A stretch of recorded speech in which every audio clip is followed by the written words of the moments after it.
says we're going live, but we never knew how much time it'll take before it actually pops up, and then we go. Look at all the people here in chat.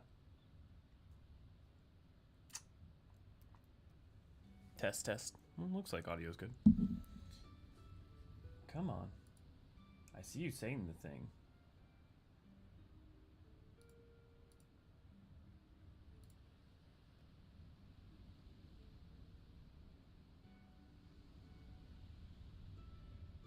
And we are live! Hi, everybody! Ray, good to glad to have you. Reminder, no spoilers. Not that there's much left to spoil, but basically just the bits we haven't got to yet.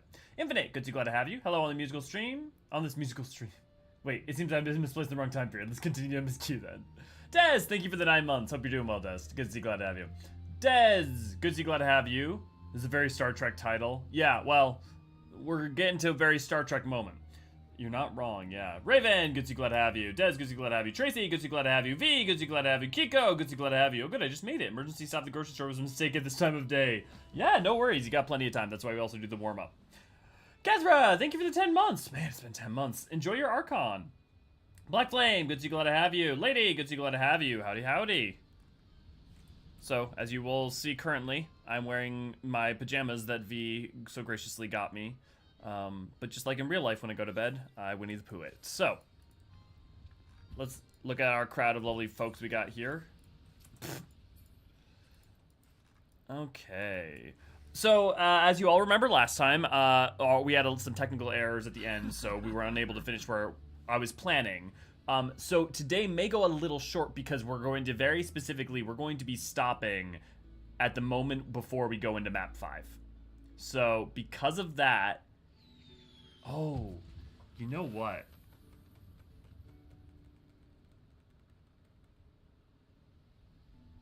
We're gonna have to at least go into map 5 because of the way that cutscene works. But that's fine. That's fine. We'll cut it off there. Okay. So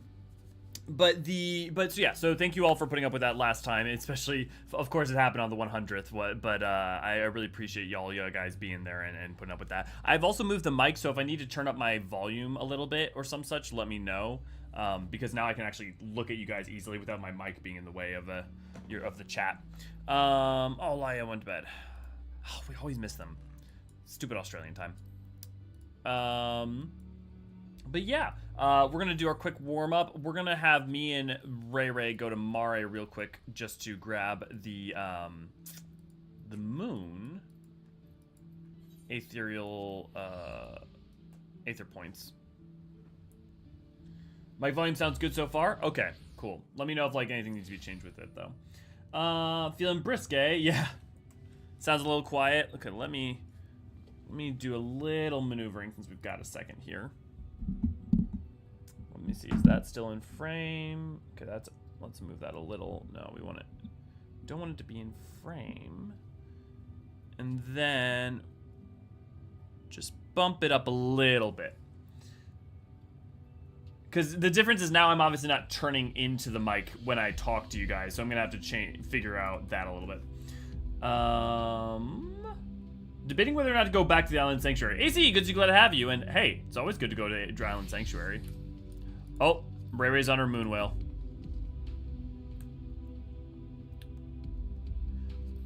Oh, I'm not in her party, that's why. But yeah, also for those who don't know, the reason we didn't have a stream yesterday is I was out of town. I was visiting my grandparents who are in their mid-90s now, so trying to take advantage of the time I got with them. Shirt even. Shion, good to glad to have you. How you doing, Shion? Thank you, Kathra. That is the nice thing about Ella's legs. They are quite, they're nice, you know? Kind of like my runner's legs. Although mine are a little more hairy than the Ella's legs. Bike volume sounds good. Thanks, Kiko. Tracy, AC, the new glams are cool if you think it's worth it. Also, I mean, like, it's just cool, chill vibing mood for the Island Sanctuary. You gotta love, like, just doing that content. I'll tell you what. You know, actually, I've got a question for you guys. For those of you who work full time, how does 14 play into your life? Like, because do you get off of work and want to do nothing but it? For those of you who play 14 like quite often, you know, like, do you just go to it to unwind? I'm curious because, you know, I've made it so much of my like life and work at this point, I can't really disconnect it from that. Rydia, good to glad to have you. And then Elio turned into a mic. Funniest stuff I've ever seen. What are you wearing, Elio? So what I was wearing was the Cactar pajama pants, which I believe is from Maps. Here. Sorry. I enjoy Island Sanctuary personally, yeah. I'm good. I got a new logo and banner made recently. Good, good, good. Artemis, good to see, glad to have you. New crafted items with the cloth you get from the maps. That's what it is. Okay. Play whenever it's convenient. Usually won't do much after work since tired. Yeah. I never got into maps. Well, Tracy, we have map events that V graciously has been running. So, if you ever want to do those, you can always hop in those. After work, I usually do filler content and chill things. Weekends I reserve for digging into more involved content. Yeah, makes sense. We have one tonight even. Yeah, I thought we did because I saw you talking in general about it. Ray, good to see, glad to have you. Afternoon to you too. And a friendly thank you again for finishing off the cooking stream.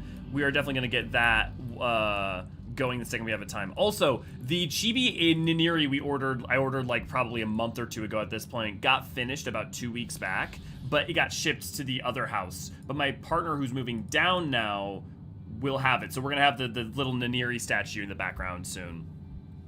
Then we just gotta get some other ones going of Issa, Ray, and V.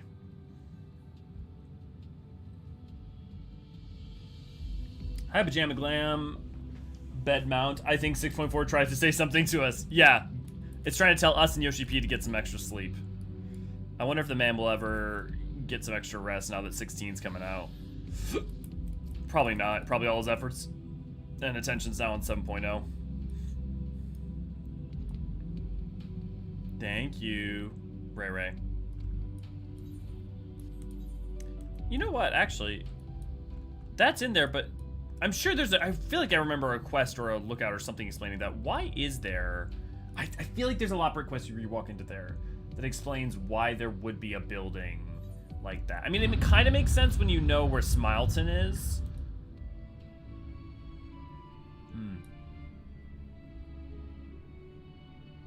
Oh, good, Raven. Good. I don't have a constant work schedule, so it's become hard to schedule for involved content, only to just hang at venues or do island stuff. I feel that, Des. A lot of times lately when I've been playing, if I play the game, I'll hop on and I'll just do, like, maybe roulettes, or I'll just play some front lines or something, if I want to, like, unwind in 14. Honestly, that's why I've been, it's one of the reasons I like, in some ways, like streaming it, is because then it's like there's assigned time. Also, friendly reminder, so obviously tomorrow we may have a video come out, we'll see. And it will be really questionable thanks to my being away. But the Thursday, we're gonna have me and Neri doing Final Fantasy 14, for Final Fantasy 4.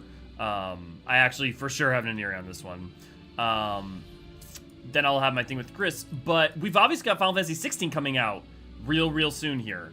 And when 16 drops, actually, you know what? Let me make sure I sent Ray the schedule. Oh, sorry, Ray. I missed your. Where do you want to meet? Engineering, Chris working. Yeah. Help stream. Yeah. So it's not this week, but next week. So Friday, Saturday. Yeah, next week we've got Final Fantasy 16 is what I was meaning to say, and we're gonna basically once that comes out, I'm gonna be streaming that on here until I finish. So if you have any interest in watching that, just know that that's going to be up for maybe about a week. Might be the primary thing. We'll see. Ray with her banhammer. Yeah. Yes, and thank you, V, for running them. It's like to have someone. It takes quite a bit of effort to like make sure someone's taking care of logistics and running that stuff. So definitely make sure to be appreciative of the lovely mods. My issues, I haven't gone back to it in months. Dailies always consume most of my time, so I never get a chance to get back into Island Sanctuary. It reminds me of the Great Plateau and Breath of the Wild. Yeah, I mean, I would say, you know what's great for Island Sanctuary is, like, pull up some YouTube or pull up some, you know, a podcast or something and just kind of hang out and just sit with it, you know? I finished leveling my Station 90 recently.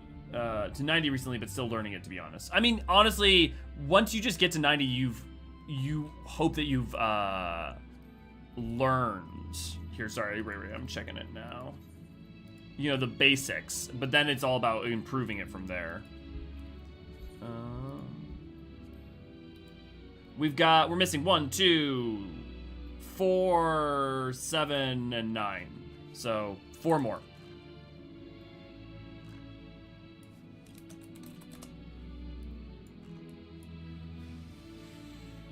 Flora, good to see, glad to have you. Bramble, good to see, glad to have you. Yay, we flying. Yes, we are flying, thanks to Ray, who is piloting me around so we can quickly grab all the wonderful, Aether Wind. Oh my god, ethereal currents. Smelton situated near very interesting landmarks, yeah. Well, just because also, so Smileton, you know, you've got the face here, and Smileton rests below is in the interior of the moon. So it makes sense that there would be some housing that might pop up from inside. Void PC port was out for it. Yeah, for 16. Gonna put horse blinders on until you get PS5 for 16, but y'all have fun. Yep, no worries, Flora. I expect that for a lot. I expect a lot of people to probably be heading out.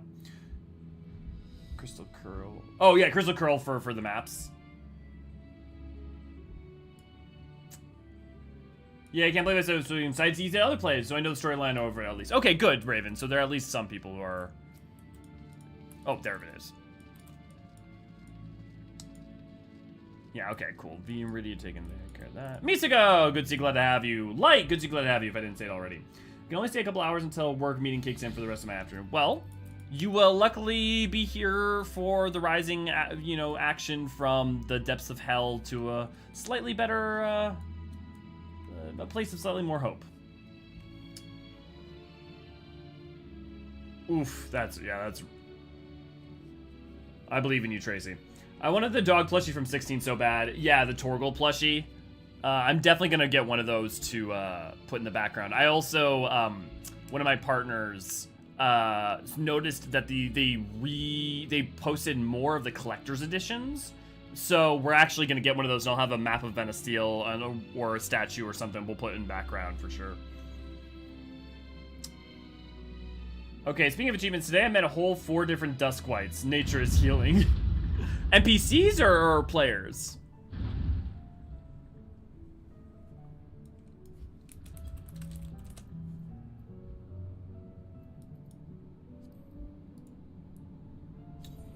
The Aether Currents, we're still missing 4 of them.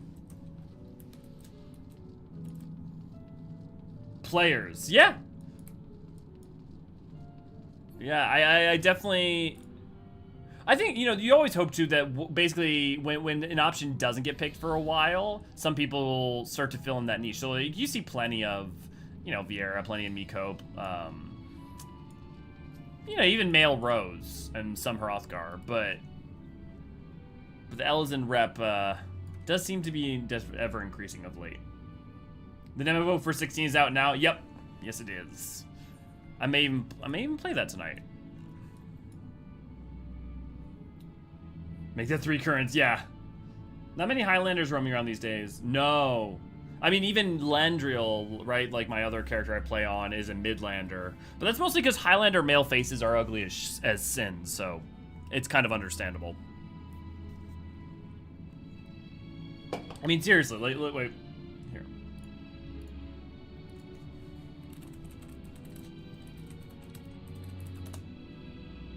Let me see.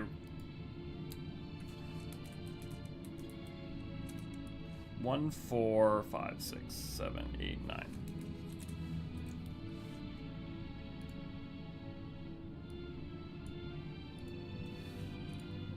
Like, oh, here, I gotta make it so you guys can see.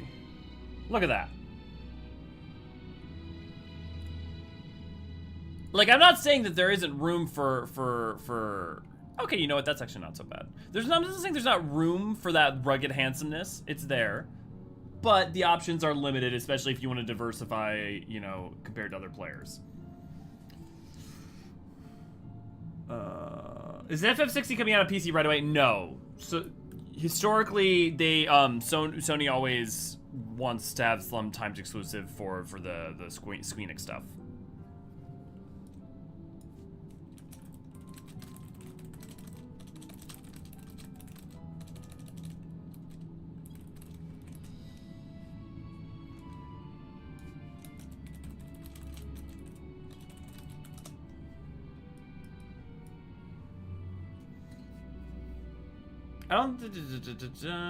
Oh my god, the 16 demo is great. Really loved it last night. Good. How long is it? Was it like the 15 demo? The 15 demos, man, I remember when that thing came out. I played that multiple times, but that thing was just straight up a tech demo.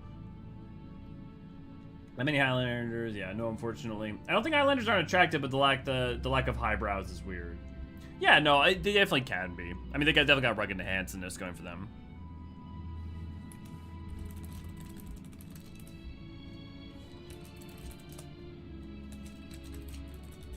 My god, my keyboard is not working great.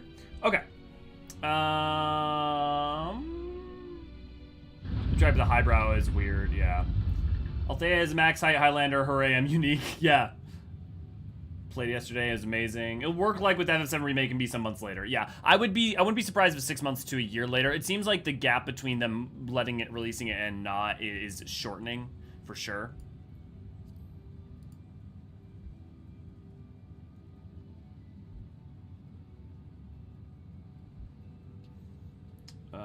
But the Lady Highlanders are nice. Coughs. Male Highlanders really shine with beards. Yeah, they do got the good facial hair. There'll be more than the absolute travesty that is photo mode. Probably won't touch it again unless it's different on lunch. Oh, is it bad, Misako? I mean, is it bad or is it just nothing compared to G-Pose? Changed my femme Midlander to VR as I couldn't stand the run animation. What's wrong with the What's wrong with the run animation for that?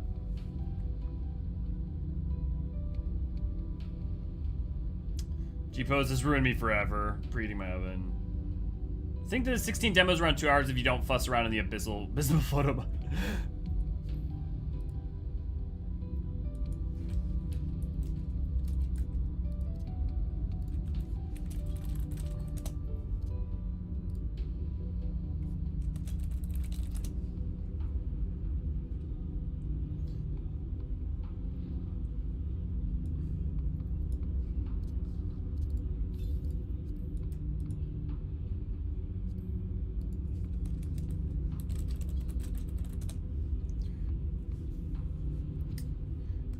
The demo's about 2 hours. I love the 15 demo. It showed a lot of what the game was going to be. Then they never released the DLCs that would have made the game epic.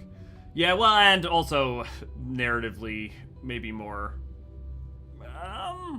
worked. Yeah, the 15. I mean, I would say in defense of that tech demo, everything spiritually in that tech demo in terms of scale, scope, and size, I feel like was present in the game. But also its maybe painful lack of contiguous story. I'm sad because that demo could have been a really good place in one sense to introduce characters and characterization. I mean, not introduce because you don't want to make people have to play it. So it should have always been something like what it was with it being a dream of Noctis.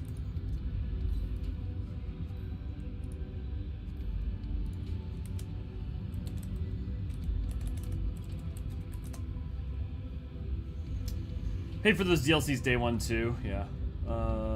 Hello everyone, long time no see. Aaron, good to see, glad to have you. Can you get guild faster in 16 demo than 15? Getting money in 15 was abysmally slow. Well, I wouldn't look at the demo. The pacing for the demo should probably be no. I wouldn't, unless it is just a straight vertical slice of like a very specific point. I wouldn't know when like take a 1-to-1 of the guild accrual rate. Pay for those DLCs day one too. After I bought the movie and day one edition, it was just so heavy-handed with Coleman camping and ramen noodles. Yeah. Well, and the problem is just like, I mean, the fact that like between Kingsglaive, the anime, and any number of other things, the amount of things that you had to read just to like understand certain motivations, like just for instance, Ravis and like what happened to him. Like all of a sudden he's part of the plot and then he's not, and if you miss one note that's in the train car, nothing about what's going on with him makes sense. Just all sorts of stuff.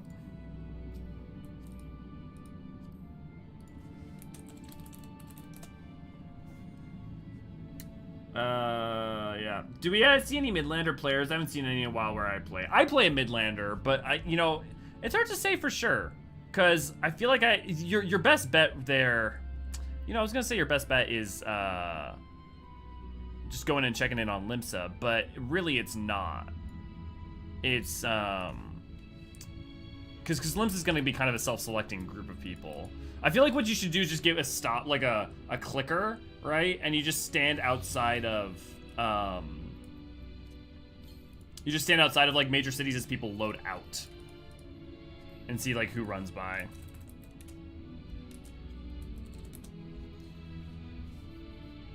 Make a Thavnarian Alrod character, but I'm getting stumped with the name since the naming conventions are nowhere on the internet, so I've restored to Indian baby name websites. So Flora, based on what we know, there is no specific convention that we have for the Thavnarians. Other than the bits that we get about Archsodra culture. There may be something I'm unaware of, though, as always.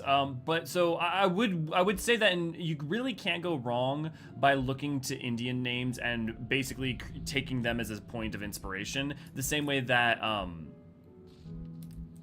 that Ishgardian names are effectively faux French, and sometimes literally French, but sometimes faux French. They're not, it's not as rigid a schema as some of the clans that we have, like, you know, Keeper of the Sun, Seeker of the Moon.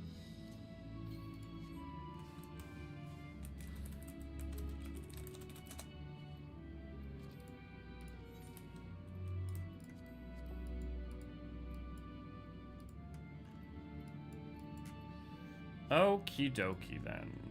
22. Let's see, do we have time for one quest? Let's see if there's...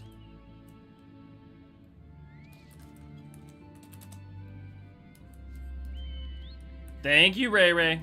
Okay. The whale's so cute. I know that whale is quite cute. And then we did get the actual lunar whale during the Endwalker FanFest mounts. It is horrible. Basically only zoom and unusable depth of field, 180-degree tilt, and that's it. No color filters, no black and white, no freaking brightness, contrast, exposure, no emotes, face, eye tracking. It is funny the lengths to which some games have, like photo modes have become more ubiquitous, and as someone who historically doesn't care much about them other than for 14, it's funny. But they've gotten a lot better in the like PS5 area. I'm surprised that it's so lacking. I wonder if probably not. I was gonna say maybe it's a diminished version of it for the demo, but there wouldn't be really any reason to do that. Excuse me, sir. Have you by chance seen any thieves prowling about with ill-gotten iron carrots? They're crimson, tender, surprisingly heavy. The carrots, that is, not the thieves. If you haven't seen them yet, I'm sure you will. We've been told that you adventurers are quite good at solving crimes that no one else can be bothered with. Yeah, that's fair. Wonderful. I'm relying on you to solve our carrot caper. Honestly, what manner of fiend would deny a loprit their dinner? Anyways, our culprit, or culprits, took 4 carrots in all. Those are not easy to carry about, so I dare say they can't have gotten far.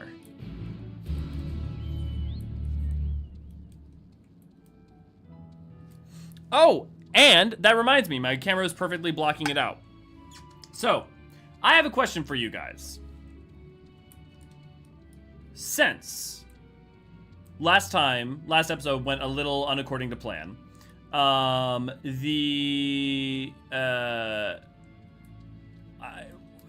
there was the bright side, right? That at least we had a cupcake.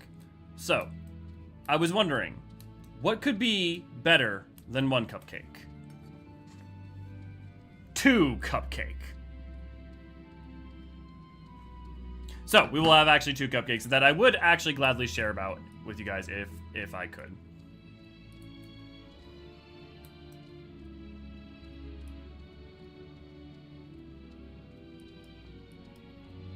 How many people does the whale sit? I think that's 4. I think the lunar whale's the only one that's 8? Or maybe it's only 2. I'm trying to remember. I feel like I remember it being weirder than you think.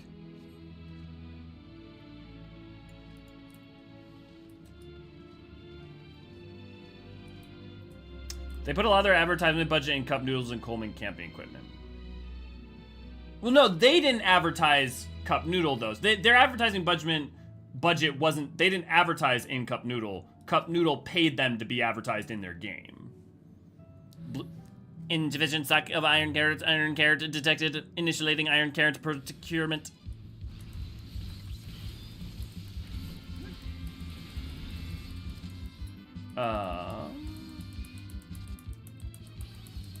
Deathberry, good to see, glad to have you. My main is a male Midlander. Okay, so yeah, you guys got Midlanders. My friend has a whole Crossworld Link shell made up only of Midlanders. There's a bunch of them. Jealous of Raven's milkshake. Rosa Hunt has some good food. I mean, have you tasted it? Because if so, that's impressive, I see. But no, I mean, like, in theory, based off of, like, the recipes that they are, I agree. Speaking of, I was doing AR dungeon hard modes with my Sprout friends. Only after we finished Hamtera hard quest, he said that he is very easily scared. Whoops. Well, I mean, yeah, if you're very easily scared, it's probably one of the scarier ones. But it's not that bad. I mean, it's spooky. But is it, like, scary? Probably depends. Probably depends. How do you guys feel about the forum music we're getting in Endwalker, especially on the moon here? I've been happy to have all the forum music. It's been really fun replaying with Ninieri and getting the forum music. Definitely the patch contents use of it, I think, has been, I don't want to say stronger, but has been a real bop. You're back. Please tell me you found the carrots.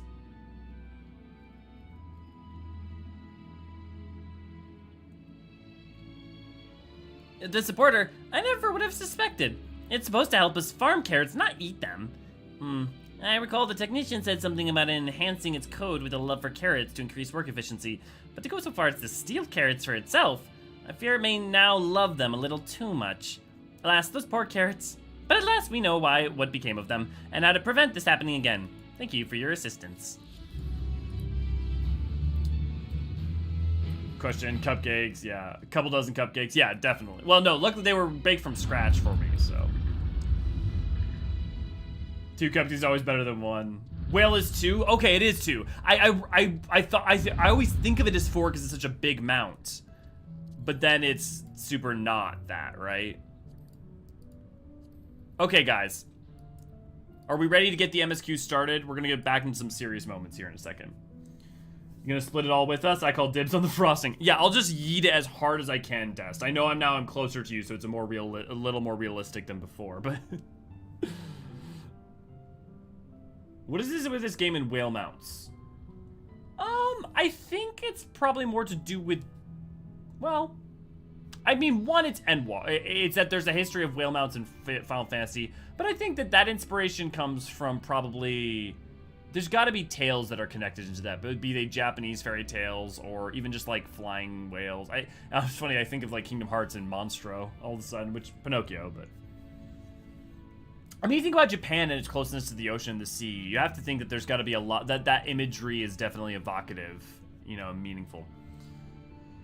Love when people speak whale. Yeah, Larry and I love cup noodles. I'm more of a Maru-chan myself, but you know. Oh, that's very cute, guys. Chapel time. Do you guys keep battle music on or nah?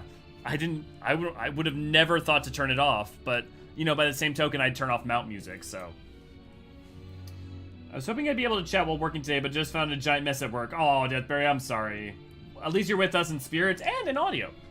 Funny enough, it's cup noodles that make me realize that prepackaged or junk food don't usually exist in FF games, except maybe in 7. Well, I think that's also because in order to have prepackaged foods, you have to have not only, like, modernity in our sense, but you have to have, like, large civilization and mass production. And they're just... I mean, 8 could do that. 10 can't really do that because, like, it's post-machina, post-in-spirits kind of in a world... 11, yeah, that doesn't make sense. 12, maybe in Arcadia. Arcadia, you could definitely see that in 12. 13, yeah, and there is, if I'm not mistaken, kind of like stuff like that in 13 because of how Eden and Cocoon works. 14, you don't really have, you could have imagined something like that maybe in Garlemald, but even there, not, you know, because of mass production. 15, makes sense. 16, I wouldn't imagine anything like that in 16. 7 makes sense because of Shinra and mass production. 6 doesn't really make sense because Magitech is still new on the scene. So yeah, 8 and specific places in 12 are 2 places I could imagine seeing that. Yeah. I can't turn it off. I have battle music as a pop usually. Yeah. We have a baby to save. Yes. Rad. Good to glad to have you. Need more procrastination. Yeah, that's why I'm talking to you guys real quick before we go into the serious. Flying whales are funny. Maybe it is that simple. Maybe it is that simple. Oblivion. Good to glad to have you. Hello. I'm not late. The stream was just early. Correct. That's absolutely no connection, but I like to think it's because the meta of whales, people who buy everything on online stores. You're right, that has no connection seeing as the iconography exists beforehand, but also the fact that it was one of the early mounts that they put on the store. Maybe you've got a point. Cup of soup was awful, I never could get it. It makes properly not to be horrible, watery sludge, yeah. Ambient theme, too much for it to be interrupted by battle music. I can understand that. It's the story of Bahamut, the fish, not the dragon. Yeah! AC, that's ringing a bell. It's quite possible. Garlemald has factories. Yeah, but it's worth pointing out that those factories and the mass production that Garlemald had for the most part was more aimed towards the war effort than it was for those kind of products. So while there was culture and mass production, mass consumption of like products like cup of noodles and stuff, you would have imagined in a world kind of like maybe either post-war or, you know, because like you can imagine rations might be like packaged rations could be a thing, but you should see what British instant ramen is like. Doner kebab flavor. That's wild. Maybe 13. Yeah, 13 would make sense. Maybe we'll just have a whole lot of, oh, they have a whale of a time. Yeah. And La Mulana, yeah.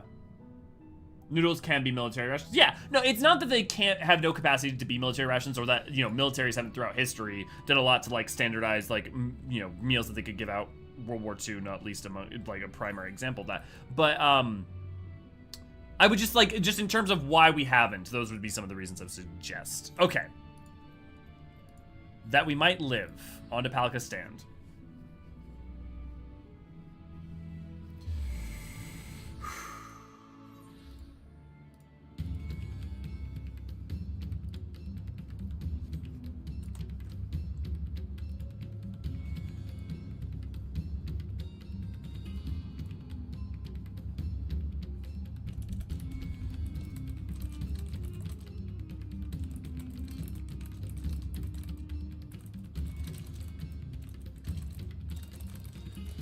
Yeah, okay, I will be right back real quick. I just need to grab a drink.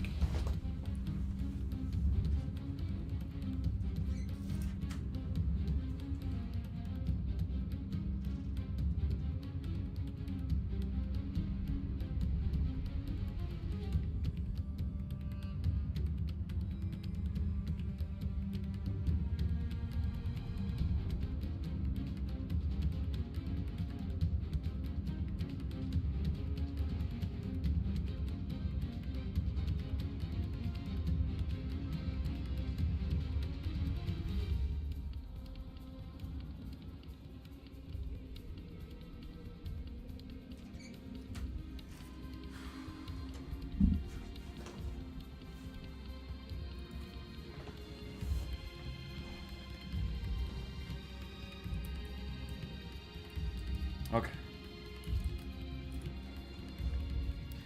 Did you see any sign of them? I found nothing. I didn't, I'm sorry. Perhaps the beasts have chased them farther from the village. Oh, God above, I beseech you. Pray, deliver Maven and her little one to safety.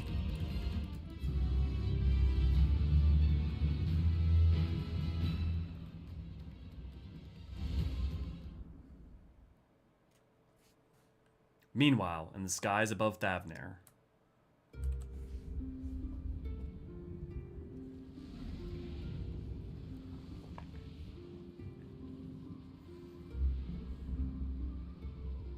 No more enemies to trouble us here.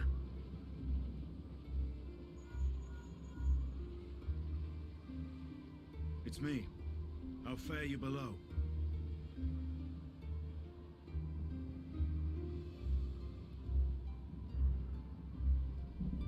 Understood. I will inform Vritra. Chaos and panic sweep Ras Khan, and many more have succumbed to the transformations. Amidst the fray, Hydaelyn fell, protecting a grief-stricken father.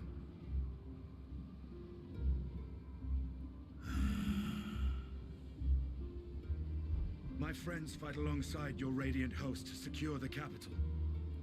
Beasts have been sighted in Palakistan as well. We have divided our forces in hopes of quelling the threat there.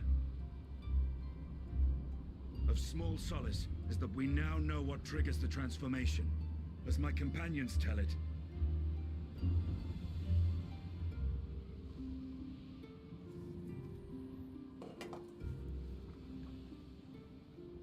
so it is the very fear and despair in their hearts which inflict this abhorrent punishment upon them. A nightmare from which my children will never awake. O capricious and cruel fate, they are undeserving of such condemnation.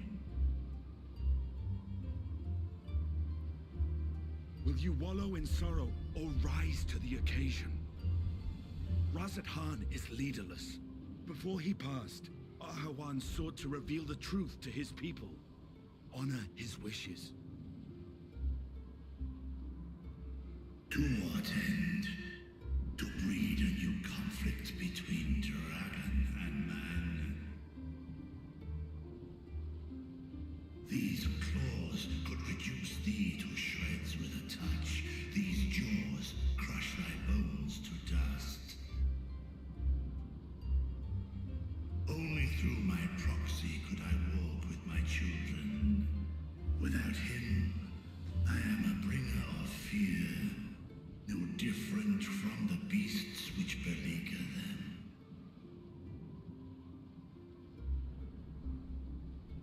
Perhaps so. Only in death were Hraesvelgr and Shiva united. Indeed, whenever man and dragon have come together, death has ever been the inevitable result. It was our fear of your kind that sparked a nigh-endless war. Fear and hate of which Nidhogg drank deep as he laid waste to my homeland. And in turn, I took my revenge on his brood. Blood for blood, pain for pain. I thought nothing of theirs, only of mine. And yet, were the chasm between us too vast and too deep, Hraesvelgr would not have borne Isael to battle and our rescue. He would never have entrusted a mortal champion with one of his eyes, and the Dragonsong War would still rage on. And I would still wage a never-ending war of violence and vengeance. The future of our star be damned. I cannot speak for Arhawan's greater goals, yet I know that he served you, served your people, long and true. In this time of unprecedented crisis, he turned to you. You could do worse than to place your trust in him. It will not be easy, but the future of Razat Khan hangs in the balance.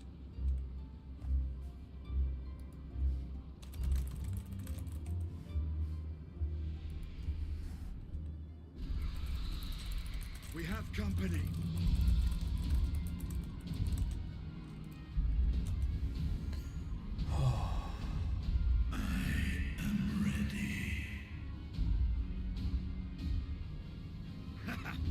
The hour has come, Vritra. It's all or nothing! It's all or nothing!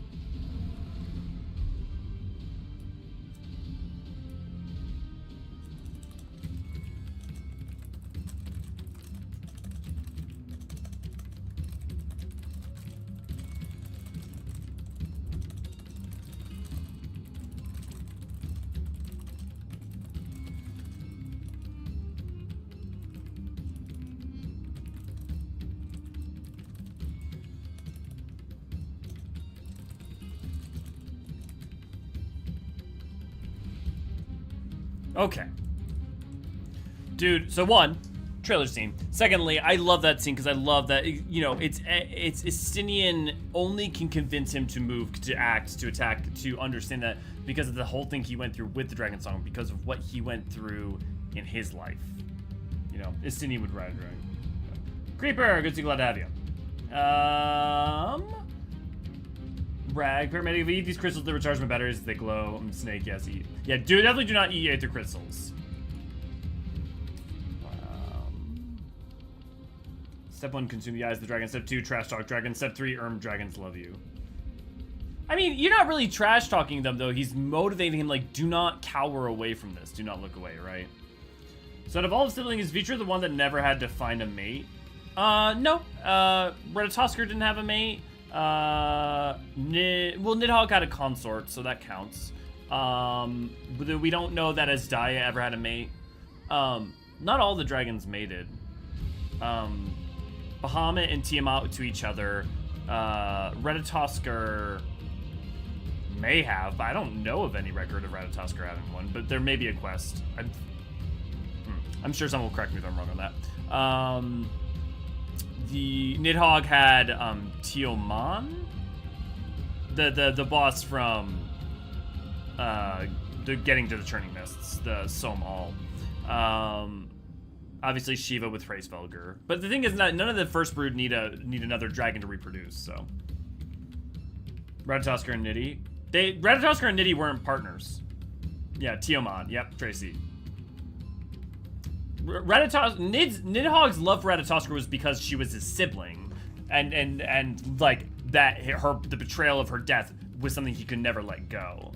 The only mate that he has that we know was Tioman, who is the boss from Somal.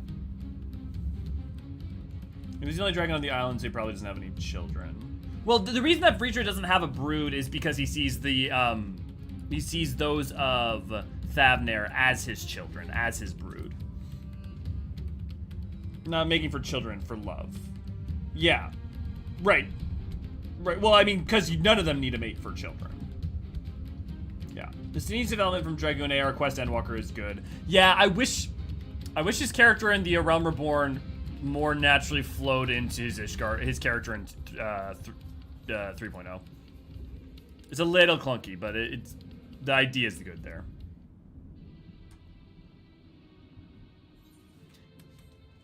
If Mayhan fled deeper into the jungle, she and her child are in great danger. Whatever are we to do? God have mercy.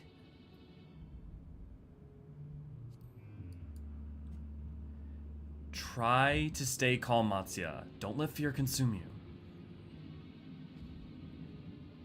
But how can I at a time like this? They could be dead. Listen, we don't know that. So, if I allow myself to be overcome by this fear, I too might become a beast. I am not sure I understand, but I will do my best. I've seen the wounded. How did the two of you fare? Did you find your friends?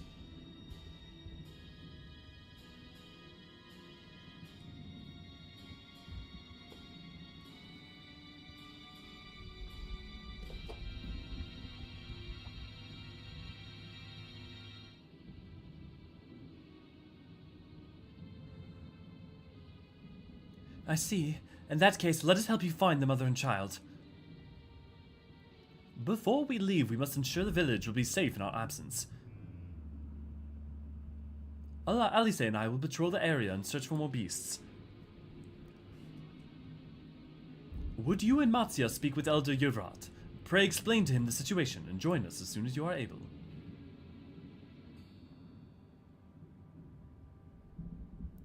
We will save Mevan and her child. We can do that much for Kersev.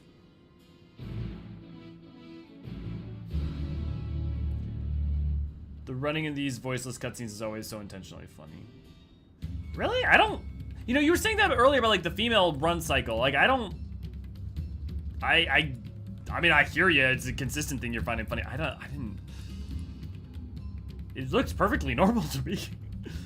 I am heartened to see both of you safe, but what of the family? We found Kersev, but he... Say no more. I understand we have lost another of our dear friends. Kersev may be gone, but there is still hope for Mevan and their child. Please, find them, I beg of you. And if in your search you come across anyone else who escaped the slaughter, pray, tell them what has happened. I will do my best to keep the villagers safe and their spirits high. Come, let us rejoin your friends at once. I mean, I wouldn't be surprised if other people vibe with that flora, though. I like how the auto-generated browse game on your YouTube thinks that this is Stormblood. Browse game on YouTube. Oh, the thing at the bottom. You know what? Actually, usually it auto-connects it to a different one. So. But yeah, it doesn't update on the reg. I'm pleased to report the vicinity appears to be beast-free.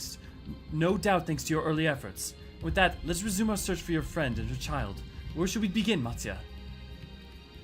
If we follow Kirstoda south, we will arrive at Perusia. A temple. It is sacred place for people to go to commune with the divinities. It is possible that Maven shut shelter there. Perhaps there are villagers as well. Then it is settled. Mattia, stay close to me, alright? The two that take the lead keep an eye out for beasts and anyone in need of help. Very well. Make for Perusia as quickly as we are able. With me.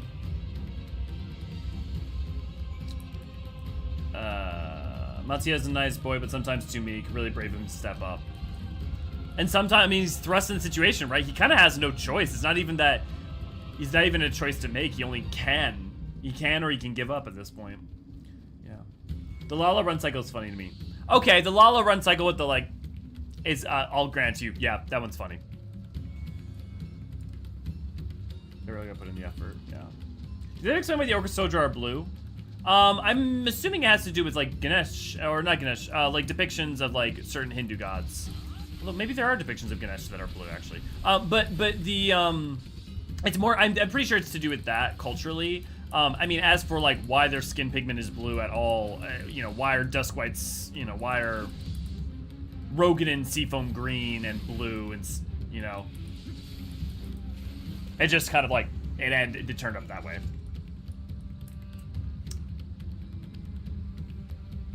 I mean, we need to cross big distances with small bodies, so it's a given. Yeah, that they have to run far and fast.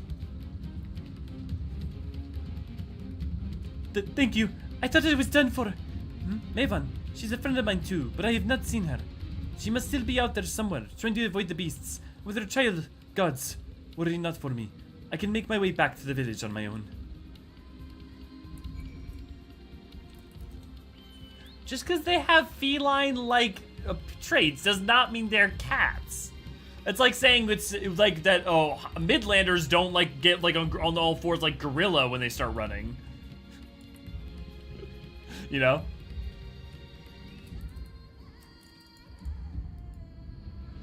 Elio, wait. Perusia lies up ahead, but something terrible has happened. The beasts have come, and many have already been killed. Alfino and Alice have gone to do what they can, but there are so many. More than I could count. You must be ready. That's what we're made for doing.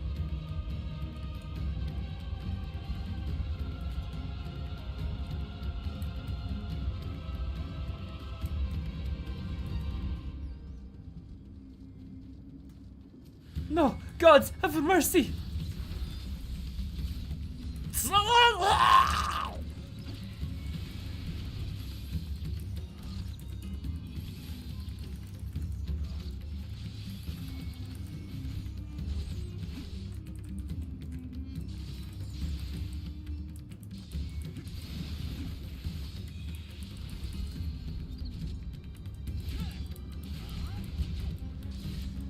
Oh man, it's hard to get back into the headspace to perform some of those lines.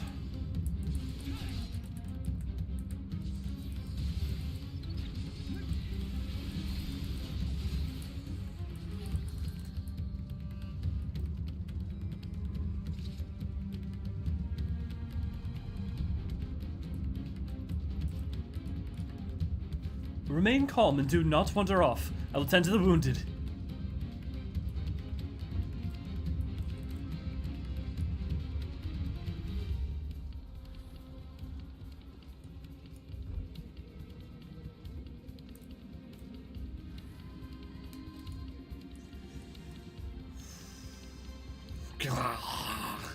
Mother gods, say something, please!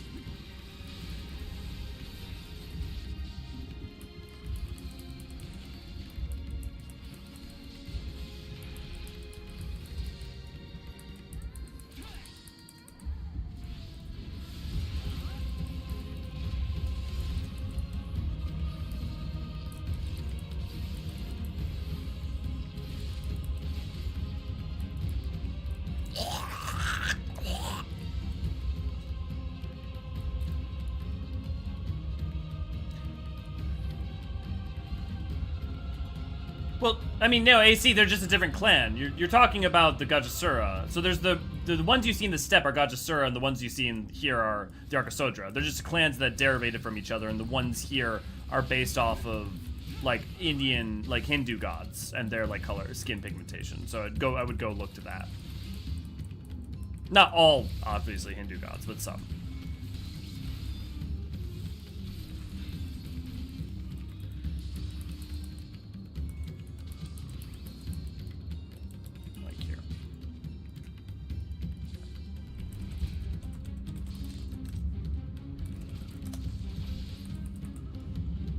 Here, like if you don't know, here's Ganesh.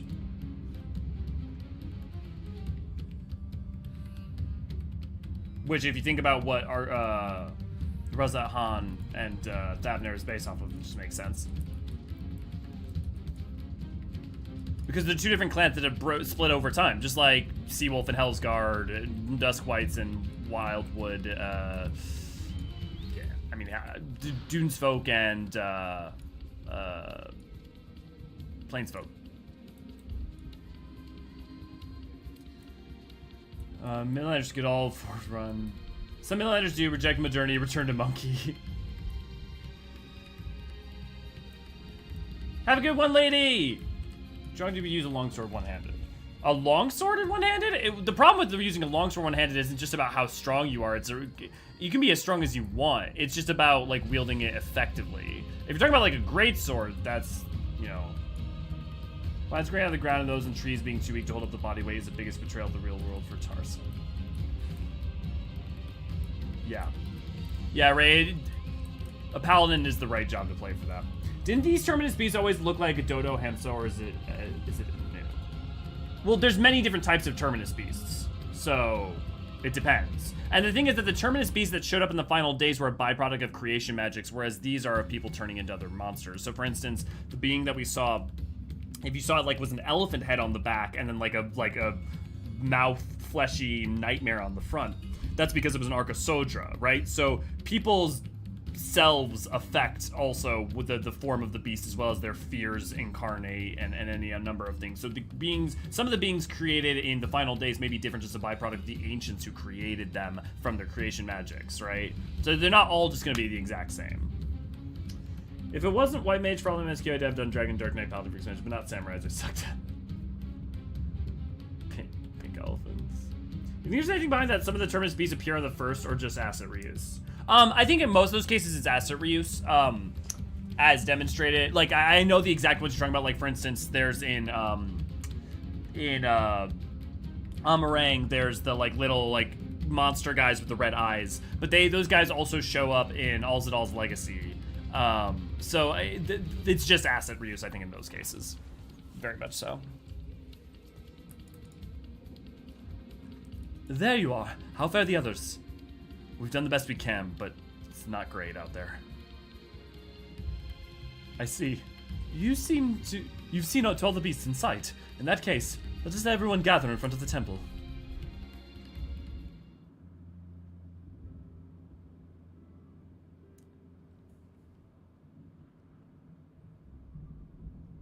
If this is the cutscene, I think it is. I really like this cutscene. Courage, friend. The pain will pass. Has anyone seen Meth? There's a really interesting lore note actually in this cutscene. Where could she be?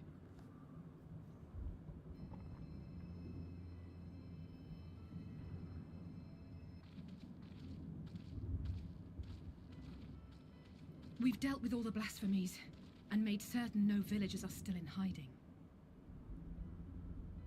Good work. We've otherwise tended to the wounded as best we can. What will become of us? Help is on the way, surely. We may have to abandon our homes now, but we will return someday.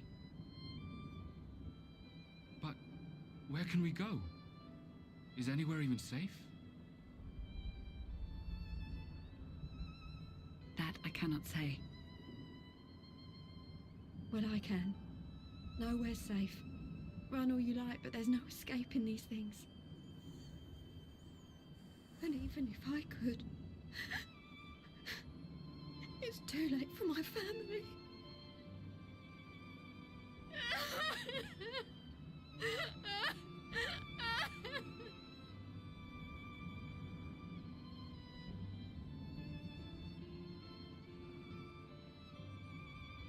This isn't good. The more they dwell on the tragedy, the more likely we are to lose them too.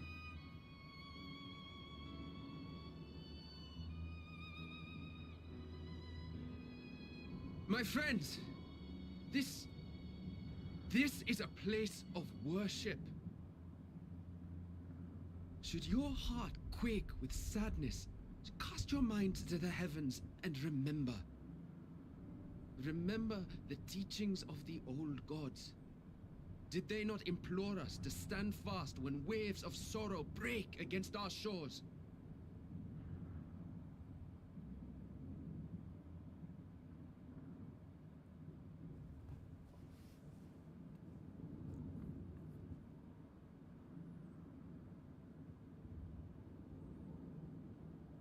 Know this, my children.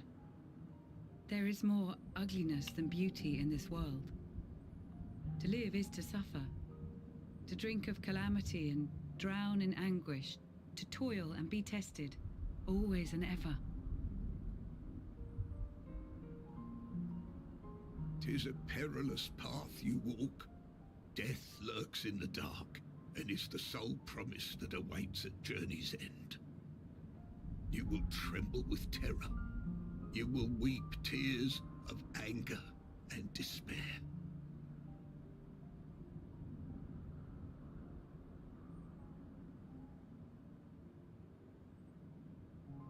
But do not avert your eyes. See your life for what it is. Then will you see how the hardships make you strong.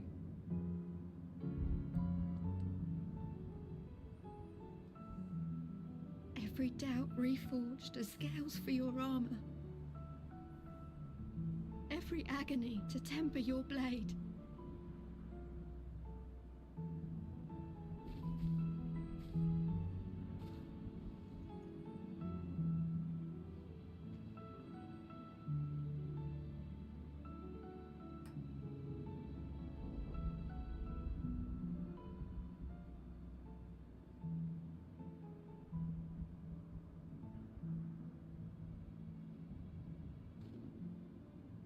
Thank you, lad.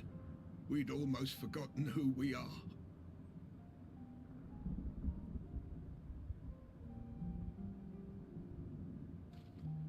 My undying gratitude to you as well, my friends. You were searching for Mevon, no? We must return home. I pray you help the boy find his friend. Gladly. We dispatched what beasts we could, but the roads are still dangerous. Stay together and go in safety.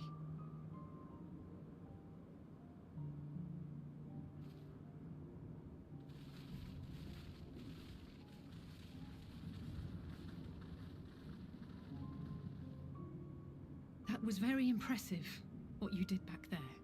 Those words seem to resonate with your people. They should. They were the first spoken unto our ancestors by the divinity of legend. I'm easily upset, and fish are wont to flee a temperamental hand, so I recite the teachings over and over to calm myself.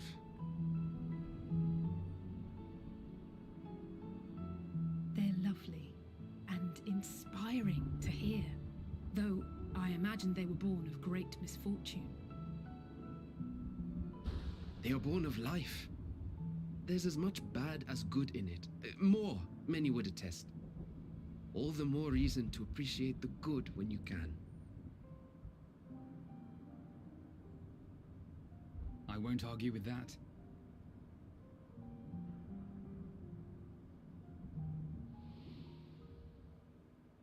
In darkness, seek joy. Surrender not to sadness, and see beyond despair. Walk free, and bear the light for others to follow.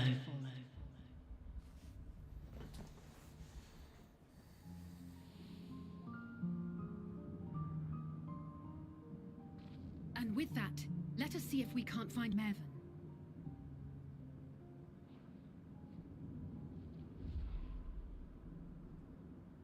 Did you see? That beast was chasing someone.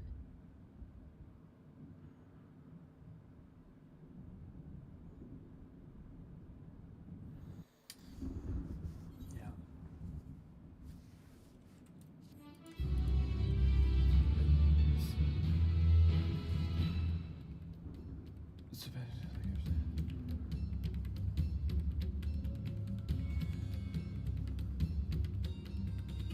It's interesting, Flora. I'd recommend you go rewatch our playthrough through it, because I feel like I had that exact conversation with someone arguing that, and I felt like, I think my came down was that, yeah, well, about the Samurai Quest. There's a conversation to be had there for sure. I would say Paladin healing is like a band-aid on the flesh wound. Clemency is a really powerful tool. How effective is Paladin's healing magic? You need enough for a minor first aid. Yeah, I mean, like, Clemency, like, from a mechanical standpoint, is an incredibly effective tool, and there's no implication that it's not. But it is, it's, well, here, you know what?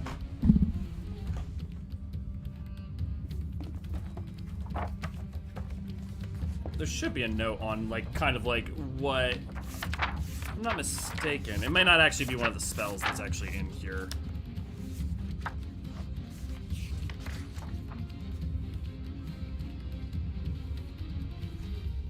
Yeah, no, it's not. It's Royal Authority, Hallowed Ground, Flash, Last Bastion. Yeah, no such luck. However, I would suspect it's stronger. It's actually quite some power. The scene is so good. Yeah, life is pain. Anyone who's selling different is selling something. See, but I feel like the thing that's omitted there, that's the important part, is that life is pain, but life is full of beauty and tragedy, right? Like, it maybe not in equal measure, maybe out of sync in terms of the amount, but it is both. Wave 14 just spells out its central philosophy again and again is something I appreciate a lot. Yeah, well, and I think what it does incredibly powerfully is not just spell it out, but it spells it out by showing different characters with different perspectives who provide their truth. And it's not, it's all some variant on dealing with the same question, right? Like, what is meaning? What is the path? What is the purpose?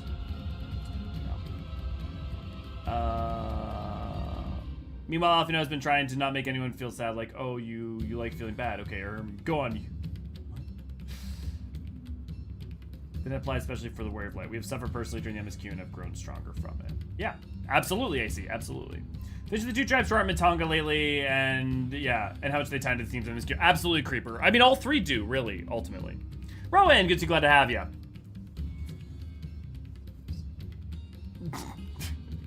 Sorry, Rowan. Timing is timing.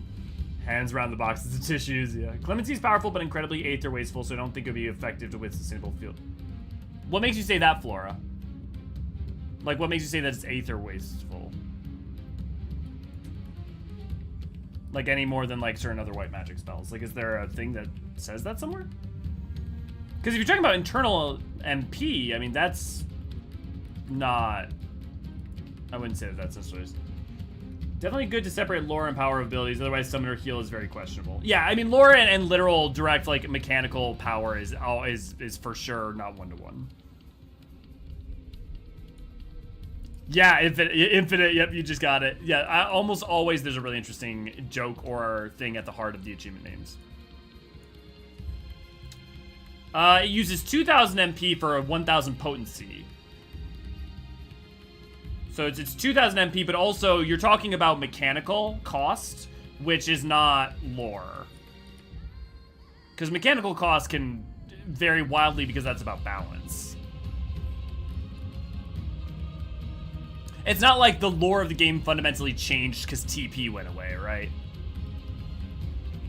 Over there! My view is blocked by the trees, but I'm sure I saw someone being chased by a beast. Elio, go with Matsuya and search along the river. Alfino and I will circle around to the south.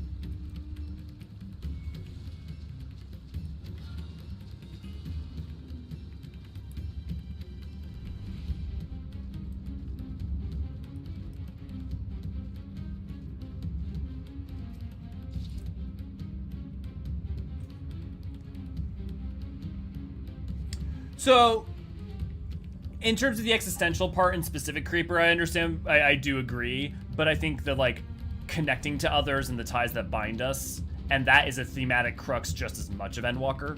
So while it's not the exact same thing, I do think it ties in very strongly.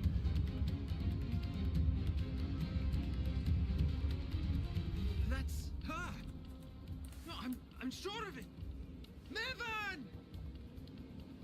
Don't, please!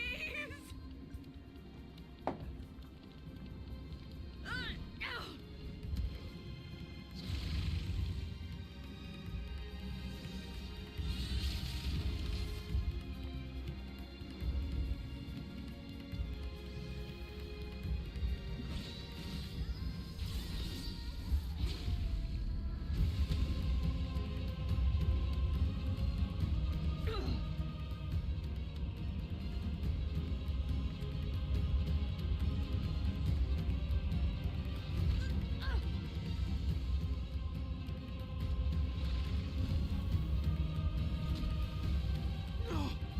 God have mercy!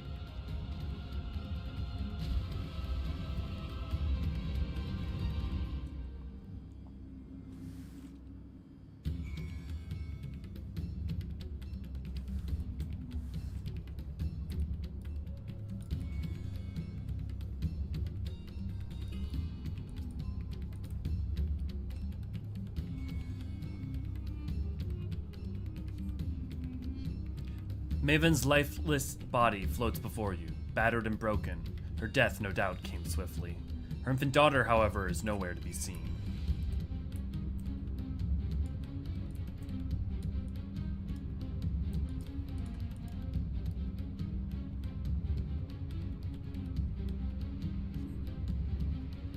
You take the babe into your arms. If she yet lives, you cannot tell, but she will surely not survive unless you carry her to the surface at once.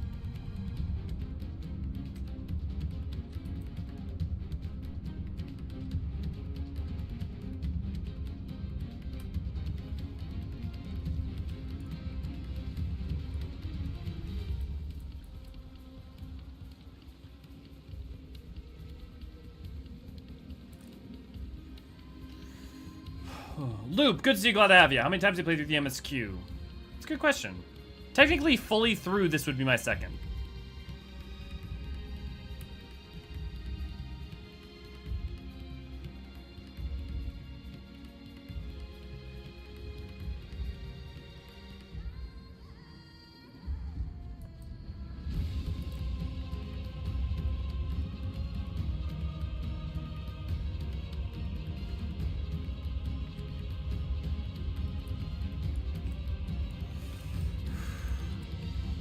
Oh no no no! What do we do? What do we do? Did you find Maven and the child? No dice. Maven was dead when I found her, and the child I'm not so sure about. Damn it all! You have the child. Let me see her.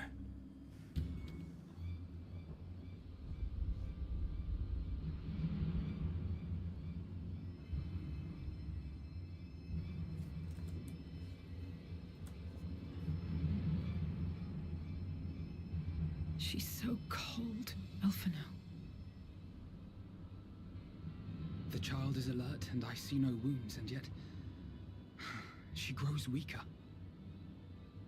My spells can do no more. What she needs is a change of clothes and a warm bed. We must hurry back. I think that also communicates there's very specific limits to what. Not now!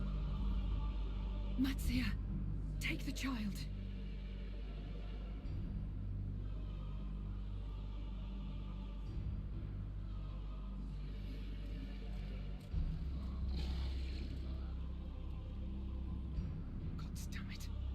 It appears we've made enough noise to be heard for miles around. More will be upon us ere long. We make our stand here. Mattia, can you take her back to the village? But the child, all by myself. You can't be serious. The beasts will follow you home unless we stop them here. And so we shall. Be strong, Matsia. Her life is in your hands. Right. I can do it. I know you can. We'll keep them busy, Matzia. Go! Quickly!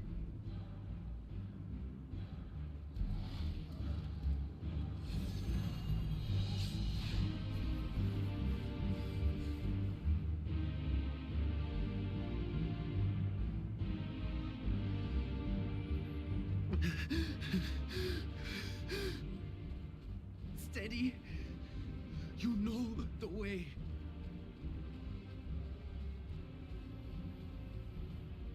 No. No. Not you too. Dude, this had been so dark already. I was so unsure of what was gonna go, which way it was gonna Don't play out. be Genuinely. Don't be afraid. To live is to suffer, to drink of calamity. It is a perilous path. Death lurks in the dark.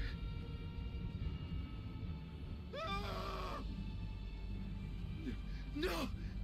I'm not afraid! I'm not afraid! Ah!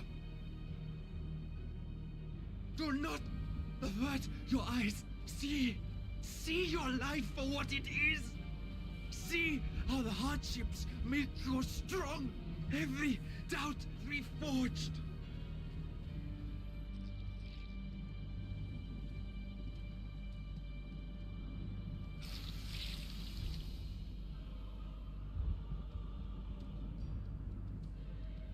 Every agony.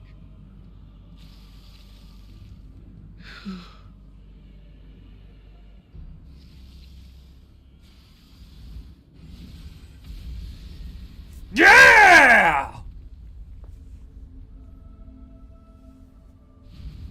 Primogenitor!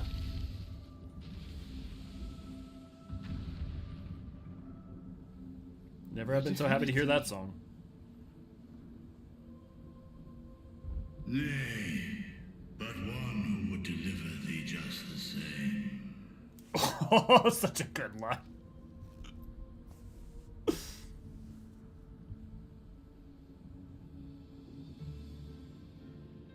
Please. You must save the child. She is all that remains of Mevan and Grasef. Please.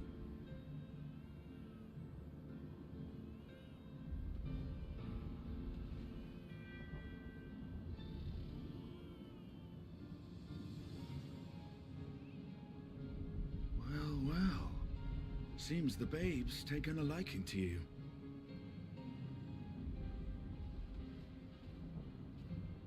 Thou art strong, little one. Let us convey thee to thy home.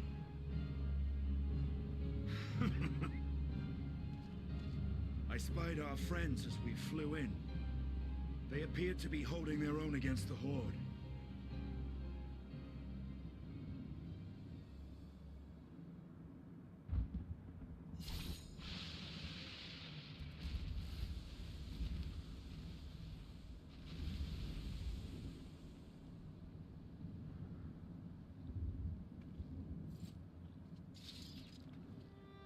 Right.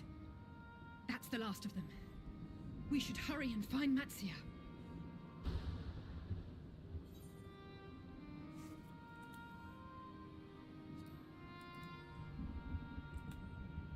He had help from on high. What, like divine aid?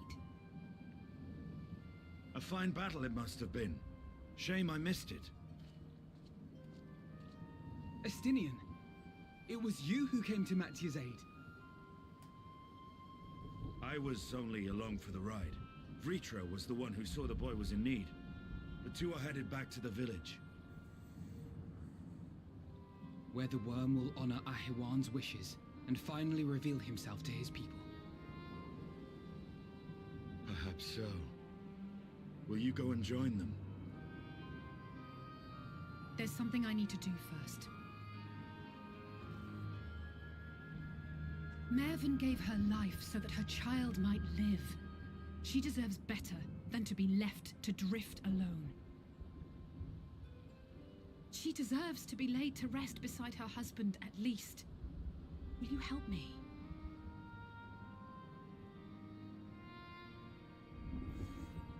The level to which they make those Warrior of Light head nods more resonant over the course, like, they don't just get rid of the Warrior Light head nod, right? As we get more dialogue options, they keep it around, but the amount of times it becomes actually a more meaningful and resonant thing is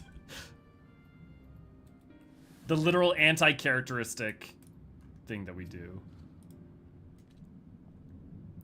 Go. I'll keep watch until your work is done.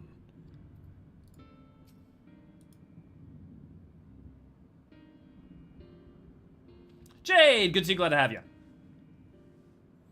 We have done what we can. 'Tis for the villagers of Palakistan to perform the funeral rites. If nothing else, Mavon and Kersev died as they lived, as themselves, and not as beasts. Their souls will find peace in the ethereal sea. To think the day would come when even the smallest of solaces would be this comforting.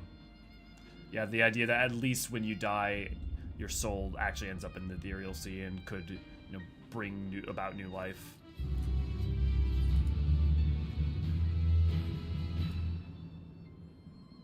You're ready, then. In that case, let us head to Palakistan. No doubt Vrishra is awaiting us.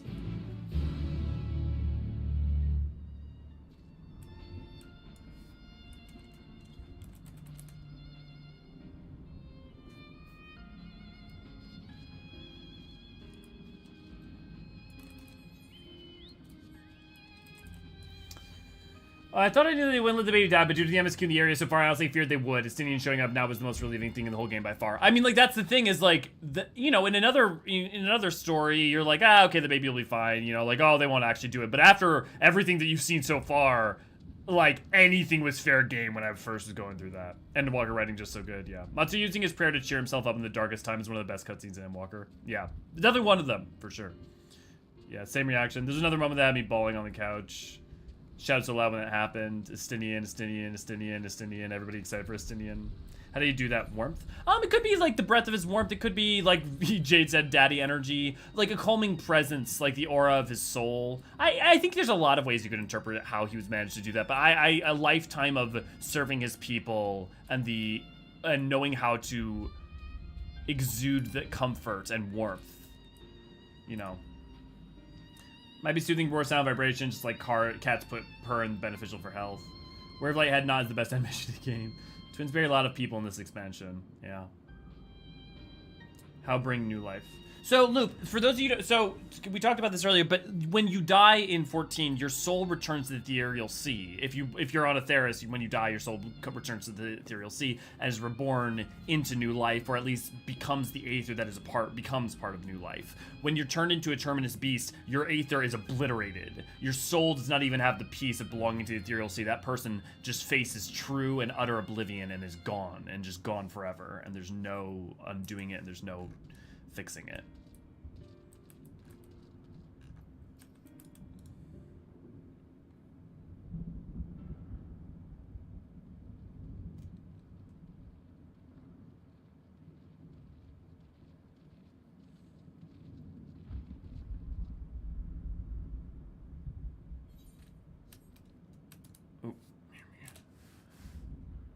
Rest easy, for all is well here. Young Mattia returned with the babe safe in his arms. Owing to a warm bed, the girl hath already begun to regain her strength. Less joyously received was the word of the mother and father's fate, as well as that of their transformed neighbors.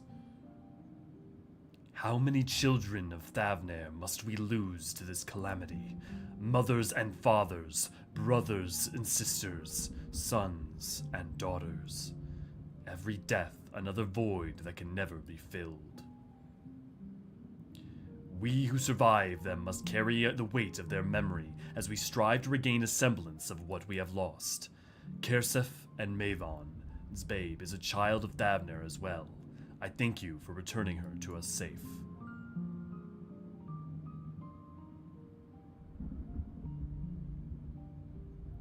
Oh, most great and merciful one, I have not the words to express my gratitude. They say that it were not for you, brave Matzia and the child would have been lost to us forever. Long had I heard the rumors that the mighty dragon had forged a pact of friendship with Satrap, but never would I have expected such a kind and gentle soul. Truth in part, but not in whole. Not quite, Rag. We'll touch on that in a second.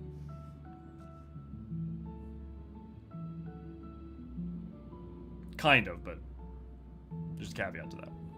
I am Vritra, and for years uncounted hath this isle served as mine abode.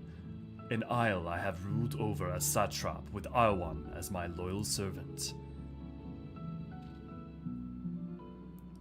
Are my ears to be believed? You were the true satrap all along.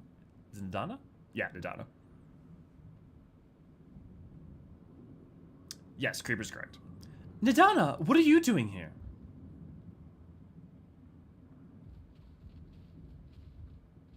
Jane, good to see you, glad to have you.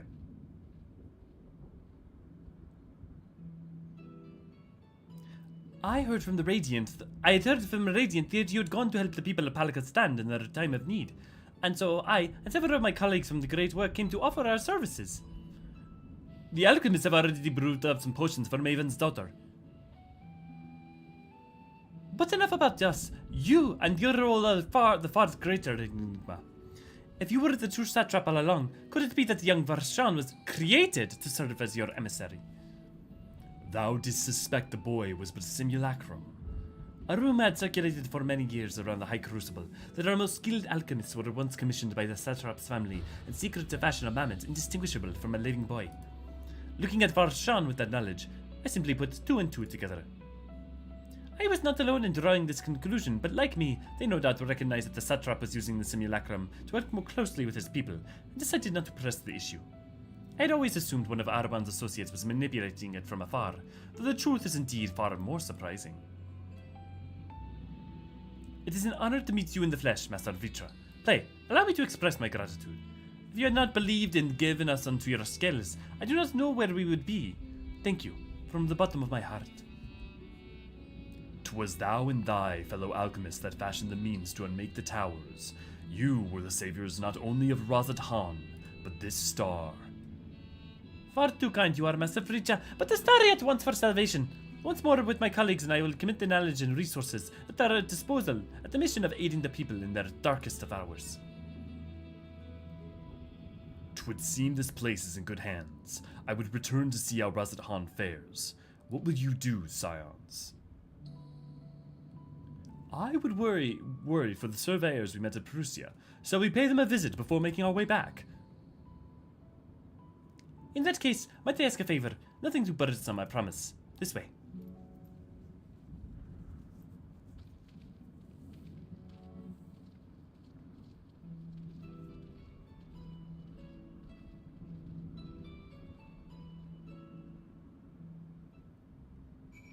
Okay, so the way that every star in the sky has its own ethereal sea. So every reflection has its own ethereal sea. So the first has a separate ethereal sea from the source. And specifically, earlier on, when Krya was possessed by Hydaelyn, she stated that she pulled 2 souls from the first ethereal sea to the source. So we know that, one, you can pull souls. She was able to pull souls from one to another. But that those souls ultimately end up being 2 characters that we know already. As for Emmett Selk, when he died on the first, his soul went to the first. It went to the sea of the first. Now, when someone dies, their tempering is also cleansed. So the tempering of Zodiark would have been cleansed from his soul, and his memory is restored to him from any events that might have, let's say, erased them for some reason. But the thing is that once someone dies, they can like let their soul break down. So we can't get to certain points yet till we get to later points. But I would say after Endwalker, do not expect to ever see Emmett Selk again. It would be really safe bet. Because, not just because of the story itself, but because of what the man would have wanted. Because of what, yeah. Actually proven, what, the Vritra clearly has little speech rehearsed and planned, it's so endearing. I mean, he's probably thought about it for the intervening thousands of years, right? I think the shards of their own ethereal sea, that's why the Thunder Souls stand on shard. Oh yeah, that's not the headcanon. That is made explicit in Endwalker. It was suggested prior, but it is explicit in Endwalker. 100%, no question. The 13th Ethereal Sea is weird because the 13th became completely astral. And astrality, basically the ethereals, everything in all the aether in that world became so astrally attuned that it rent itself apart. So the ethereal sea can't form because the ethereal sea is a sea, like it's a body of water, right? But let's say you heated up the ocean, you superheated the entire ocean into steam. The steam, and it couldn't coalesce back into an ocean, right? Then it's not a sea, it's a cloud. It's an amorphous, everywhere churning nebulous. So when something dies on the 13th, it can't die because its soul can't return there. So nothing can die on the 13th. It can either die and then come back or be consumed. How does Ascian immortality work then? I thought after death, the Unsundered just chose not to be dead again. So that's because, okay. So Ascians have, and those with the Echo have the ability to remove their soul from their body, and like the resonance, right, with Xenos. So they can exist in a incorporeal, well, semi-incorporeal form that then can possess other bodies. Souls are naturally drawn back to the ethereal sea, and if you have the special ability or a crystal of darkness or certain other things, you can prevent your soul being drawn back to the ethereal sea. But let's say an Ascian, let's say Emmett was defeated the way he was specifically, right? Like their soul, so in the case of Emmett Selk, he was dealt a grievous blow that was enough to fracture his soul, basically, and forcibly return it to the ethereal sea because he couldn't, like, keep it in the corporeal world, right? So it was still damaged.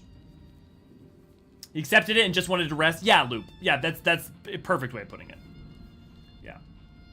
So the thing is that the Unsundered for the Sundered are different. So for instance, the Sundered, their souls were so dense that they required, like what happened to Nabrialis. Nabrialis is gone. Like that shard of him is gone. However, with Emmett Selk, because he was an Unsundered, most likely. I've been this channel the last week and just freaking weep from the lore. Oh. Well, I hope. So Loop, another, I don't know if you've watched it yet, but if you watch our the lyrical lore, the meaning of flow, that goes over a lot of this as well.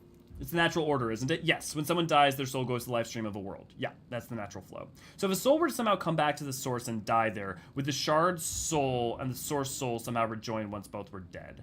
If they both existed in the ethereal sea at the same time, it's possible, yes. I don't know that it would have to happen, but it, in theory, should and could.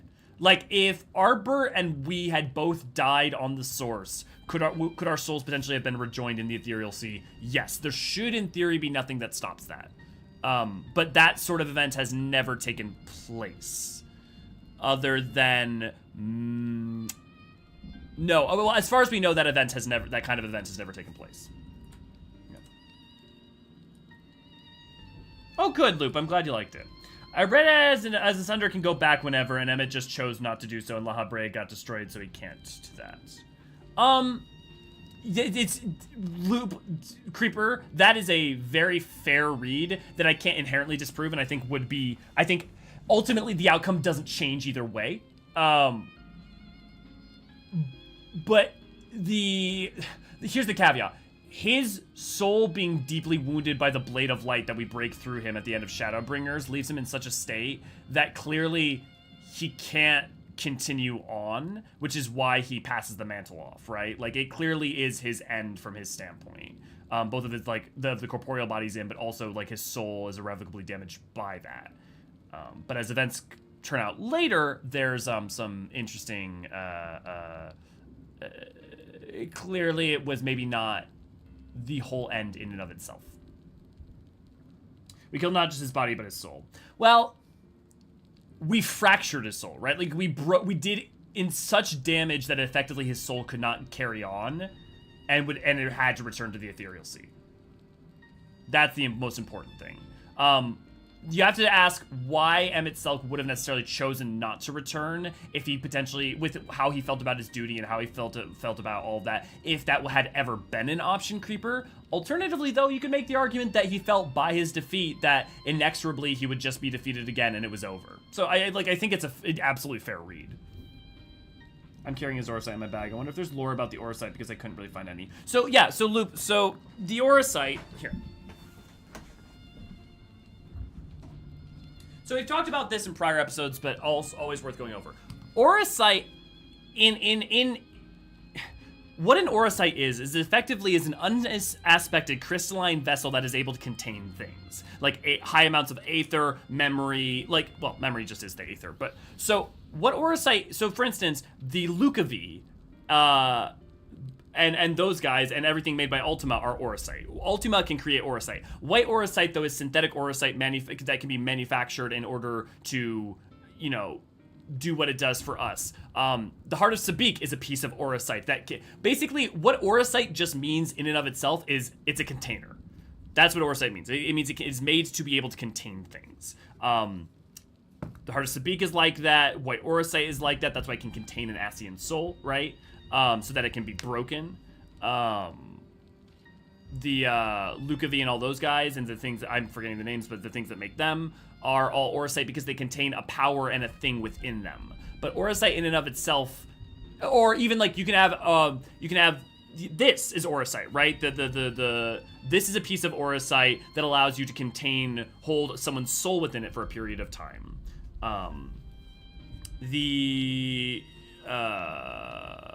So like that's the important thing to understand, is that auracite by its descriptor has a function, but what its function ends up being is highly dependent on the thing that it ends up being a container for.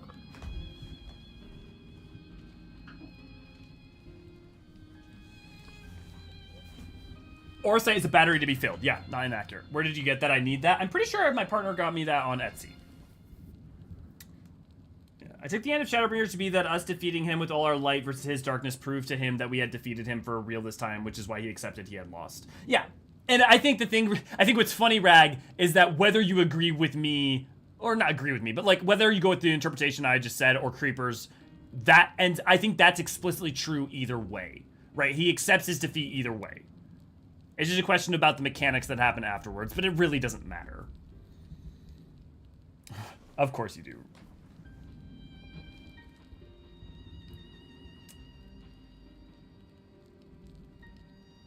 His auracite. Well, his soul is not within the auracite any longer. It's just like here. Let's actually like look up the Hades auracite real quick. Let's look up a Garland tool. Let's see if there's what it says in specific. Because if I'm not mistaken, I think it's memories that are held within. Yeah, Hades auracites. A small chip of auracite in which Hades was sealed. No, okay, so may you keep it close and ever remember. In which Hades was sealed. What's the Japanese say? Maybe it might be a little more clear. You know, because in which he was sealed, that could be indicative of the auracite that we used against him, though the color is off because it's dark, you know, crystal of darkness rather than a white-looking auracite. But it says Hades auracite. Maybe the Japanese will help a little. Hades, no. Oh, I don't know that kanji. Give me a second. I need to Google translate a specific kanji. Jisho. Oh, okay. No. Okay. Yeah, wait. Is that, yes, okay. A crystal fragment containing the thoughts of Hades uses a material for okay, so it is it contains some of his thoughts and memories. That it does not contain him. Because where's the kanji that I'm looking for? How does it know omoe? Yeah, literally the thoughts of Meo Hades no omoe ga fujikome rarita keshohen. So like the omoe, like, yeah. It contains like memories and thoughts of Hades, like kind of like what the convocation crystals. The convocation crystals are also like auracite. They just contain memories within them.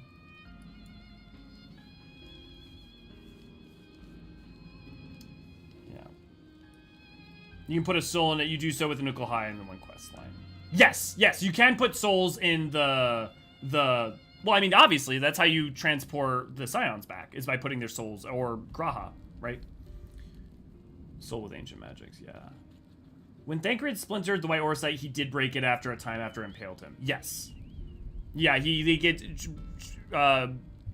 Thancred shatters it. It goes into him. His start breaking as well as the main one in him, which he eventually breaks and shatters. How many assassins did we actually put in Eorzean?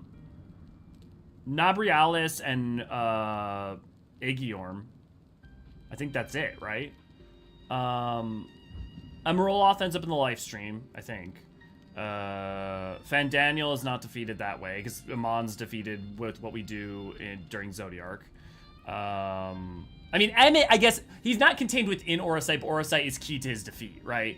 Because I mean, like, effectively part of his soul is contained within it, and then we shattered that thing. That's why there's a hole in him.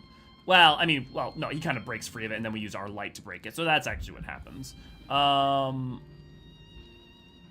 Habrea is absorbed by Ascalon. Elidibus. Well, Elidibus is solely contained within the Crystal Tower, which is not unlike Eorzean. So that counts too. Our Jobstone's Eorzean as well. You know, it's interesting. They're described as crystals, not as Eorzean, but their purpose is the exact same. So the thing is effectively, yes, they are just containers for memory. They are containers for experience. Like, they're held by people who act, and then over time, their experience and memories and is accrued into them. So effectively, it's the same thing, yes. Our Jobstone's Eorzean. Well, think of it like a etheric residue, yeah. The Convocation Crystals are like very compact, more advanced diary. That way, if they need a refresher, they can tap into the diary and clear up confusion. Well, it's interesting you say that, though, because you're not wrong, Jane, but also it's worth remembering that all the Convocation Stones that exist currently are not held by were not held by the people of that time. The Convocation Stones, as they exist, are the Unsundered teaming up after the Sundering and putting their memories of these people into those stones. So, for instance, the memories of, like, Logriff, Aegiorm, that sort of stuff. Are in there. Oh, good. I'm glad that's helpful, Loop. Yeah, thank you for the kind words. Elidibus, if you count the Crystal Tower as a giant Eorzean. Yep, perfect, Flora. I love the reaction from the Sage guy with the Nuclei quest. He's like, are you insane? Did you learn nothing? And you were like, no, I did not. Rather than use Eorzean as a prison for Emet-Selch, like with Nabrialis and Aegiorm, we used it instead as an anchor to hold him down long enough. Yes, though, I mean, depends on your impression then of that scene. I feel like the impression of that scene was, I mean, I think ultimately maybe to hold him down maybe what would have been the plan. But I feel like it was intended to actually work. Because, you know, I think the desperation breaks. And so we're, you know, charging our Blade of Light in order to attack and break in. Hopefully the container will hold him. But he breaks 3, but our Blade of Light is still strong enough, you know. I'm also vamping a little bit here. One, because the major nightmare has ended, though the sky still burns. But also because, obviously, we only have a few more cutscenes until we wrap up for tonight, because we're going to go shorter today. Because today was always going to be a roughly shorter day because we don't want to go. We're basically going to get to the entrance of map 5, and then we're calling it. What a lovely aroma. I wonder what sort of spices those are. Curious, isn't it? The burning sky is so ominous. The crackling flames here are somehow calming. Vritra chose to reveal his identity to the villagers of Palakistan before all others. A wise choice considering the warm reception. He even seemed a little relieved. It remains to be seen how the people of Razathan will take the news, but if this was any indication, he need not worry. Oh, Elio, running through the dark jungle, there was a time when I thought all was lost. Unless Vritra and Estinian not arrived when they did. No, we must focus on the good. Maven's precious daughter is safe and sound, and that's all that matters. If you haven't done the quests, all the quests for Palakistan, by the way, you absolutely should. There's a lot of side quests. Almost all the side quests in Endwalker are worth doing because either they end up being relevant to things that happen in the MSQ directly, or at least they're really fun or interesting. Needs to simmer just a bit longer, I'd say. In the meantime, I was hoping I might ask a few questions. The Red Sky, these terrible beasts. What in the name of the sisters is happening here in Thapnir? Well, you see, it's the final days. Let me explain. Oh my, that's rather a lot to take in. It would seem the situation is even more grave than we suspected. Thank you, friend. My colleagues and I will use your knowledge to see if it can further our own research. With that, here we are. A pot of piping hot chai, brewed from my own secret recipe of spices and tea leaves, together with a hearty helping of rich milk and purest sugar. Made enough for everyone in the village. Might it trouble you to deliver a few cups? The drink has medicinal properties, then. Not in the least. The ingredients are quite ordinary. It's so very tasty though, and has a way of lifting the spirits. The spicy aroma and distinctive sweetness of chai is a simple, everyday pleasure on our island. Sometimes the best medicine is the simplest. A lovely sentiment, Dodana. By all means, allow us to assist.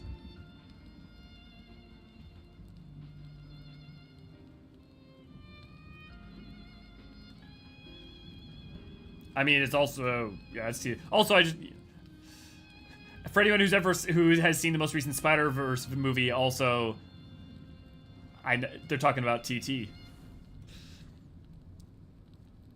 Will you lot distribute the hot beverages? I'll do a sweep for errant beasts to slay.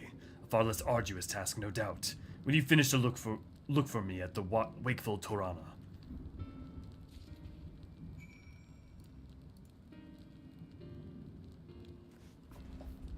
Okay. Un momento, por favor.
So the light's gonna be. You guys will have to let me know if it comes back in its fullness right now. Let me stream, because I think we're gonna be okay, because I think I know what the problem might be. So don't none of y'all worry just yet.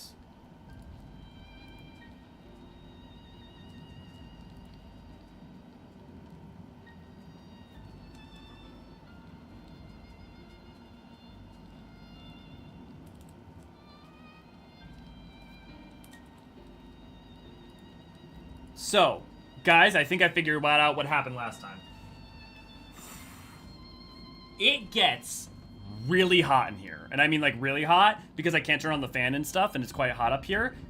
The modem is overheating, or the router is. That's what happened last time. Because I went to go touch the router to like see if there was something wrong with it, and it was like hot as hell. I just put it next to like the window, I turned on the air conditioning, which you may be able to hear in the audio, and now the internet's better. So I think that's what's going on.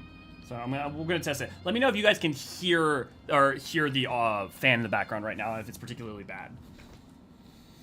Okay. Yeah, I think it's on his end. I have extremely good internet. Yeah, Loop, I would say pretty much the vast majority of the time if there's a problem with the internet, that's why. Seems good now? Yeah, I put it next to the air conditioning. Everything's doing better now. And I bet you we're gonna be fine. So I'm gonna take a second. I'm gonna read your guys' message while let it cool down, see if that works well. Wait, if the pandemonium story is to be believed, well, careful. One of the confirmation members made their memory stone before the sundering. That's a different memory stone. Yes, that is a very... So it is not that no member of the convocation had a memory stone or made memory stones, but those memory stones are not necessarily the same ones that you see. So, like, there is a memory... La Habrea of the time would have had a convocation stone. The convocation stone of La Habrea. But during the sundering, it was lost. Make sense? But they used... this unsundered used their memories of their fellows in the convocation to create stones that had enough of their memories that it could help awaken them, their sundered selves, to their seat on the convocation. So, let me explain it like this. Okay, the sundering happens. Emet Selk, Elidibus, and La Habrea all come together and are like, we need to create take all the memories of their friends, of the other 11 members of the Convocation. Well, technically 10 members of the Convocation, and then Emet-Selch makes Azem Stone in secret, and puts creates Convocation Stones for each of them. They then go out to the different reflections, and they find shards of the souls of the Convocation members. So let's say they found Lahabrea's, or they found a Nabrialis over on the, technically they actually tell us this. Here. They tell us this. Give me a second. Since we actually have this information, let's...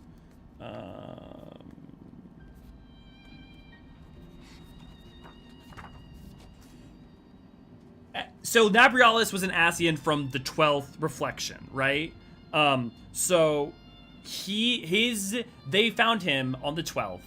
They found, because each reflection and the source would have one shard of one of the sundered Convocation members, right?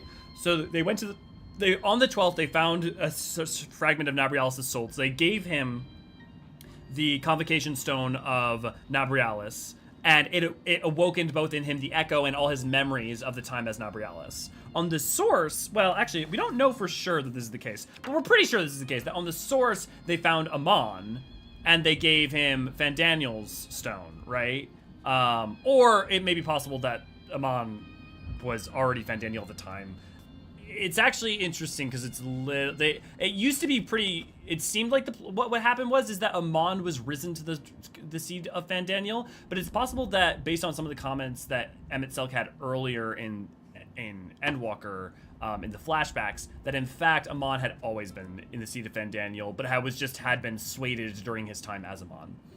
There may be actual things that clear that up, but it kind of doesn't matter either way. The point being that the person who had the soul of Hermes, of the person who sat the seat of Fandaniel, was given memories, was given this Convocation Stone. The problem is that he had only been within the seat of Fandaniel for a short time, so there weren't that many memories of the person who became Fandaniel. And so when Amon was given that stone, it didn't like connect with him. That's also if you gave a Convocation Crystal to Gaia, right? If you gave Logriff's Convocation Stone to Gaia, Gaia would have become effectively like the memories of Logriff would have like took over her personality, which is what we see in Eden, where effectively Mitron tries to use his memories of Logriff to like bring that side of Gaia back, like of her, like that the dominant personality of Logriff to take over. But then ultimately Gaia ends up winning, and Gaia and Logriff, that like her in like that side of her personality concedes.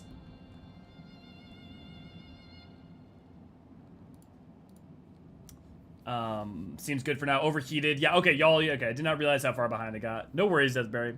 I uploaded to my PC a while back, hasn't run the same since. Yeah, Rag. I'm trying to be careful. I'm trying to figure out. Actually, real quick, can you guys hear? I'm gonna like shut up for a second. Let me know if you can hear the fan. And when I'm talking, can you hear the fan? And when I shut up, can you hear the fan?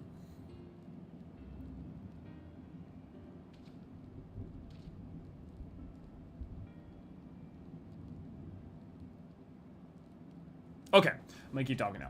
It's going better. Good. I can hear it, but it's not that bad. Okay, you can hear it, but it's not that bad. Thank you, Ray. Even if we could hear it, I'd rather have the white noise than a laggy stream. Yeah, I mean, hopefully it's not that binary. What I'm gonna try doing, I'm gonna try this.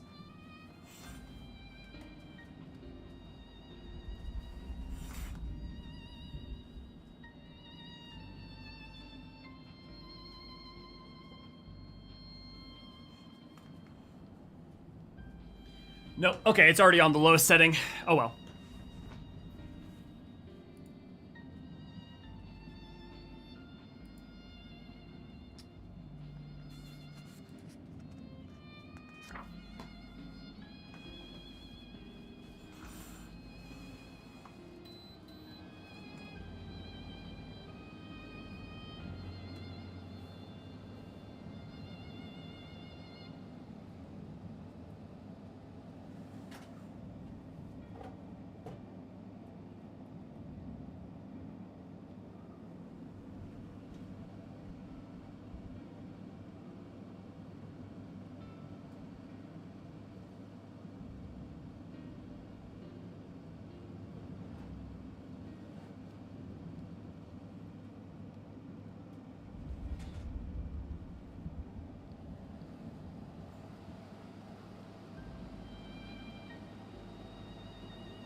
Okay.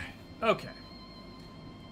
I know it's still got it bad, so I'm gonna try something though. Try a couple things. I don't know. I feel like I'm right, and I think that overheating is what's up, but we're also having some oscillation. I mean, it may just be like something being downloaded or what have you too.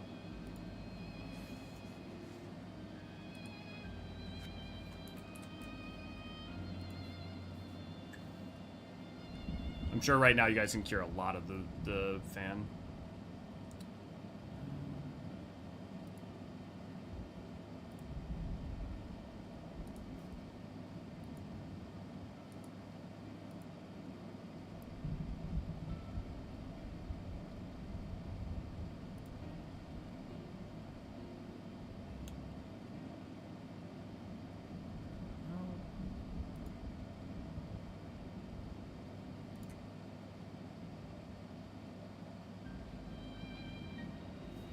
Okay, it says it's in the red. That's fascinating. So right now it's like I have it. Now it's like going into the, like really.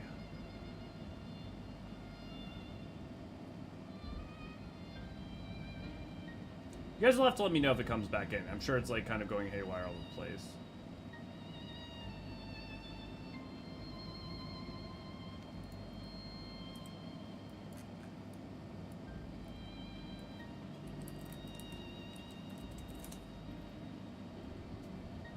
There you go. I see you guys worrying, so I'll turn that on. Let me know if you can hear me or if it's, yeah, lagging bad. Do we know any it's an overheating? What temps is the CPU? No, the CPU and GPU I have no issues on. I mean, we can pull that up, but, I literally, I triple checked and double checked all my...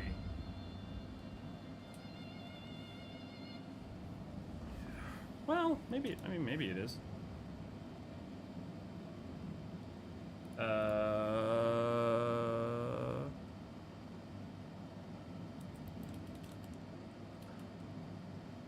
Afterburn, that's what MSI, that's what we're looking for.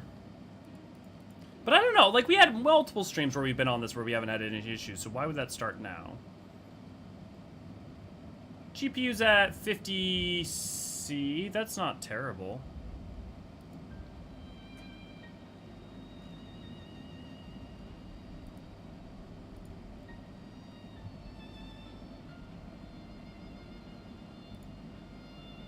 Yeah, and everything's green now. Yeah. Okay, I think... So I think there's a couple possibilities here. And I know that you're all watching Final Fantasy XIV so that we can do a tech breakdown, but just bear with me for a second. I think it is the overheating thing, either for my GPU, maybe, or it's for the thing. And what happened was the instant it started working again, it was pulling a lot higher or something, and that was just started overheating.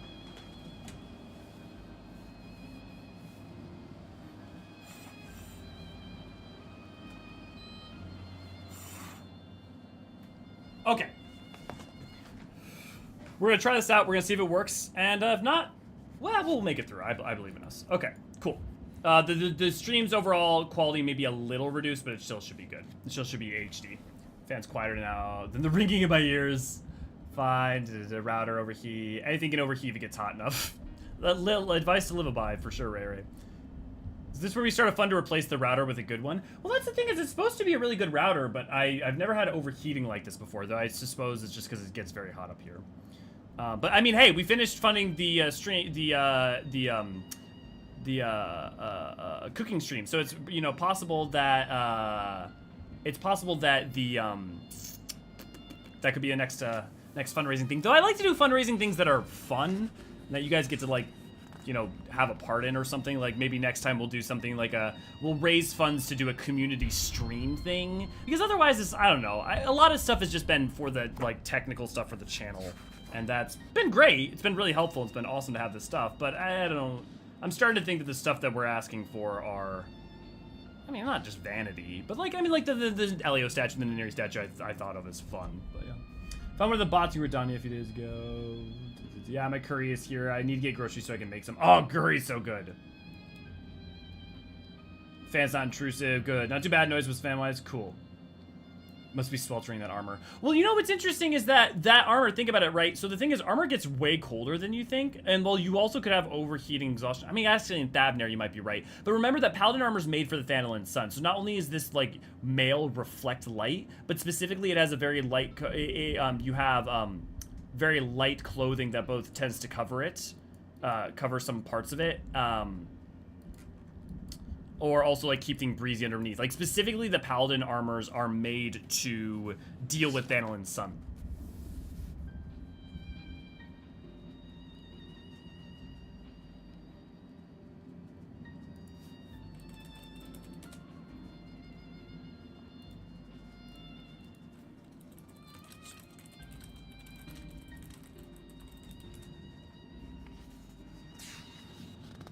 Where were we on where were we on our thing? Is Elio using a wired connection? Yes, we were on wire connection.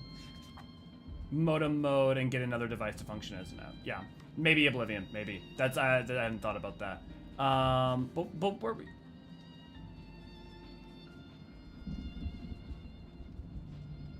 Her one last question. Has the moon its own, or does it share one with the ethereal seas? So, the moon has a link between the ethereal sea and the moon itself. There's a couple reasons we know that, not least of which is that when Zodiark was destroyed here, the souls in Zodiark returned to the ethereal sea of the moon. We know that's a thing.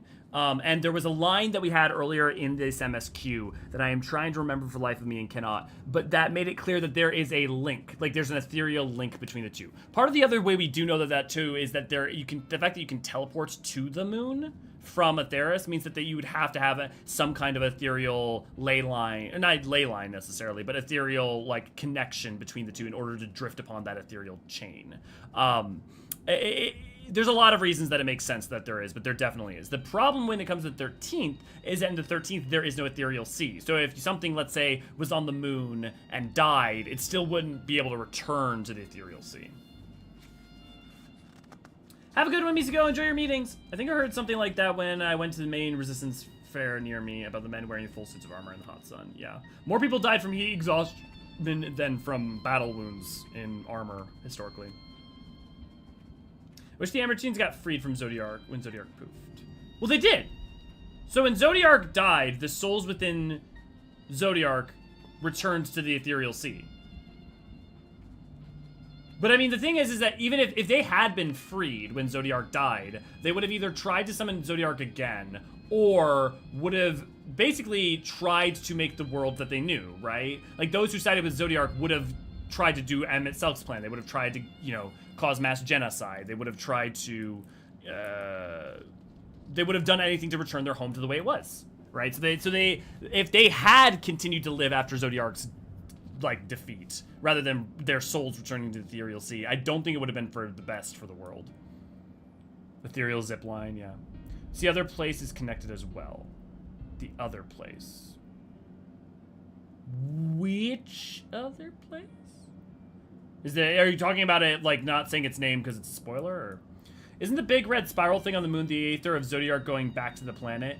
It is definitely a byproduct of the aether that was within Zodiark. Whether or not that is necessarily the aether going back to the planet itself because of the way it's expelled is possible. Unless there's something that's specifically stated as such, I don't know that we can assume that it is. But we know that the aether of Zodiark, to a greater or less extent, did start returning to the ethereal sea.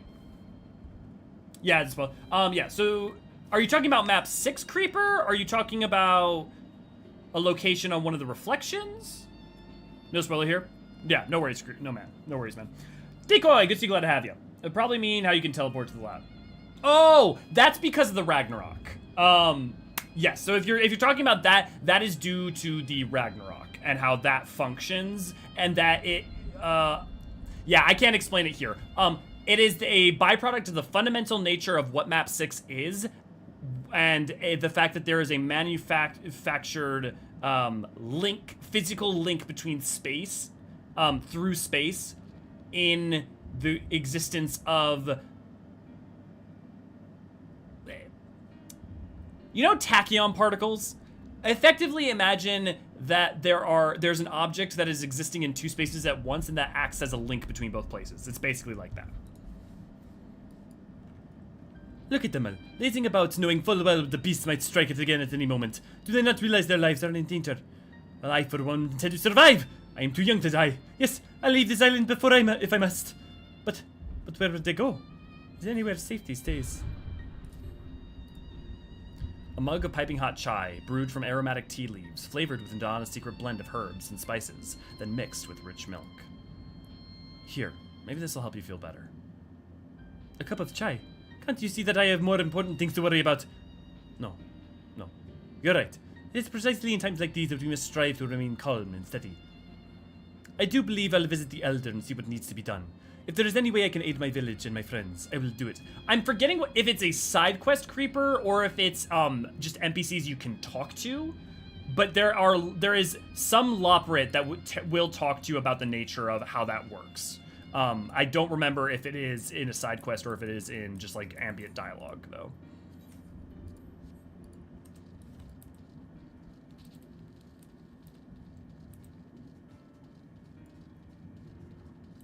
As we got sidetracked with Overkey, I need to repeat my question. Yes, please do. Who is Trevichant? He's from 1.0. Yes, okay. So Trevichant was an Ascian. We don't know which one he was. Trevichant was one of the Ascians. He may have even been one of the black masks rather than a red mask. Probably was a red mask based on his importance and how much he tied into things. What I would guess, based on the fact that no Ascian we've ever dealt with has referenced his behavior so far, is that he is likely, well, it could be Emeraloth, but Dudelaphon, Altima, Emeraloth, I'm trying to think. Okay. Who else am I missing that we haven't engaged with? Dudelaphon, Emeraloth, Altima,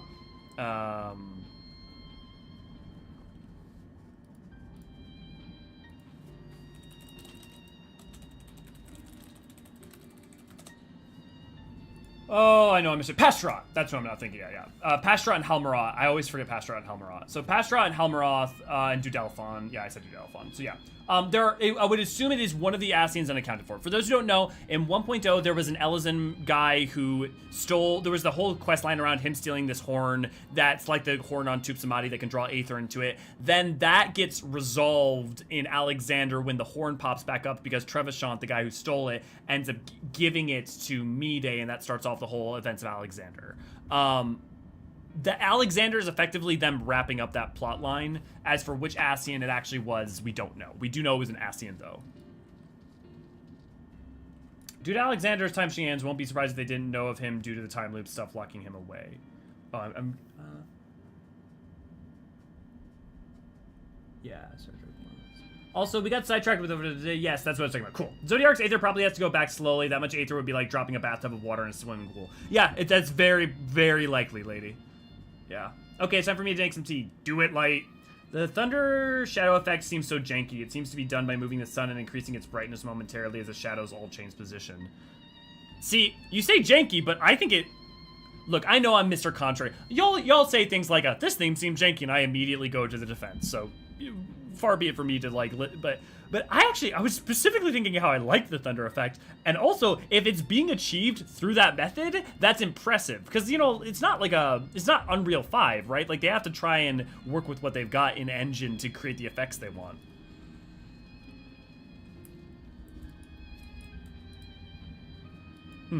Wait, I know you. You're the one who saved us from the beasts back at the temple. Were it not for you, well, let's not even think about that. At times like this, we mustn't dwell on what might have been, but look to the future.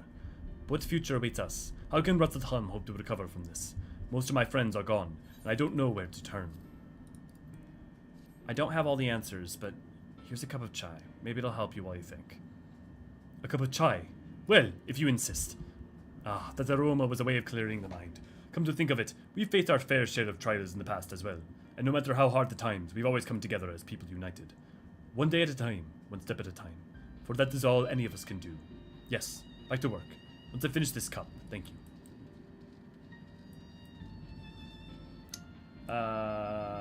It's Stigmascape's intro quest. Thank you, Infinite. It's been so long. I have not redone that quest other than when I did it during 6.0. And I think there actually might be someone else who reaffirms that then. There might be yet another Loprit who talks about it. But then it's good to know that Stigmascape's at least for it, so. Dude, Alexander times again would be surprised if they didn't know him due to the time loop stuff locking him away. What, Trevichant? Because Trevichant was not part of the time loop. he would not cut it. He wasn't cut out of it. Nice. Enjoy your culinarian, Oblivion. I'll defend it that it's very good for what it is, but it definitely feels like it can't have more than one global light source at once. That's because I don't know if it's only one, but I do know it's very limited in that, and that's one of the things that they're trying to fix with the 7.0 revamp, is more light sources. So for instance, they showed us examples like that in places like Titania's Arena or in the Studium. There's a lot of places where there are like things that should be emitting light but don't actually emit light because they can only have a very finite amount of light emitters. But that's one of the things that they are fixing. I'm sorry. I just want to be left alone. My best friend and I, we fled together in the village together. One of the beasts took him, and it was all I could do to run. All the while I could hear this monstrous voice screaming my name. I'm sorry for your loss. Here's some chai. Maybe it'll help a little bit. This is for me. We used to drink chai together often. Shared stories over steaming cups after a hard day's work. Thank you, friend. The pain may never pass, but I press on all the same. For his memory, for we who must remember. For those we've lost, for those who we can yet save.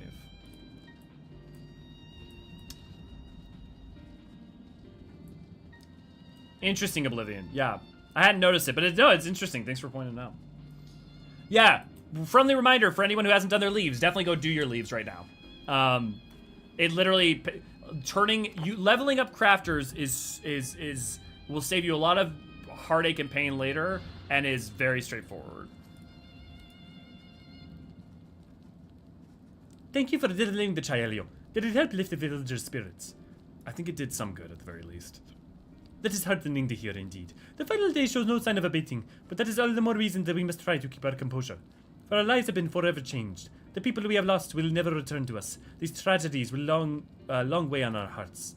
But we have the capacity to live with our suffering, to carry the agony till we too join the fallen in death. It is not a surrender, but a recognition, for it is only in acceptance that we find the strength to move forward. Don't forget, do all the YouTube things. You know the ones, like clicking the like button. Speaking of licking a like button, I'm gonna take a bite of my cupcake because I'm finally hungry. Ow. Delicious. And secretly nutritious.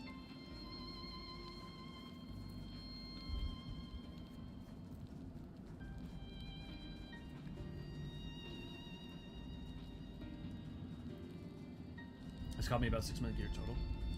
Ooh. That's a hefty sum for sure, Oblivion. I didn't say taking steps after leveling was worth it. That's just a pyramid scheme. However, getting your gear to your crafter to 90 so you can desynth and repair, that alone I say is worth it. Under his wing. As you finished your deliveries, might I talk with you in a moment?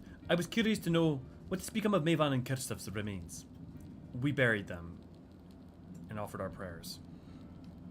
Oh, thank you, friend. Surely they will be able to rest peacefully by each other's sides. I and the people of Palakistan will perform the rites as soon as we are able. As for the child, it will not be easy for her growing up without her parents, but I promise to do what I can. Once she is able to eat solid food, the fish I catch will help nourish her. If you have not, I highly recommend doing the quest line that revolves around their child and her, what's to become of her. Alas, we finished delivering the chai. I do believe everyone has a piping hot cup. I could almost believe that there's a magic's at work. How their tension fades with every sip. Let us pray that Palkistan has seen the last of those transformations, at least for now. They are still at risk, as every village in Thavner is like it not. Still, I trust that we can leave this place in the care of our friends from the Radiant and High Crucible. Shall we return to the Razatan? By all means, do not let us keep you further. There are still many who have need of your wisdom and strength to deliver them from this terrible calamity. And I will do what I can as well. I will bring rations and supplies from Akalia. We have plenty to spare. Then let us find Estinian and be on our way. Where did he wander off to again? I think he's going to meet us over in Razatan. Or in the Wakeful Torana. Well, okay, I was right. The Wakeful Torana, near the bridge to Razatan, as I recall. Very well. Lucky Americans and their cupcakes. So first off, Loop, I was not aware that cupcakes was a highly specific American thing. Or are they not available where you are? Licking the like button in the communal rock salt. Sacrificing your firstborn to the old gods so our harvest isn't plentiful. I'm poor now, I only have 500,000 gil. Hey, I mean, as long as you can still do what you gotta do, right? I have the 80,000 gil thanks to pentamelding. Yeah. I keep hovering around 4 million gil because I keep spending it on other stuff, but I still need to get the, like, new gold mount. Oh, that sucks, lady. Takes a village, right? Yeah, Flora. Yep. See, the thing is that always do at least the first 3 melds. Like, even if you don't pentameld, the first 3 melds are really inexpensive to do. It's quite a bit of diminishing returns after that.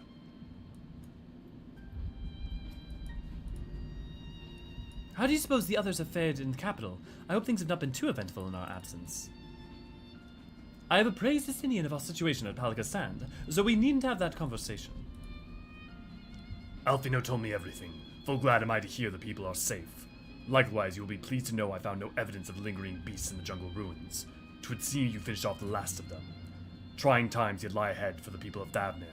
Fortunately, they have a wise and benevolent satrap to shepherd them through.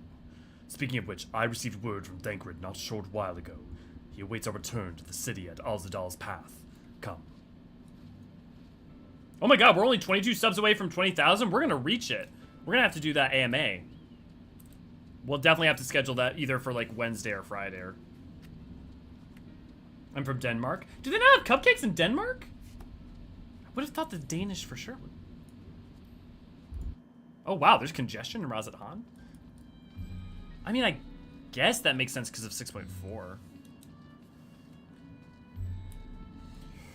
Man, look, I know I probably shouldn't admit to using it that frequently, but like, literally all I really use is just a color booster. It's just a, like, saturation booster. That's it. But still, I mean, like, okay, there's a couple other things, but that's effectively, that's it. And man, does it make a difference. There is a lingering sense of desolation here, but that is more preferable to the panic and chaos we saw before. The poor old woman who became best said her grandson had gone to Palakasand. I hope he survived. Well, if you get the constituent ingredients loop, you could always bake some. At some point, I did all my unused jobs to 50, took a few months of duties, but then freed up a lot of armory space, finally have everything baked. Yeah, the other thing is that there's a lot of fun things you can do, so getting everything from, like, 50 to 60, do a bunch of Palace of the Dead, right? Or plenty of other things. Or even just do, like, a daily frontline, so you level up your series reward and slowly get a bunch of XP for all your jobs. You know, 60 to 70, you can do Heaven on High. 70, 80, you can do Bosnia. 80 to 90, you can do, Eureka Orthos. Like, and that's just, like, if you want to grind those out. You know, there's plenty of good options for it. 'Twill be a struggle for the people to come to terms with these tragedies, but they are far stronger than you may think. It's good to see you safe. Given the skies, 'tis all too easy to fear the worst. I'm pleased to report that we've succeeded in quelling the threat here in the city. The beasts have all but been felled, and the citizens are safe for now. I've also heard from the Radiant that an important proclamation will be made in the city square, though they said that no more than that. Might you have any idea what this is about? Vritra means to announce himself. So Vritra is finally coming out from behind the curtain. I suppose we too should fear what he has to say. To the Megaduta then. But before that, it would appear that the word of the assembly has not yet reached all the citizens. If anyone along the way seems unaware, we'd best enlighten them.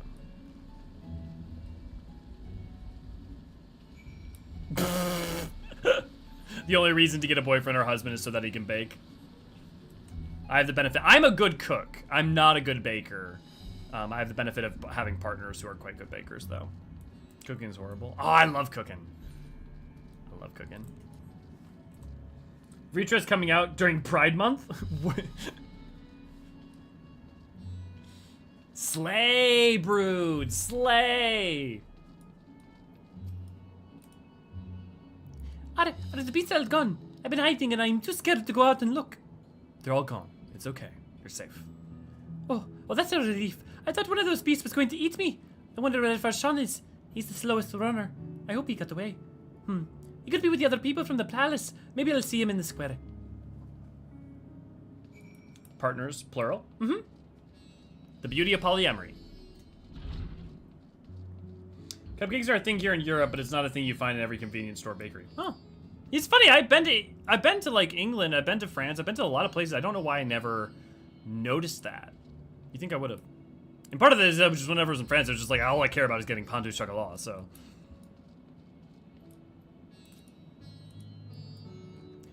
Leave me be, please. I swear to you, my flesh tastes absolutely terrible. Everything's okay. They're gone now. Oh gods, what are you doing, scaring me like that? If we're not too quiet, those beasts will find us. I promise, you're safe. They're all taken care of. The square, you say? But that's where the satrap was killed. With my very eyes, I saw him crushed in that creature's maw. So many lives lost. Such terrible carnage. And you say there is someone else who would lead Razatan in his stead. Whoever they are, if they say anything to sully the memory of our beloved satrap, I will make them regret it. Baking and cooking are different beasts, definitely. I'm lucky I'm decent at both. Actually, I don't know if I would even say I'm decent at baking. I can bake fine. But I love to cook. Do you remove boiling water at some point? That's cool and unfair to people without partners. They gave you share, so it's fine again. Yeah.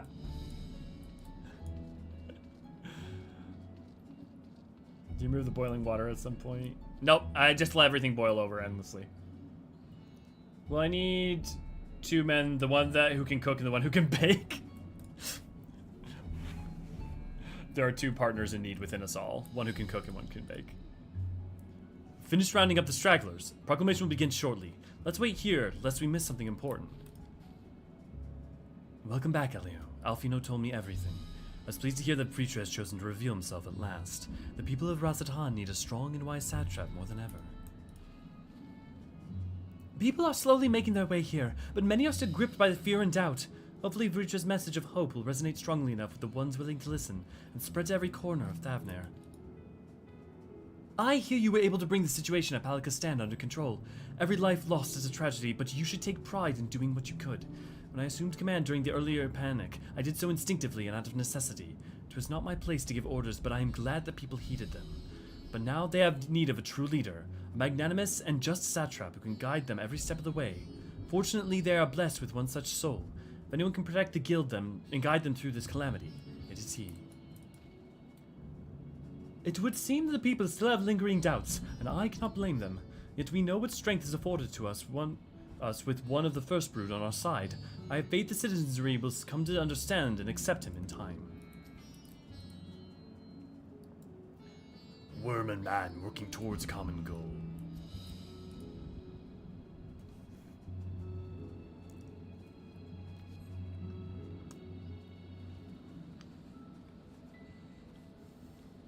Oh god, Flow! Sorry, not Flow, Dynamis. God, the Dynamis theme, oh.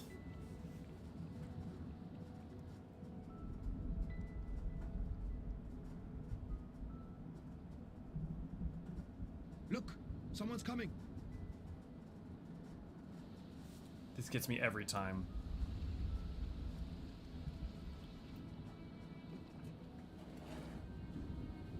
I love that they use it so early for these moments because when it comes around. It warms my heart to see so many brave, resilient souls before me. Today, I would share with you a great revelation. But before I do, I must make a humble request. Do not be alarmed, nor avert your eyes. See the one I unveil for who he is, and know that he means you no harm.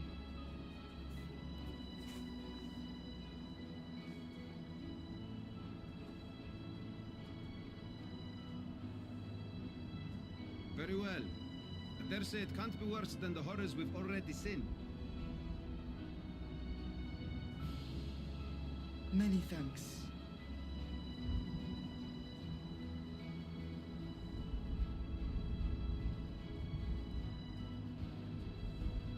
Remember, that eye is inside of Arshan. That's why it's showing that he doesn't have it.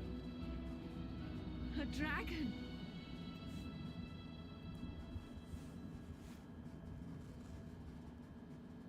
Wow.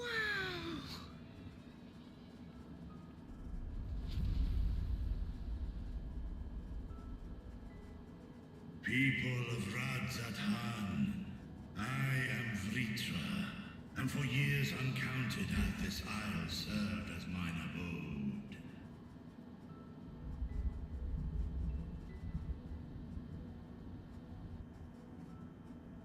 'Tis as the Satrap's ally I am known. Today, I would reveal the truth unto you.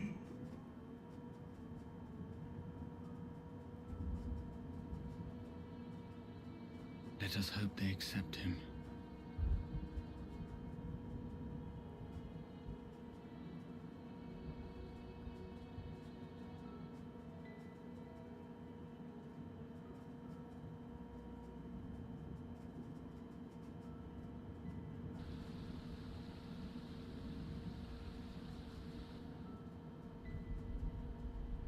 If I am hearing this right, you were the satrap all along? Vashan! I mean, Master Vitra, does your divine eye really see all? Nay, child.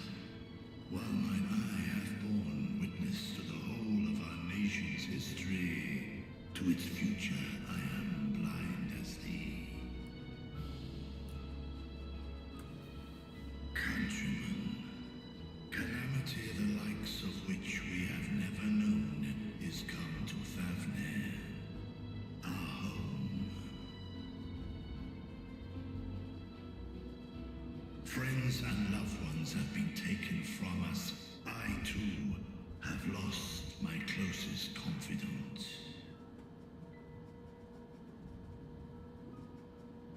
Ahawan loved this land and served it with dignity till his dying breath. A nobler satrap there will never be. For so long, I lacked the courage to face you. I will not easily earn your trust, this I know. And yet, I cannot sit idly by and abandon Radzat-Han to her fate. A font of boundless vibrancy, this jewel of the ocean. Since time immemorial, hath she glittered with every color imaginable. To this dragon, slumbering in his dark lair, 'twas a mesmerizing sight, and one that brought no end of joy to my heart. This calamity hath stolen too much from you already, yet so long as you live, the light of Radzat-Han will never be extinguished. I pray you let me watch over it. Over you.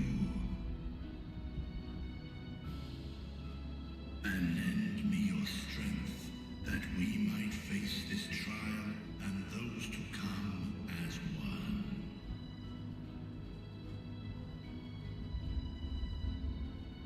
I do not know you, dragon, but I thank you for speaking the truth to us. As divinities, both Manusha and Riga once joined together, so too do I believe that hand in hand, we can overcome this ordeal and welcome an era of peace.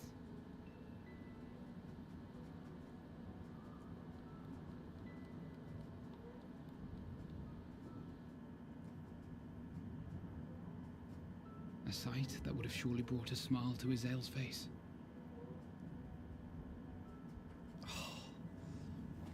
Indeed. The future she gave her all for.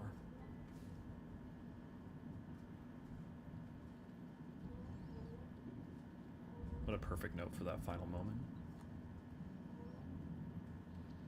Yeah, it really was, Kiko. Excuse me, but I must speak with the satrap at once. Father.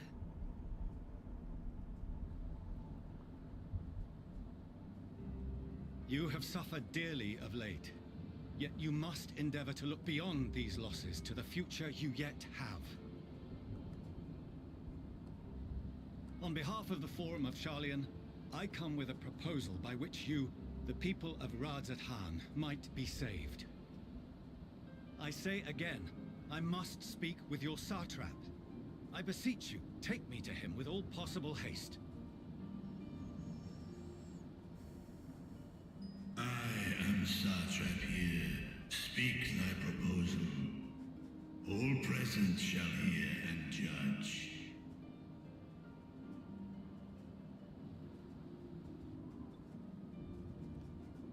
Credit to Horsefont, or fortunately If I have surprised, given but then he's like, offense, okay. Then I apologize. He's good at his First, job, man. Allow me to share with you what knowledge we have of the phenomenon responsible for your woes. The final days. 'Tis an affliction of stagnancy and rot, sown into the currents of the star.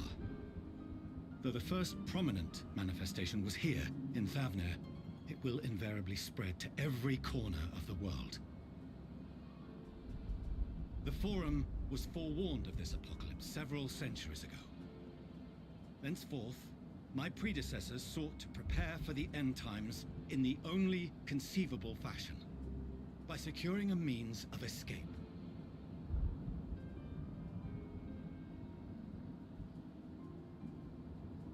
Escape the star? What madness is this?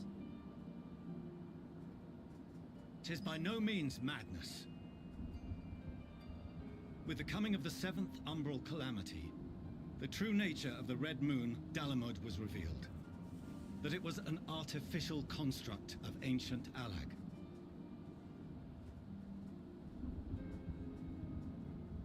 But what of the Silver Moon?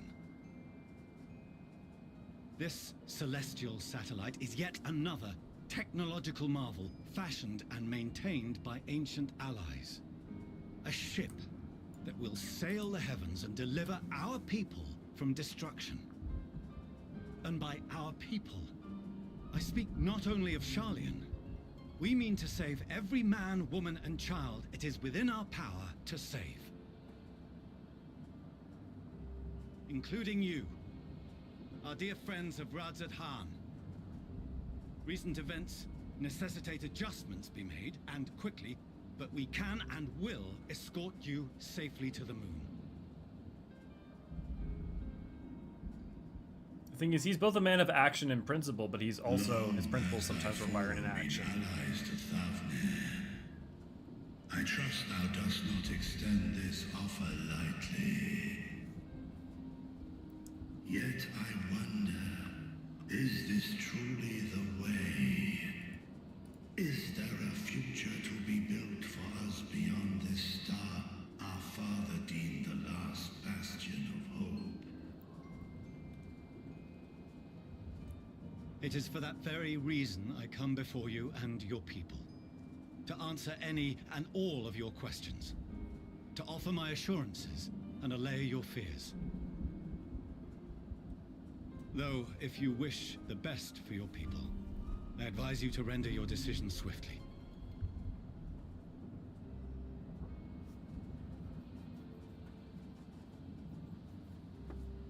Show our friends to Megaduta. They are to be I just realized as honored guests. is this armor inspired by the FF11 Blue Mage? Worry not. Whatever decision is reached, your paths shall be yours to decide. So probably this is probably more Indian, that's probably more like Persian or something, so probably not. Heed the warning of these brave heroes. Guard your hearts against fear and despair, for it is within such fertile soil that the seeds of blasphemy find purchase. Remain calm and attend to your daily tasks. I shall return anon.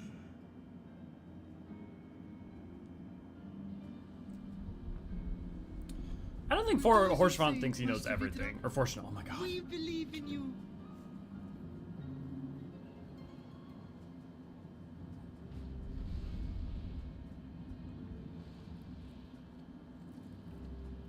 S ranks. S ranks hunts loop? Are you talking about that?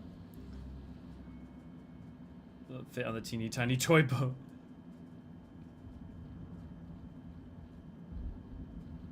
Oh, you're still here. What a relief. Nidana, what's the matter? Has something happened at Palaka's stand? Oh, no, not that I know of. I just hope to hear your thoughts on a theory of mine. All who undergo the transformation are drained of their ether, yes? What is it then that gives these beasts the strength to carry on as they do? Good on you, Logically, Nidana. they must be drawing upon an alternate form of vital energy. That put me in mind of our earlier conversation, when I tried to explain the essence which many confuse with ether. Akasha. Yes, I remember. The unseen gift bestowed from on high. An energy influenced solely by emotion. Yes, yes. In this instance, negative ones set Akasha into motion, thereby infusing the beasts with vitality. I posit this as the mechanism by which the beasts are born and sustained. Ah, do you still have that flower? Remember, because it's an intellecty, so it's responding to the ambient motion, and therefore it fades away because of all that ambient negative emotion. If we accept that it once shone bright by drawing upon Akasha, influenced by the thoughts of those nearby, then fear, terror, despair, negative emotions so powerful as to suffocate it, permeated the air in this place.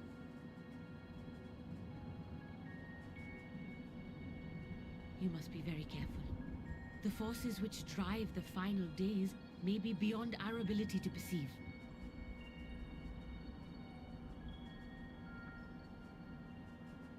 Yep, totally infinite. Sorry, I didn't mean to scare you like that. At any rate, I will continue my research into Akasha. Do temper your expectations, however. There are sadly few detailed studies upon which I may draw. Loki, good to glad to have you. Formulating a new theory as you have is itself no small feat. I wish you well in your endeavors, and pray you take care. Thank you. You stay safe as well, yes? Till next we meet. And we will meet again. It's also to remember that, like, she's only able to figure this out because we figured out the underlying mechanic of what was causing with the emotions, right? So this is all reciprocal. Make sure that makes sense that you know about Akasha being an alchemist from Thavnir. She presented that information to us. We figured out what was going on in the first place with everyone and with the final days, right? So, and thanks to that, she was able to posit her theory. So it's like, it is reciprocal. It's not just like, oh, Nidana comes in and explains X all the time. Can we find out Laura? Yeah, Luke, there's a person in Charlene who, if you talk to, will tell you about those guys. Breach will not fit on the Team Tenebo. Remember that dragons can't fly through the void endlessly, though, because it does take Aether to do so. Like, that's why Midgard Summer's main seems to have gone out. Preacher can fly. Yeah, choice of words is interesting. Stagnancy does not mean the final days is aligned towards light and umbrality. No, because it's not an etheric polarity.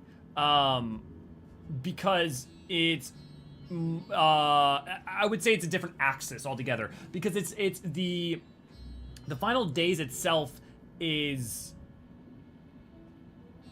not a stilling of Aether, it's an obliteration of Aether. Does that make sense?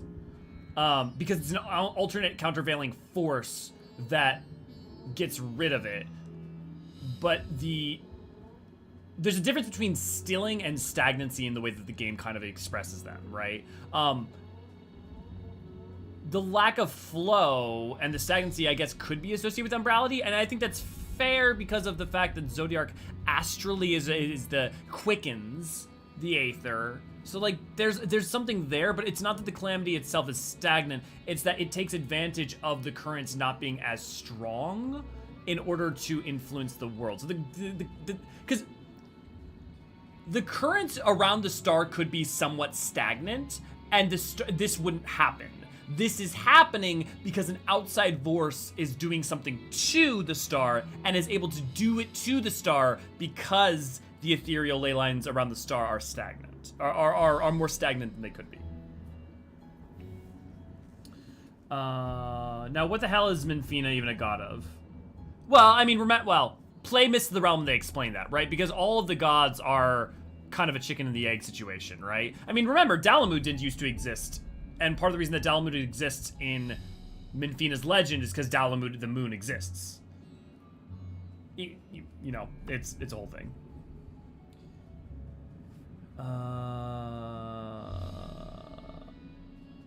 No, sure, I've never been stayed in game, but wouldn't the plan of the Forum fail, like trying to escape the ozone hole by launching yourself into... Wouldn't the plan of the Forum fail, like trying to escape the ozone hole by launching yourself into space? So ultimately it would fail from what we know later, Creeper, yes. And I think Floria, but yes, but I cannot explain my reasoning yet. Okay, makes sense, Floria, yes. The answer is, ultimately the Forum's plan, depends on how you want to frame fail. All the Forum's plan does is buy time. Because the cause of the final days is not understood nor stopped. So if it happens to the next star they go to, or the next star they go to, endlessly, eventually they're gonna have to contend with that. So yeah. But we can't talk about it until we get to that point in the story. So to confirm that Hydaelyn and Midgard Summer have spoken before, right? Yes, they've made a pact. That's why Midi can cancel out our Blessing of Light, and why Midgard Summer is, like, knows things about Hydaelyn. However, I wonder if Hydaelyn ever warned Midgard Summer of the final days too. I'm forgetting the exact language that's used. The conversation you have with Vritra in the beginning when you first meet him in Thavnair hints that Midgard Summer either knew or suspected a lot of what Hydaelyn had going on, but never was explicitly told all about it. As far as all the evidence that Midgard Summer gets at, like Hydaelyn keeping her secret, like referencing Hydaelyn keeping some of her secrets and stuff, and the fact that Hydaelyn would know how some events would play. Well, can't talk about that yet, but Midgard Summer absolutely had a relationship with Hydaelyn and made a pact with her, and like was in many ways informed by her. That said, I do not think he was fully aware of the final days in and of themselves. And I think that his suspicion about this being the star being the last bastion was less of him foreshadowing to his children what he knew because of Hydaelyn told him, and more his own intuition about the state of things and what happened on the Dragon Star and to the Omicron.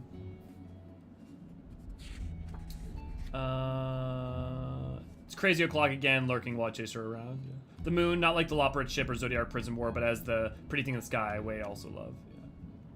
Midgard Summer stripped us of Hydaelyn's power, so I indicate what history the two have had. Yeah, when Midgard Summer first arrived on Etheris, he made a pact with Hydaelyn that she was like, you can stay here with your children, and I will help protect them as well, but you need to help me protect the star itself, and also specifically a certain location above Silvertear Lake, let's say.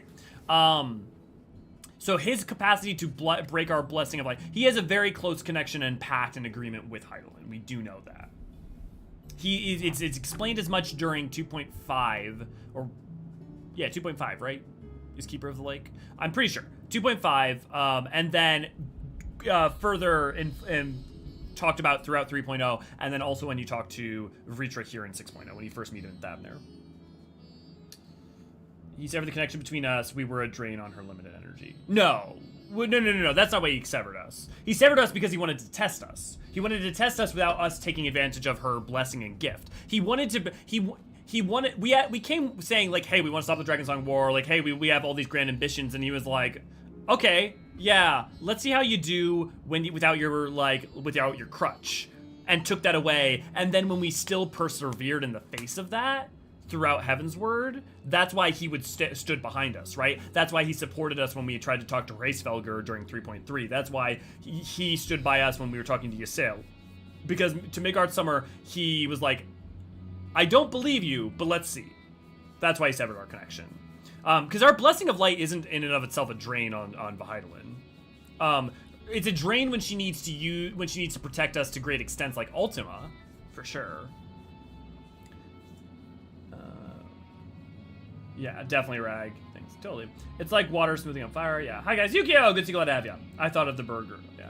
Would this plan include everyone on the star? No, not everyone on the star would make it to the moon. There's not enough time and there's not enough resources. Effectively, that's part of the point the twins have to Fortunel's plan, which is that not every living being on the star, not every person, not every, you know, not all the different creatures are going to make it to the moon. And the moon ultimately is still just a stopgap measure.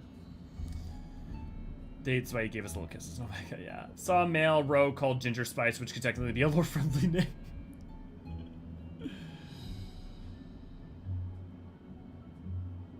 Was it a Hell's Guard? And that would be more for female. For males, you would need kind of like more of a geographic bite. It's close enough though. Midgard summoned to the Warrior of Light 1v1 me. Final destination 0 items, no blessing of light. You're not wrong. Honestly, it was more 1v1 the Dragon Song War. Final destination 0 items, no blessing of light. Because it wasn't. I mean, well, actually, no, I take that back. Because you do fight him with Primogenitor, right? But you defeat that apparition before he cancels out the blessing, right? Yeah, yes, because you do the dungeon first. I mean, even Aroused Snake is a lore-friendly Hellsguard name. Yeah, because the creature, yeah. So far as we've come, and after all the horrors we've seen, there's still so much we do not know about the final days. Could it be Nizidana said that the cause of the phenomenon is beyond our comprehension? And if so, are we powerless to forestall it?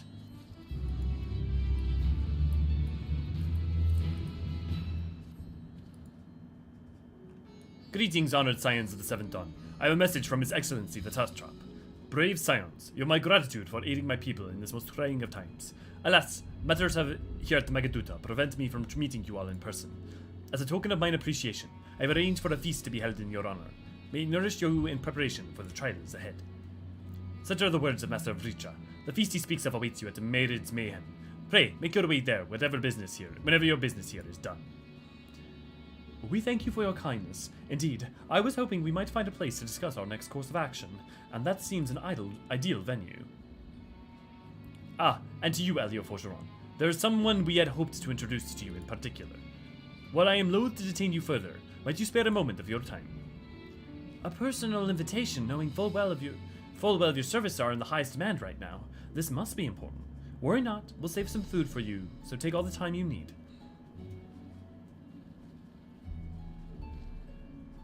Thank you, friend. Whenever you are ready, please join me in the Aetherite Plaza. I shall go on ahead. Hoary Boulder remains one of the best names in the game, and of course, Mad Snake. Underground caverns can have natural gas, so Gaseous Hole is a lore-friendly Hellsguard. Y'all going ham today. Forsooth is such a nice word to say. Forsooth? Yeah, pretty good. I'm a fan of Emblem. Emblem. And yet emblematic. I'm not as... Not trying to rain on Forum's plan, but because I was exposed to Destiny 2, humanity tried to pull an Exodus in its technological golden age, but none of the Ark ships made it far. Yeah, but like, I think the context there is kind of different, because the thing is that they weren't worried about the darkness as much, right, in Destiny. Or, like, that's kind of not the point. The thing is that they're facing the actual apocalypse here and now, and the only remember, the point is no matter what, they're facing the end of times. Right now, the final days is happening, the world is going to end. The two well, there's 3 camps, but the 2 effective camps that are given privy to are the Forum, whose entire plan is preserve everything we can and try to minimize damage and try to keep people alive, right? And try to, like, it's make sure we survive. You know, it's Y'shtola versus Fortuno in the trailer, right?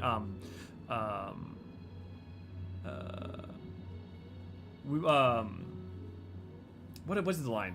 But you know, you talk about surviving. He says we must, and then you know, Y'shtola says, "Do what you must, but we Scions will fight till the heavens fall, till our last breath." Right? And the Scions believe that, like even the twins say as much. They understand Fortuno and why he's acting that way, but they believe there's another way.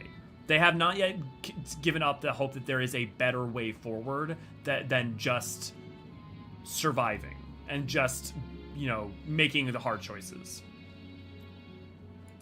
I once had a rogue called Supluferous Ampersand. That's amazing, right?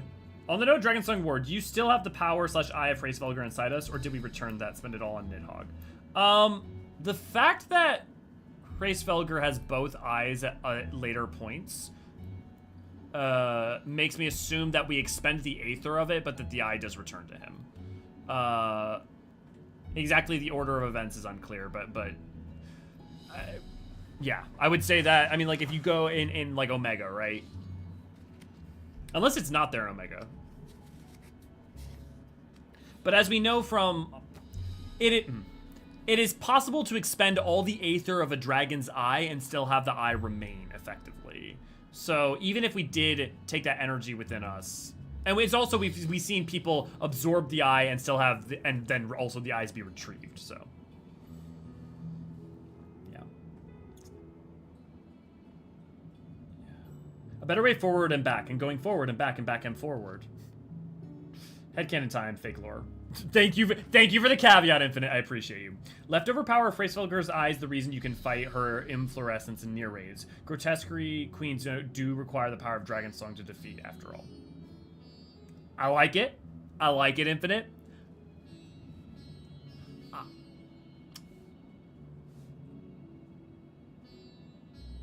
I have so many things I want to say to it, but all of them involved going down an entire rabbit hole of near lore that we don't have time for, but I like it. But Yukio, he does. Razadhan and Thavnair are Vritra's brood. That is really important. He even says so, right? The people of this land are his brood. And he talks about them the same way that Tiamat talks about her children, right? During 5.X. Accelerate to your Aetherite, and see this has been restricted to select few ever since the tower first disappeared.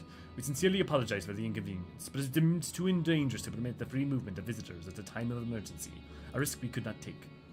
In light of recent developments, however, the Satrap has decided that such restrictions would only hinder our efforts to combat the final days. As such, I would encourage you to attune with the Aetherite before proceeding along the corridor. Friendly reminder, we will be doing the role quests after the expansion, because all of them, I think, frankly, I think all of the role quests work better as a post-expansion epilogue than as an intra and expansion content. Just the way that they're written, the way that they play out, I feel is much more about dealing with the scars after the fact than it is contending with things in the media of time, because I feel like it works better if right now we're like trying to solve the problem. We're gonna find out about this, and then we're gonna find out where we need to go next, and like all the basically plot points that are gonna start happening really make sense happening in pretty like constant flow, rather than there being much of a break time between them in my mind. You must wonder what this place is. You stand in the hull of the Radiant Host, from where our leadership oversees all of Razathan's military operations. Sun Drop, our destination, lies just ahead. Still won't accept near raids as canon. I mean, they are canon. I mean, their canonicity is weird, and the level to which you can excise them and not worry about. Here's the thing. You can't deny that they are a canon part of the game until stated otherwise. You can, however, just completely ignore their existence and not worry about it the same way that you don't have to worry about the canonicity of, like, the Final Fantasy 15 event, right? Like, you can just say, don't worry about it, until it's in some way intrinsically linked to the MSQ in a way that becomes incredibly problematic to like, you can't say Crystal Tower doesn't happen, because it's mandatory, right? Can you say Pandemonium didn't happen? Well, not really, because it's tied into some other stuff. But you get where I'm going. Nier, you can effectively... It like, tries to keep itself othered from the plot as much as possible. Also, if you haven't, we played through all of Nier Automata and talked about, and I explained a lot of the lore and story stuff going through there. So if you ever want to go back and watch one of our older streams, we played that entire game. And basically played it in order to explain everything that was going on in the Nier raids. And we also started out that stream by like going over all the events that happened during Nier as well, and Drakengard.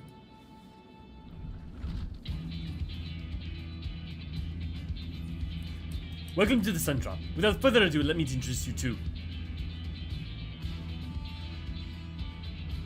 Oh, so you're a famous Elio Fortunante. I knew it the moment you stepped through the door. You don't look like the one who's walking through hell. Mr. Bat, please! You are speaking to the Satrap's honored guest, the savior of our people. Can you not show a modicum of respect? Ah, what disrespect is there in playing a fellow warrior compliment? We're all friends here, or will be soon enough.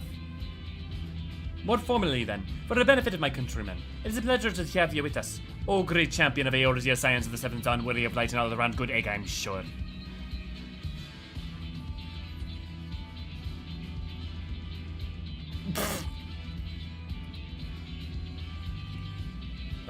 Okay, what is this place? I hear you've been to Kugane, where you'll have seen all sorts of foreign embassies and whatnot. Well, we've got them here in Razatan too. Other lands send delegates to oversee trade and diplomatic dealings, and there are military matters to discuss, which is why all these officers are stationed here in Sundrop. I imagine you're more familiar with each of the nations they represent, yes? We've got a representative from Doma, Ulda and Alamigo. For Alamigo! Slope! Limsa Laminsa. Aye aye, Captain. Gredanya. And last but not never let it be said least, Ishgard. They're the eyes, ears, and mouths, the brigade of the bridge is the distance between Razatan and their respective homelands. We've used this brief respite to share the details of our plight with our overseas counterparts. And would you know it, all their leaders requested a few words from you specifically. You're a man in high demand, eh? And so would you mind regaling us with your account? Indulge us before you indulge yourself.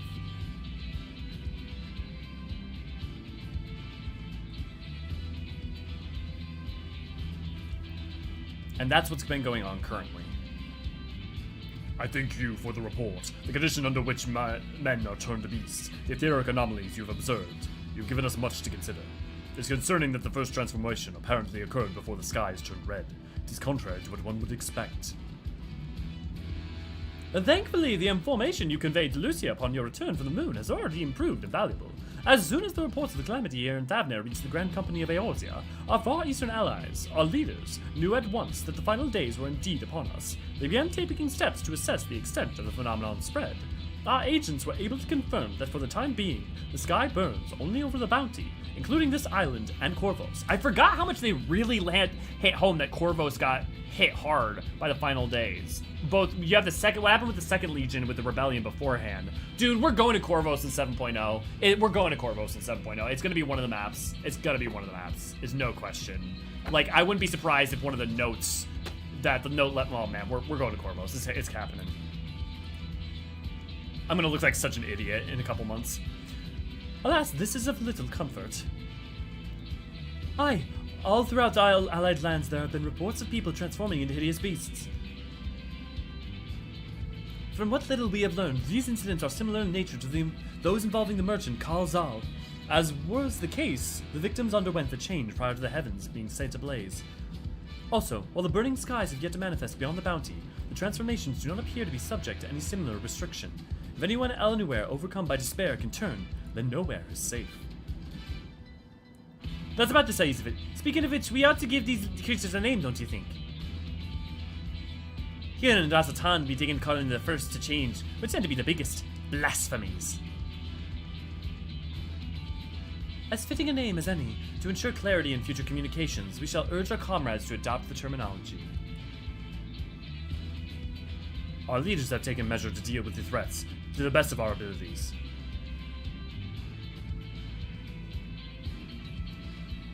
Aye, each nation has assembled their own groups of elite soldiers to put down these so-called blasphemies and their spawns as when they appear. At the same time, they're doing all their power to put to the people's mind at ease, prevent panic and fear from spreading. That said, brave souls with the strength and fortitude to fell these terrible things are not easily found. Just so, and it is for these very reasons that we turn to you. Pray, lend us your strength. Help us slay the blasphemies that plague our homelands.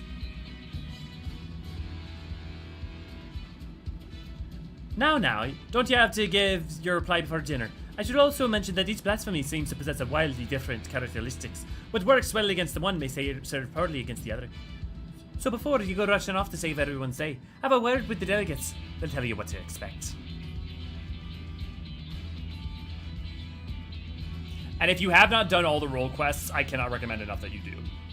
And with that, I do believe our friend here has a feast to attend. Spare a thought for us while you're tucking it into a fine cuisine, eh?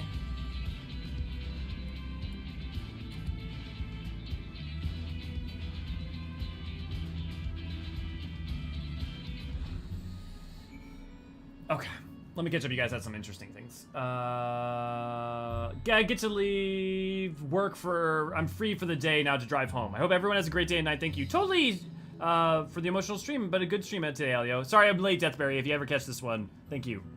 I wonder how Nitty would react in seeing Roz.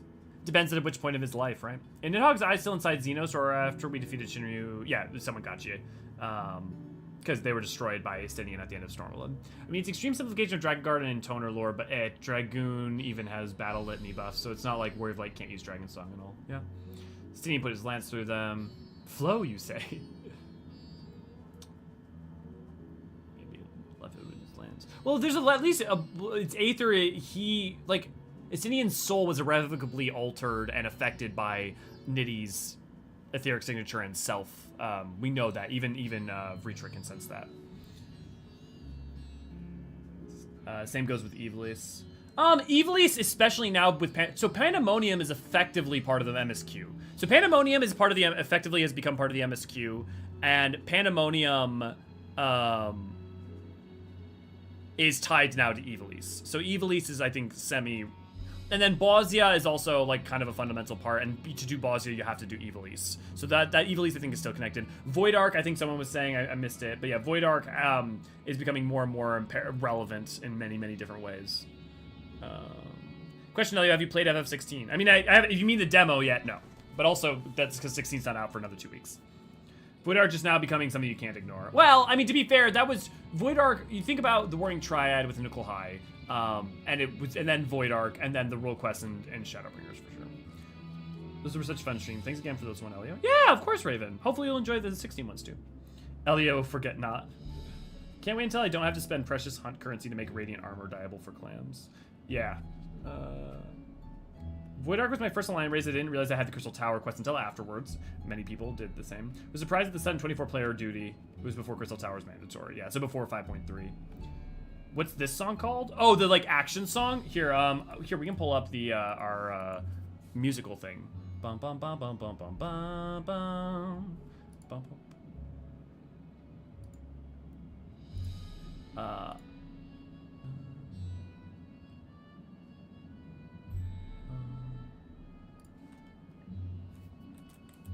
Rising.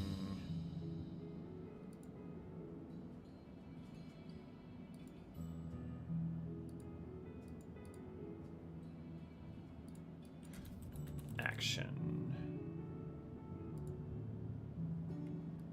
Damn it. Okay, I don't have it. I don't have it written down here, but we'll find it later. Someone may know it though. But I know that, yeah, I'll see if we can't find it, Flora, because we definitely went over it when we went over all the music in 1.0 and 2.0. Forget name, but the theme is from when we are making a massive Talos. This is the first time. Oh, is that the first time? I thought it was way earlier than that. But on the bright side, that means you just have to go through Shadowbringers music. Is not assumed there's blasphemies in Corvus. There's almost certainly was a blasphemy in Corvus. Unless someone says that it was defeated, that I'm forgetting. I call one of the other continents for somebody. Oh, Creeper, if you've not seen our video, Ray, if you want to link our video, I'm thoroughly convinced for a number of reasons that 7.0 is Mericidia. Cool. Shadowkeeper Mount is driving people wild. Was the Shadowkeeper really Cecilia? I mean, just go play the... I'm not going to say that. Just go play the role quests. And I'm actually I'm gonna delete that because Ryukyo, please, you know, try to careful with that. Funny how all this also remember that everything in Eden is like an impression of the past and not all of its literal events, right? Like you're not actually facing a hybrid of Thancred, Ranjit, and Valkyrie. You're not facing, like, you remember when you faced the Ifrit and Garuda are not literally Ifrit and Garuda. Funny how this optional content is becoming relevant. Think we'll have another Crystal Tower moment, making side content mandatory. Yeah, I don't know. That's a tough one, Black Flame, because I think the thing everyone needs to remember is that when 5.0 came out, Crystal Tower was not mandatory. Crystal Tower became mandatory in 5.3 when the 5.3 stuff with like Elidibus and all of that like literally just didn't make any sense to if our character hadn't done the Crystal Tower. And then also it didn't make sense with ultimately some stuff that happens later. Void Arc they can get away with. I would point out that in 6.x, no, not really a spoiler, in 6.x, whenever they reference side content, they one, give optional dialogue, and two, if you haven't done that content, they reference like it in such a way that it doesn't matter that you haven't done it, but know about it. So I think they are trying their damnedest to not make more things mandatory. However, 14 has no side content, no major side content that is not ultimately relevant to the MSQ in some way. Alexander, every raid series has been incredibly relevant to the MSQ at some point. Every Alliance raid series has been incredibly relevant to the MSQ at some point. Every trial series has been incredibly relevant to the MSQ at some point. The closest, I suppose, you get to a trial series that has not been hyper relevant to the MSQ would be Stormblood with the auspices. However, there are things that ties into that are still really important. Yeah. Thank you, Ray Ray. If I recall, they said Japanese fans dislike the optional content was mandatory later one, so they won't do that anymore. To be fair, it's not just the Japanese cadre. It's plenty of the Western cadre. People get really upset when they feel like they're mandated to do it, especially when there's already so much in the MSQ just to get caught up. And also because a lot of people are terrified of doing raids. Because people don't know that the people don't understand the difference between well, this isn't the main reason, but for sometimes people don't know that there's a difference between savage and non-savage, for instance, or like the amount of stress involved to them. Some people I know just don't do alliance raids because they think it's super stressful. For the 16th stream, will it be started around noon or in the morning so I can take my fixing system? It's a good question, Raven. I don't know yet. My assumption will probably be the second I have it, I'll start streaming it. I'm just going to keep streaming it until I end up needing to fall asleep, and then I will fall asleep, and then I will wake back up and start playing again. Torgal minion, yay or nay? In this game, I can imagine we get a Torgal minion once they do the 16 crossover. Yeah, when they do the 16 crossover, totally. Shadowkeeper fight is not in our memories, though. It was created from Mitron and Logriff's memories. Yes, but it's still a creation from memories. Right? Like, my point is that every version of Eden that we bear witness to, its creations are not a perfect recollection of what happened that day. So while we know the Shadow Hunter existed, right? We know they were a person, and we know who that person is. But it doesn't mean that that person, turned into that form or something. And that form instead is a representation of an amalgamation of the feelings of what that thing is, what it was supposed to represent. The evil and the dark that was supposed to be the one causing conflict and sowing discord.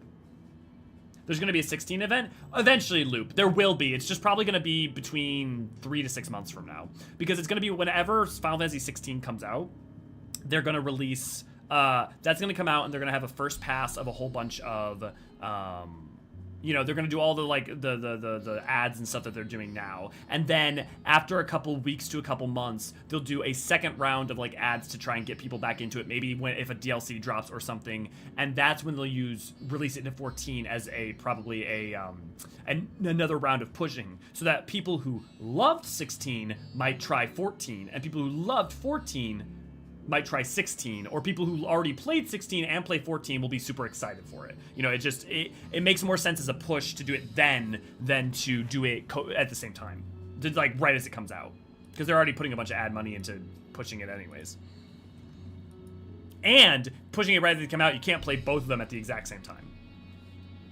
Pray forgive Shabiara her rudeness. She can be a bit boisterous at times, but it's simply her nature. Anyway, I apologize for keeping you from your hard-earned rest. You'll be rejoining your companions, yes? You know the way to the maid. I know Resident Han like the back of my hand at this point, to be frank. Glad to hear you're becoming familiar with our fair city. Shall be pleased to hear that the drinks are in the house, so order whatever suits your fancy. And with that, I must return to my post. On behalf of Eorzean's host, I thank you and your friends once more for lending your strength and courage to Resident Han in our time of need. We shall endeavor to fight a good fight to the end, that we might honor Arawan's legacy and serve Master Vricha well. You have my word that your efforts will not be in vain. I love how Reen's view of us gets increasingly more concerned as we do Eden due to our memories. Really? Super buff Ramu with horse body? You sure? You're not wrong.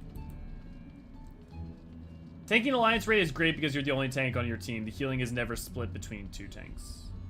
Yeah.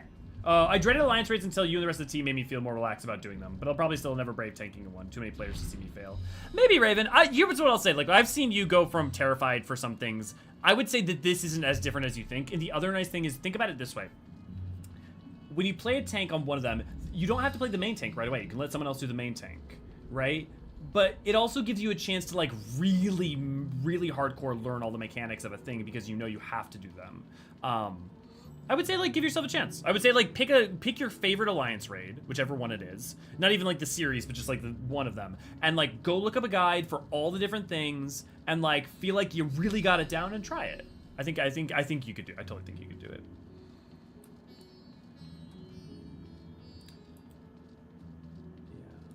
I do Alliance raids, but don't enjoy 8-man raids. Any reason, Gracie? I feel like we've talked about this before. I feel like you have told me before why. Isn't Artbird's flashback in Heavensward shows the dog or some vaguely monstrous shadow form? I don't think it does. At least, I don't think there's any flashback that shows a creature. But I may be wrong, Infinite. Let me know if I'm wrong. Something I said and you missed. Yeah, sorry about that. There's a lot going on. I feel like the healer role quest isn't as good as after MSQ to heal. You're involved to stop people from being sad. No, so to be fair, I've only played it twice. But the reason the thing is that I don't think that changes the fundamental point of like what, because the thing is that the blasphemy still exists and in the events, in the days and weeks right after the final days, I love the idea that there is fallout. There's still people dealing with that, right? And that there are consequences of that. And we know for a fact that just because the final days ends didn't immediately get rid of all the problems. It's not like all the terminus beasts will just magically go away, as well as some of the other aspects of the fallout of that. So for instance, like the Akasha effect that seems to be affecting everything as we know it now doesn't just immediately evaporate. But I think it's fair. I think you could argue certainly to an extent the same thing because of something that happens in the melee quest.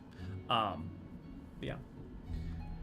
Imagine they give us Clive Glam the same way they did for Noctis. Dude, I love Clive's Glam. If they gave us Clive Glam, I use the shit out of that. Yeah. Usually has to sort some things out with the 416 producer.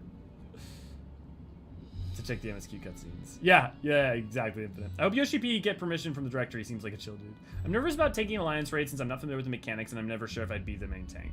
Yeah, I mean, look, that's fair, right? You can't know for certain that the 2 other tanks won't try to not be. But what I would say is, like, take what I'm saying on, right? If you ever want to, like, push yourself just a little bit, pick whatever your favorite one is, and, like, just look up, a text guide or a visual guide or whatever, and, like, you can get it. Like, I promise you, if, like, you put the energy, a little bit of energy and time into just focus on that, because you don't have to be a perfect tank. You don't need to be a perfect tank at every Alliance raid. You just, like, pick one and have that be like your one thing where like, okay, I can totally tank this. I can't tank anything else for shit, but I know I can do this, you know? I would play 15, 16, I didn't worry my PC wouldn't handle them. Resident Evil 4 was later unplayable, would let me load and try to lower the settings, and I need to upgrade my PC. Yeah, 16 is gonna probably have that problem, especially like with SSDs and stuff like that now. A couple days ago when I did the whale boss with the 2 snakes tanking thing, and I think I did okay-ish. Good. Yeah, definitely, yeah. I forgot the stream was called Red Alfino Returns. The favorite part of normal difficulty for content in this game is going in blind. Blind is fine with no issue and no stress over needing to look up tactics. Just get a mentor to say important stuff. Yeah, I totally agree, Rag. Since while it's easy to die, you just like 10 people to revive. I totally agree, Rag. I feel like that I can understand people's stress over the main tank position because that's the one position where if you die, like if another tank doesn't pick it up, you're like a boss mate starts swerving, you know, might like start choosing other targets. Like I understand why that's like the highest stress position because if you mess up, you're right, everyone sees it. But I think it's super something, especially going to a party with like 8 people. Could even go into voice with like people from the community here and like just tell someone who knows how to do it, maybe like, hey, can you help walk me through it or direct me or whatever. And I you know, anyone can learn to tank. Anyone can learn to cook. Anyone can learn to tank. Welcome. When the satrap asked us to entertain the party of honored guests, I was wondering who it might be. It's a lovely surprise to say the least. By the way, I heard all about Kalzel from your friend Garahatia. I understand there was nothing that could be done, but it was heartened to hear he meant us no harm. I cannot thank you enough for dispatching the beasts.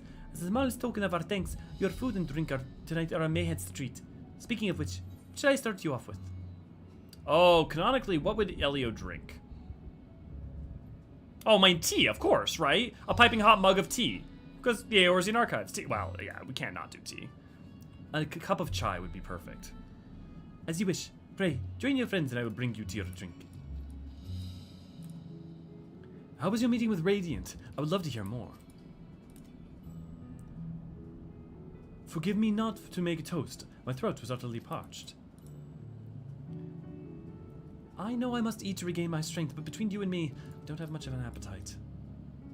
The threat has been quelled, but our job has only just begun.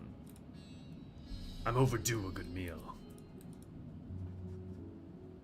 I may or may not have been going in as off-tank for the new raid simply because I'm unfamiliar with boss positioning, would rather observe than potentially mess up. Yeah. Then that's always okay. I mean, the other thing you can do is just shout to Alliance chat, hey, I'm playing tank, I'm new, I'd like to not main tank. And if all 3 tanks say that, that's rare. But let's say that did happen, which that's rare as hell, but let's say it did happen. Like, then one person would still have to do it, but you've said your bit of like, hey, I mean, this is where I'm at. And then if someone's a dick, fuck them. Welcome back. Whatever do the Radiant want with you, pray tell? They were looking for help to deal with what they call blasphemies in other lands. Our allies have sent military delegates. That's news to me. Mind sharing the details? Interesting flow. I realize that the Dynamis theme is also just a version of flow, but all the realm. It will only get worse if what Father said is true, as it did in Amarot. If that's our model, then shouldn't we expect the effects to grow more severe as it feeds off its own spread? As if people transforming into those monstrosities wasn't bad enough. If the flora and fauna, if the land itself turned against us. No one would survive.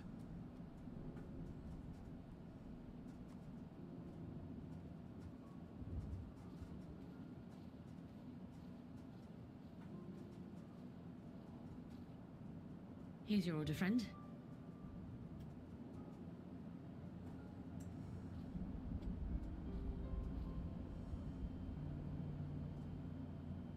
May you find comfort in these dark times.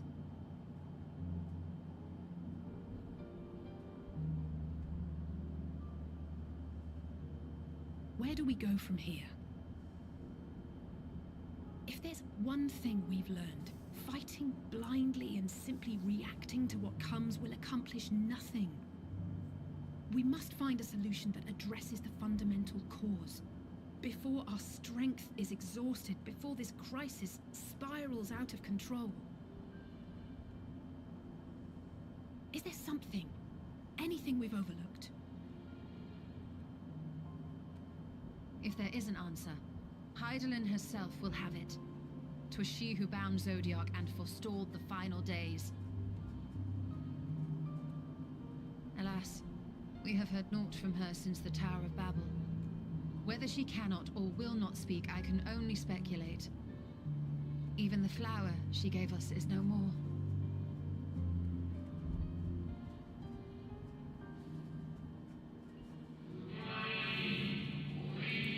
in our time we called it Elpis. You would do well to remember the name.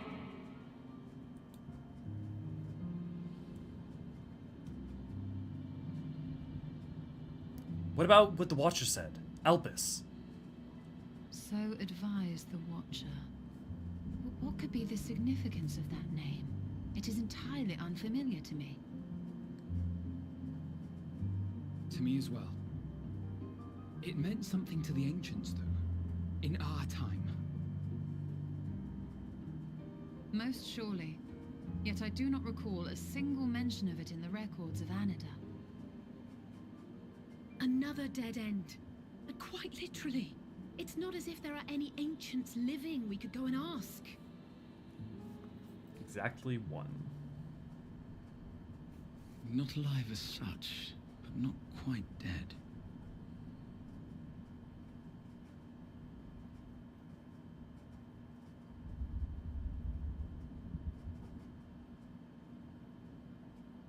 Elidibus. Oh, the I music. sealed him in the white Horus site of the Crystal Tower back on the first. Contained within that reservoir of ether that maintains it, ether that is returned little by little to the sea.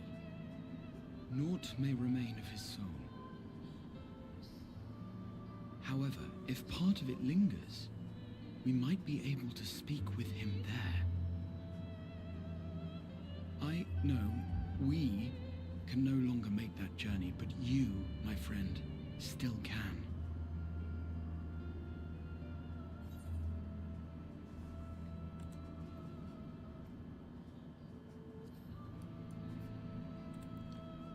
It would be an opportunity to look on the others as well. Thank you, my friend. That would mean much to me.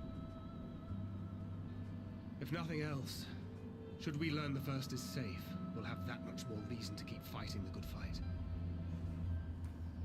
That said, the odds are not in our favor, to say the least. Which is why we're fortunate to have Eorzean up there on the moon, working hard to make all the necessary preparations for our departure, should it come to it. And why we have nothing to lose by staying the course till the last instant. Indeed. To the last, let us all do what we can. I will consult with Master Matoya and see if she knows of a way to reach Hydaelyn from the ethereal sea. And I will visit the nation's leaders and attempt to ascertain how far the final days have progressed elsewhere. We got a plan in motion, guys. Of your findings, I can seek out and slay the worst of the immediate threats, if only to slow the spread. Unease, terror, despair. Try as we might to suppress them, these emotions will return to harry us time and time again. But when they do, remember this. Your friends and loved ones are out there somewhere, sharing in your struggle. You are not alone.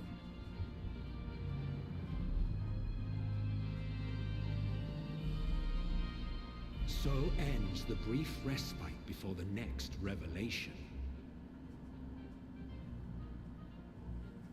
Yes, so much left for you to see. Where beginning ends, and end begins.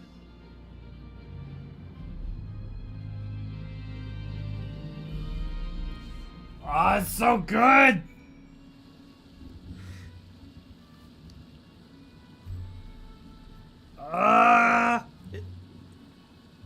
The fact that they say that this far into the game with so much going on is so wild.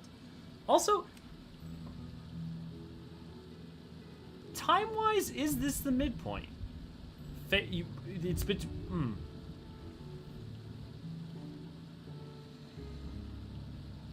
Labyrinthos 1, Thavnair 1, Garlemald, Mare Lamentorum. Thavnair 2. Map 5, Part 1 and Part 2. Labyrinthos 2. Map 6. So, those sections are long, but I don't know, it's not, pound for pound, it's not exactly the midpoint, but it's also kind of a midpoint. Oh, who even knows? So good.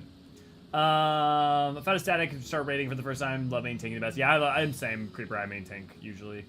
To your point, the other quest line is more concerned with stopping people from turning into blasphemy is just secondary. Right, but Creeper, so like that's still a part of the plot of Melee, right? In terms of like talking about role quests back. But I don't think that problem changes whether it's the final day. I think like so long as that is a thing that can still be happening, that fear is omnipresent. Even as long, you know, as long as the because they even change the dialogue a little bit to talk about it, depending on how you do it.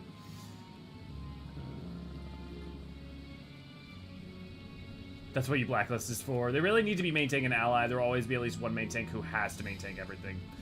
Ray's calling me out. You're rare to get an alliance raid with at least one tank instant enmity buff and pulling everything, if not two fighting for enmity. And of course, one spamming provoke. Yeah, no, if someone can naturally... So here's my thing. If someone can naturally beat me, is naturally beating me in damage, all theirs. Because, like, But if you try to provoke off me, I'm poking it right back because I ain't doing that. Yeah, no, they're compensating for anything. Yeah, it's so sad when they speak. Yeah, when the ancients speak lope. I'm always unsure if I should let tanks know they don't need to spam provoke or let them do it. Like, even in 4-player dungeons, I've had tanks spam provoke. That's weird. I can think of, like, some very specific cases. Well, no, because you could still use lob. Yeah, I don't know, that's weird. Did where one tank was seemingly, instead of being main tank, but had much less DPS than me, I kept having to assure to random DPS. That's weird. It was a waste of time because I didn't find that flashbacks I was talking about. I'm sure it exists now, but I at least remembered that all of them adapted their names to source conventions. Yes, that's the whole thing. The names that they give themselves, that Arbert's warriors give, they all give themselves names from the source, which are, and like Arbert is what is it? It's Arbert, right? Yeah. Oh wow, literally was the next page on what I got here. Yeah, Arbert named himself Arbert. Real good one, dude. So there's still a little bit of him left. It's very illegal that you didn't speak to Cat Husband last stream. No idea what you're talking about. And Walker walked through with Emmett Selk's commentary. Yeah, listen, Creeper, there was a vote and Major decided on Eorzean talking action. Oh, you wanted Graha. Yes. I respected the people's wishes. All I did was respect the people's wishes. For the cut, yeah. Is that basically using us on Netflix in the live stream? Kind of. You're not wrong. I haven't tried getting into Savage yet properly. Scared to do static due to being locked into raid guilds and WoW before. At least extremes is fine to do random groups, whatever. Yeah, I mean, the nice thing is that just do extremes. Like, that can take you a long way and it'll get you, teaches you a lot of things that fundamentally become incredibly useful for Savages. The other thing is what I would say is just, you can find a group to slowly prog through older ones. And the nice thing about older ones is you're going to have BIS. So it's a little easier to pick up. Yeah. I can only see provoke as an opener. A bit easier to pull enemies to a specific place than your range attack. Is the Malm difference? 25 range versus 20. Yeah, okay. Provoke does have an extra 5 yards. So technically there is a potential benefit, but like the DPS loss, I would prefer to. Well, I guess it's an OGCD, so it's still in theory you should be able to use both. I had canon that he and Hythlodaeus binge watch Days of Eorzean. In Dungeons I usually forget mobs that I miss when trying to run through a crowd. Right. So like I use shield lob because you're gonna do a little bit of extra damage compared to, you know, a provoke, but provoke works just fine for that. Usually provoke spam in dungeon is only an AR leveling dungeon, so new tank, so I don't know if I should say or let them realize it on their own. I think you just say it politely, like, hey, just, you know, you don't have to use it. Like, and if they don't listen to you, fine. And if they completely ignore you, fine. If they tell you to, you know, fuck off, fuck them. Fuck them, you know? Like, I think most people are you're either gonna help or you're not gonna do anything for the most part. You know, I think it's different than telling someone, like, if you're like, hey, don't do that, you know, or like, blah, blah, like, then don't do that shit. But like, yeah, I think letting potentially someone know can be helpful. Arp. Oh, it does. I want to get into the blue mage at some point for the raid stuff, but so far I just got all the spells. I mean, if you got all the spells, you're most of the way there. Used to provoke only steal enmity from tanks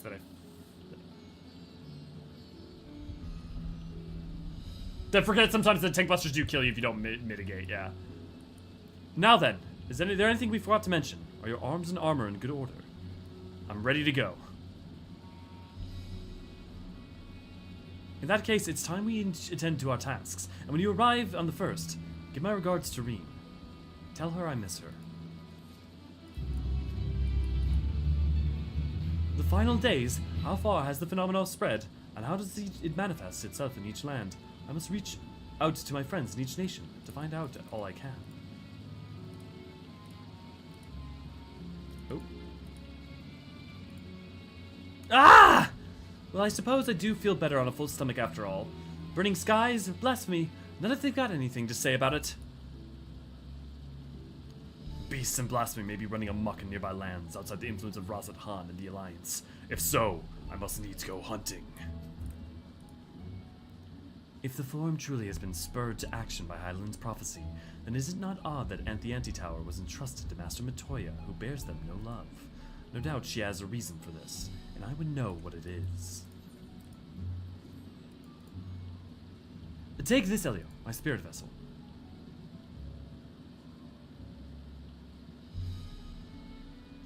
Empty now, of course, but it should allow you to operate the tower's systems in the umbilicus, because it has the red blood, the blood of Alec. If even the smallest fragment of Elidibus's essence remains, it should be possible to locate it. As for access to the umbilicus, pray seek out Lena for assistance. Chances are she still stands watch at a censor's gate. Should she or anyone else ask me to tell them I'm living my life to the fullest, that I'm happy, hardships and all. Well, we had best be on our respective ways. God's willing, we'll see each other again ere long.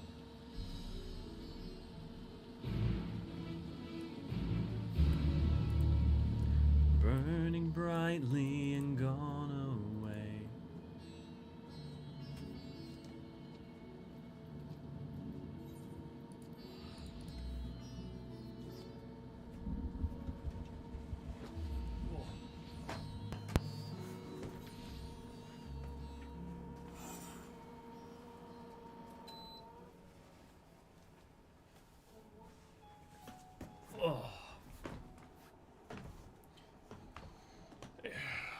I use cover instead of provoke when I run trial raid roulettes. It's more fun. Those are two completely different things, though. Because, I mean, covers, you're just taking damage for another tank. I mean, are you just saying that, like, you let the other tank main tank it and then you keep them covered? I mean, the problem is cover kind of sucks because cover doesn't give you any extra mitigation, and it makes it confusing for the healers who they need to be primarily targeting. So, like, for instance, does a sage throw a oh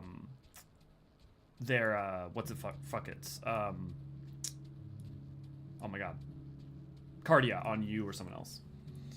How is the boy? Deadpool is not here yet. He's gonna be here. He's coming down. He's gonna start driving down here tomorrow, and I hopefully will be here by Friday. And I have not seen the boy in like 4 weeks, so I'm very the boy so starved. But he's doing very well otherwise.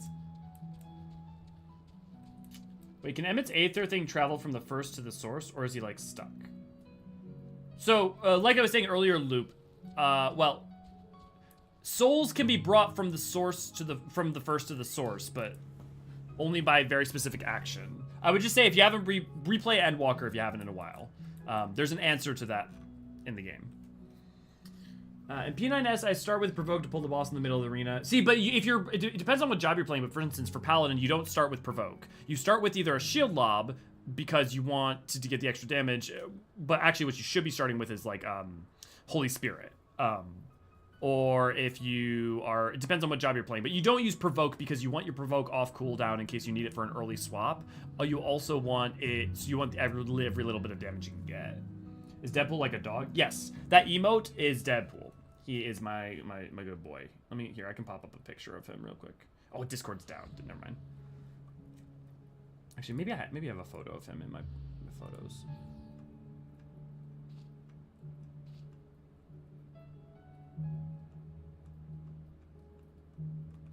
This is the only photo I have. What's up, buddy? Are you a mountain goat? Are you a cat? That is one of my partners. He just started crawling on top of a couch. He's a very good boy. And the people are big lovers of him.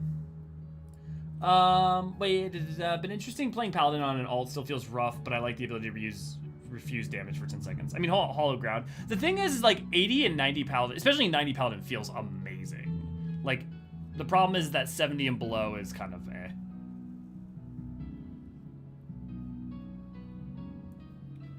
Use Provoked Aim Boss directly at the Black Mage, just keep them on their toes. Oh, Oblivion. Cover is funny as one time I used it on Thornton Extreme on the spear throw target, and despite surviving it triggered the instant wipe since I messed up the mechanic. Yeah, that's the thing, is cover is kind of a completely useless ability. It effectively has no use. There are some extremely specific niche cases, but because it has no mitigation on it, you are effectively wasting 50% of your oath gauge because you could instead just cast an intervention.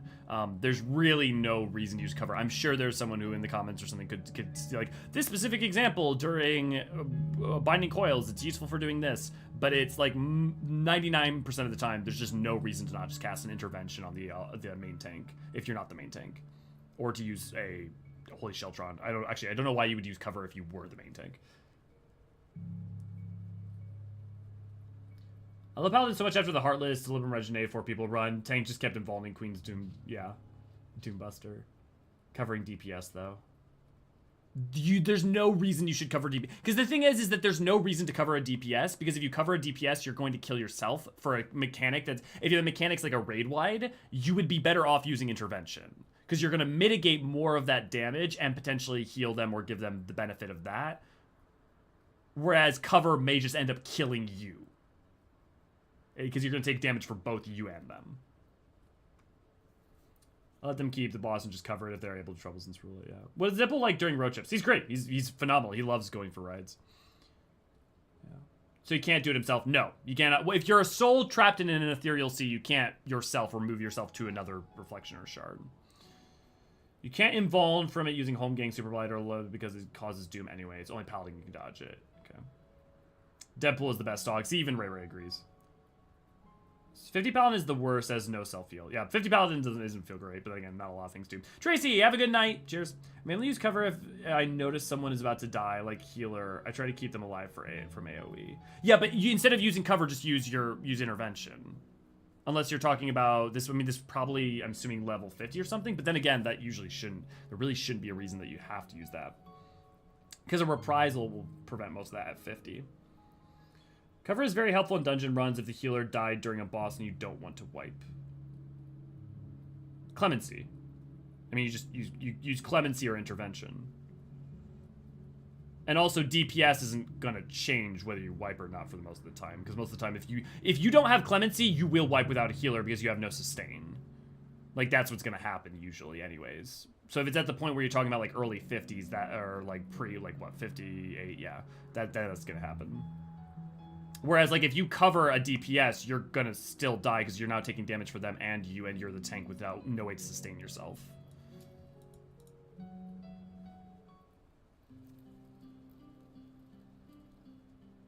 And if you're using it and you survived, you would have survived even if you hadn't used it, like pretty much all the time. Because the thing is that you would have been better off just mitigating using Sheltron and preventing the damage that you were going to take to sustain the fight longer.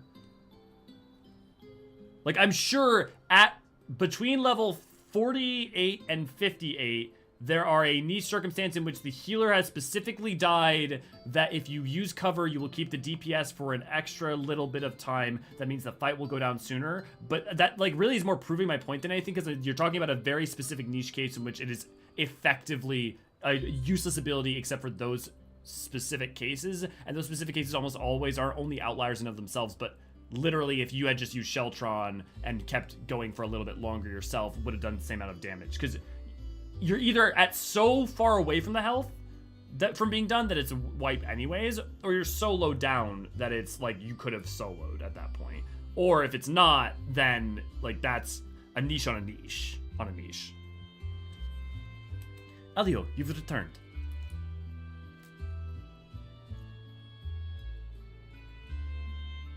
Have you been well, you and the others? There's no shortage of troubles, but we're well enough, all considering. Then things aren't much the same for you as they were here. My lord is doubtless enjoying himself. About that, he sends his regards. He said this to you, these exact words. Oh, to know that he is happy, it fills my heart with joy. Thank you, Elio, for taking care of him. When next you see him, please tell him not to overexert himself. Futile request, though it is. And tell him that all is well here. The peace you've gifted us continues, and we work hard to build new lives for ourselves. In the course of that, we occasionally bicker, but we've never been more optimistic for the morrow. If I had to mention one dilemma, it would be the question of our governance. Even as we speak, debate rages over how we should run the city in the Exarch's absence. Most are in mind that the Settlement Council should continue to oversee the general running of Crystarium, while representatives are elected to determine policy and handle diplomacy. Thus far, nothing is set in stone. But however we choose to proceed, we will not replace our lord. No one could.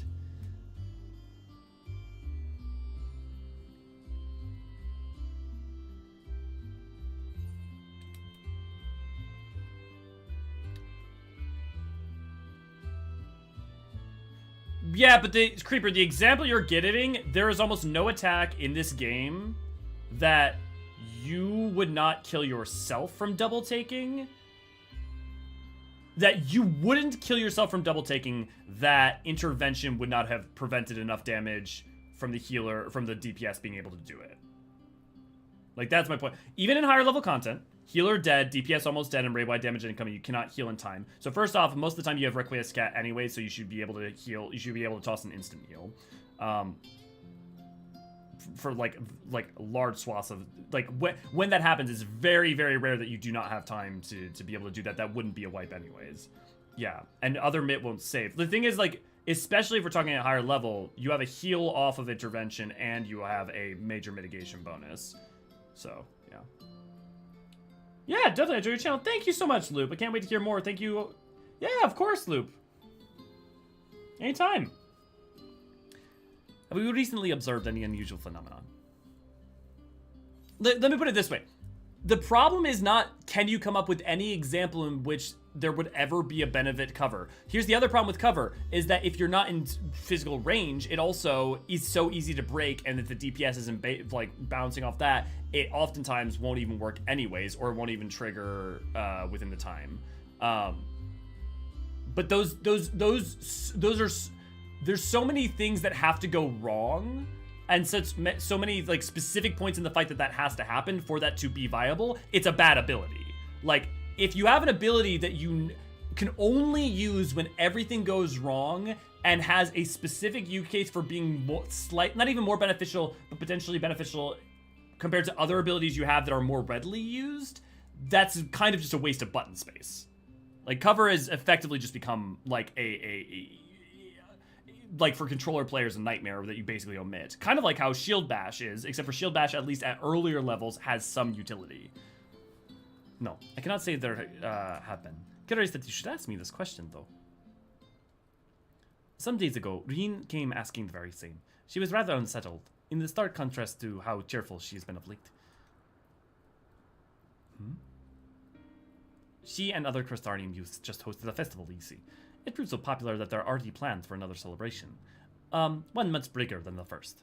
Between her preparations for the festival and the restoration of the empty, she struck me as happy and full of life. So when I saw her in such a state, such worry, I couldn't help but feel worried in turn, especially since she wouldn't tell me what troubled her. I dare say she would be more than willing to confide in you. May I ask you to broach the subject with her?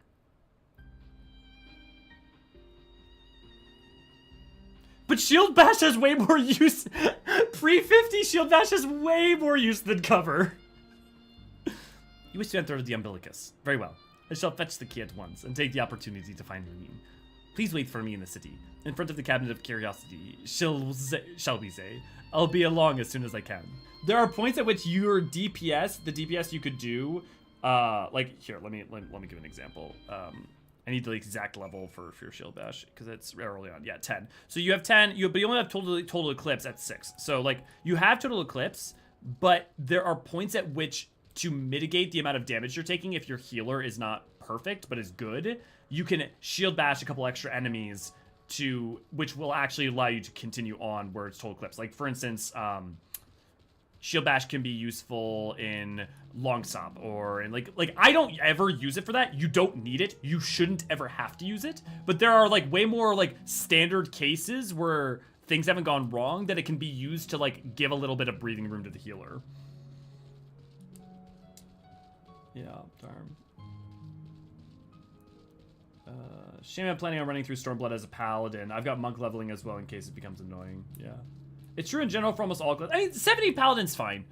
It's just like you don't have your dad. Like not having intervene kind of sucks. Then rework did help like 70 paladin feel better. So 70 paladin feels a lot better than it did before the rework, but it's still not as good as like 80 and 90.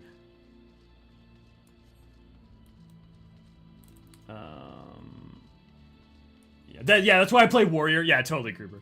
Yeah. If you enjoy the stream and you aren't a member of our Discord, why not come join us at discord.gg/, Eorzean Archives. Cover is a gimmick ability mostly. Surprisingly, I expected Passage of Arms to be one too, but literally it's really, really useful. Yeah, Passage of Arms is great. Like, here's the thing. If cover provided mitigation, cover would be good. Like, cover could be good, but like at this point it's not. And the thing is, at one point it had more uses. Like, there were, when cover was first around, the cover had more purpose. Like, there were good reasons to use it. But the way the game is now, there just aren't. Wait, is that the festival they talked about in the empty? Are you telling me that they just have the festival without the Warrior of Light? Bro. Well, they had to, because, like, you know, having a whole quest and a whole bunch of stuff would be, you know. But no, also, to be fair, it was in Crystarium, not in the empty. People who put shield bash to the hotbar scare me. Me taking down notes over here, all this information is very useful. Good, Raven. Mikote Kitten in Crystarium is so damn cute. Yeah. So what I'm hearing is Paladin has 2 buttons that need to be unbound from your hotbar. Yeah, you... Especially 100% if you are above level 58, but honestly, frankly, I would say 100% even if you're below at any level, you do not need shield bash and you do not need cover. And if you need extra space on your hotbar and it would be nice to not have them, you can take them off. There are reasons you can use shield bash pre-50. There are reasons. Cover... The amount of times that cover is going to come into play in any way that will ever be meaningful in a way that not just having used intervention or something else wouldn't have been useful instead is so... Let me put it this way. I've never had it happen. That's maybe the best way to put it. I've played Paladin as my main for well over a year now. I have never, ever in my entire time come into an instance where cover would have clinched a save that some other solution wouldn't have been, from like from intervention to clemency to you know, reprisal or just like, or even frankly just playing it out and making sure that even though the DPS went down from it, I was actually able to last longer and do more damage ultimately. Raven, most useful advice. You're literally immortal as war. I have arm's reach to slow enemies down. Yeah, obviously you want arm's reach. Well, arm's length. You definitely want arm's length because you also need arm's length. Not only for dungeon running, you technically don't need it, but you're like actively hampering yourself if you don't use it. Arm's length, though, you will need if you ever do EX, Savage, or any of that stuff, because the amount of knockbacks there are, which some, I don't want to say require arm's length, but like the level of difficulty drastically increases if you aren't using it. So yeah. Especially if you are a tank, you should absolutely have arm's length on your bar, because it gives a slow, it slows the enemy 20% when a barrier is struck. It creates a barrier around you. If enemies hit you with it, they get slowed. Not just movement, their attacks get slowed down by 20% for 15 seconds. It's a huge debuff to damage from the enemies around you, especially pulling in dungeons. I have to use shield bag, okay, on my ult. It seems useful for the level he's at right now. I know later it probably won't be useful. So the thing is, shield bash, if you're like between levels, like what, 6? No, 10. Levels 10 and 50 has some use, but there should be, if your healer is good and you're using your mitigation right, there's no reason you should usually have to use shield bash, frankly. I swap magic single target spells with shield bash if I'm doing low level dungeons, which I can't use the spell. Yeah. I mean, swapping it out is fine if you don't mind it. I do adore Paladin, but the DPS of Dark Knight makes brain go burr. I've got some bad news for you, lady. Right now, Paladin does more damage than Dark Knight. The peak Paladin damage, you're going to do, in general, do more damage as Paladin than you will as Dark Knight, frankly. Actually, I don't know. Absolute perfect rotation may be more to Dark Knight, but, like, Paladin right now is at least equal, if not higher, since the most recent buff. Or flashbacks from 04 and 08S, yeah. I've been trying to figure out what Shield Bash was from. Yeah, Shield Bash is Paladin, that's what it is, and then there's obviously Shield Lob. I don't like Arm's Length since it seems so random when I need to use it to avoid knockbacks. Some fights you need to use it really, really early and others just before the attack. I mean, just use it before the cast bar goes off. So, in general, like pretty much effectively, it's easy to predict. Just look for the enemy's cast bar for their ability. Before that finishes, use it. And that's true for almost every ability. Like, there are some exceptions to this, like with very specific things, but if there's a cast bar and you need to use something to nullify it, it needs to do it before it snapshots. War is 2 pushkin. Yeah. Maybe my knowledge is not good enough for Paladin, but I had fight saved by cover, so not disregard it.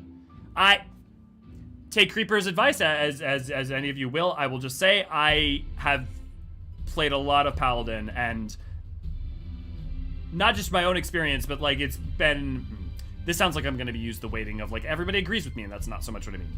I have not, you Creeper, you're the first person who I know who's played Paladin at all that has in any way advocated it for whatsoever, because it just has been, because it in multi-tank, it's bad because it doesn't mitigate the damage and it makes it harder for healers rather than just throwing it. Because it's not even that, remember, cover's not free.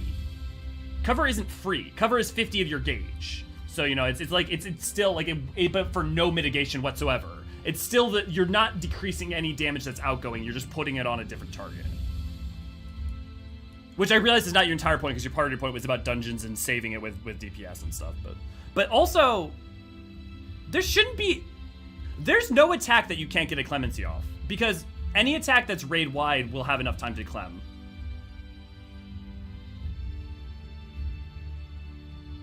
Right, but I think your point was non-clem fights, which okay, I guess. But there should be no fight that has a raid wide that you can't clem in. You won't be able to target and clem.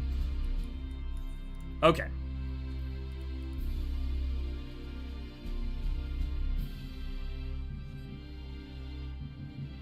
Cover. Intervene. Oh, yes. Intervene is just Sheltron, but for someone else. That's what Intervene is, literally just a Sheltron you can target someone else with. Technically, there are a little bit more caveats to that, but it really is basically that. It's like kind of how the Dark Knight can use Blackest Night. Do my eyes deceive me? Is that truly Elio? Although I shouldn't assume that. Oh wait, no, is this? Yes! It is so glad I am to see you hailing home, my friend. What a wonderful surprise it is to have you back with us, and at this most opportune time. In case you haven't heard, we were planning to produce a tome chronicling events from the Flood to the Knight's Return. For this project, we intended to draw upon the records kept in the world's peoples. Historical, contemporary, and first-hand accounts will be the centerpiece of the tome, but yours would be one of the to crown them all. I've been asking to contribute a chapter on the soul, a subject that is key to understanding much of your endeavors. In the course of developing a spirit vessel, I gained valuable insights into travel beyond the rift, knowledge that will allow me to attest to your existence and deeds. There is no end to the questions I would ask you, but if you would indulge me, just one for now. In your quest to restore the night, you faced many a formidable foe, among them who offered you the greatest struggle.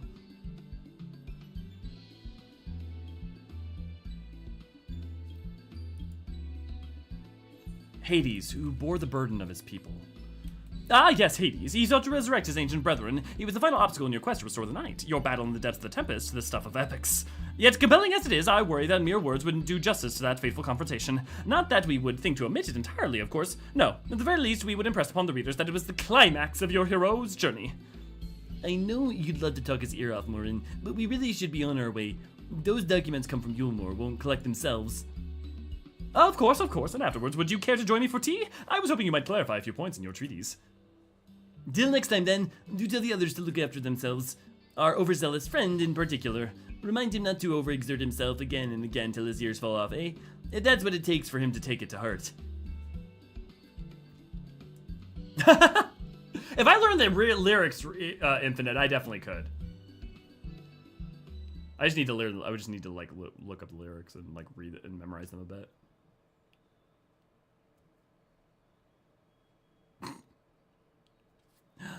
Is that the Warrior of Darkness? Who is it? Oh, it's the kids. It's him! It's really him! What are you doing here? If you're going to battle, I can give you some medicine. I made it myself. Best not, Reek. You've only given him a stomachache. You've come to see Morin, to get his advice. One of the guards finally agreed to teach us how to fight, but first we need to choose a fighting style. Well, I know that I want to be a mage. Arkil isn't sure.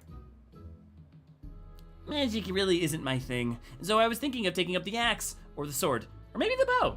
They all seem alright, but it's hard to decide, so I thought I'd ask Morin. He knows about a lot of those things. Not really. He isn't here? Aww. Oh, why don't you have the Warrior of Darkness choose for you? What do you think suits Arkil best? Axe, sword, or bow? Well, if she's the healer, he's the mage. Yeah, for protecting your friends, the sword. Well, okay, smiting your friend, the axe. This is where we started with our adventure with Warrior. No, but I'm paladin. For protecting your friends, the sword. The sword? If you look up the sword, it could be just like... Brandon, the Warrior of Light! I love that tale. Let's borrow the book today. It's really popular, though. I hope it's still there. Thanks for helping me decide Warrior of Darkness. I'll start with that style, and maybe try something else later on. And when I get really strong, I hope to have a bout with you. Gun. Use gun. I love how German Pneumo talk. They have some kind of echo talk where they very often say stuff like bluish blue or strong strength. Interesting. That's... Oh, I wonder what caused... I wonder from a localization standpoint why that is. Such fun he's been having basking in the adoration of musty old bookworms and wide-eyed younglings. But does he spare a thought for me? Of course not. Is it gonna be... Who's gonna be... I waited and waited. Oh, I waited and waited, but he won't so much as acknowledge the presence of his beautiful branch, even though they're right here. Such a heartless thing, our sapling. Cold, cruel, heartless.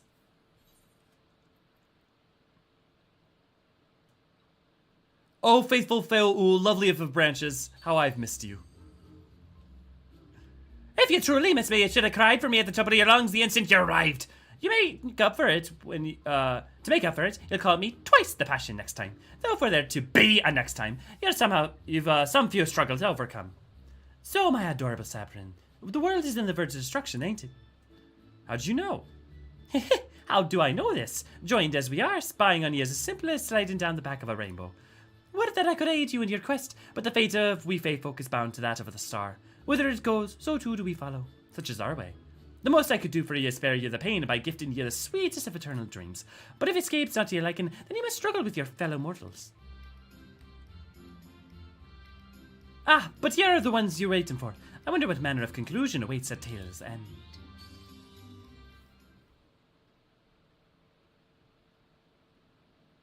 Because Feoul's the best?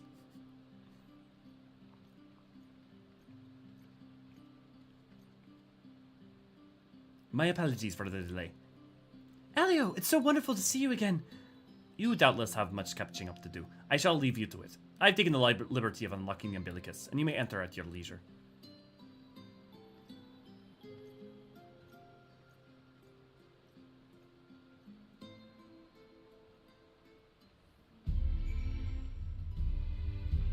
So, oblation for Paladin. Yeah, oblation's similar. Yes.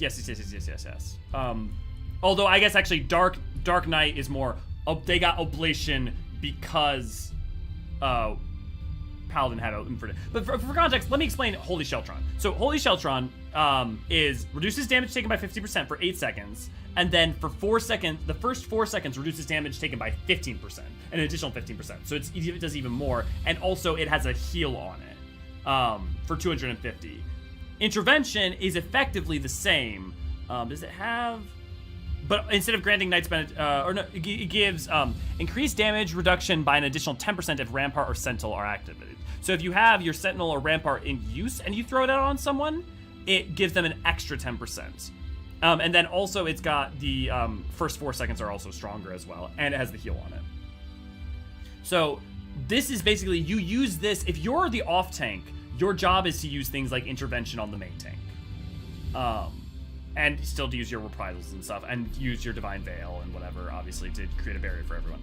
But, like, just because you're the off tank doesn't mean you have no role. All tanks have some ability that they can use to, like, provide extra help.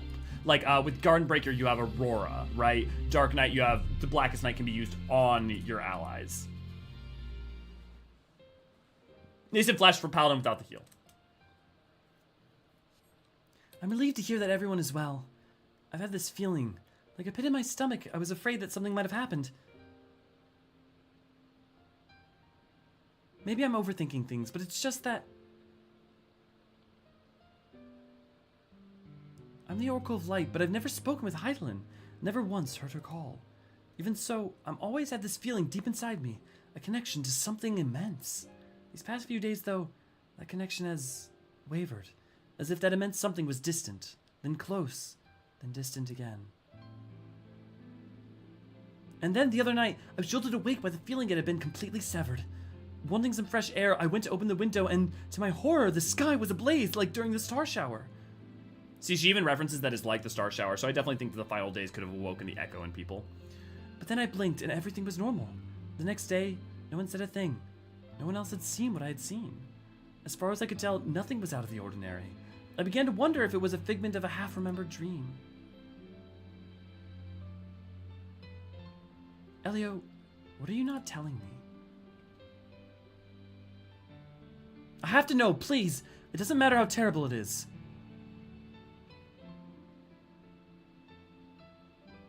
The final days have actually come to the source. We're facing annihilation. And that's why I've come here.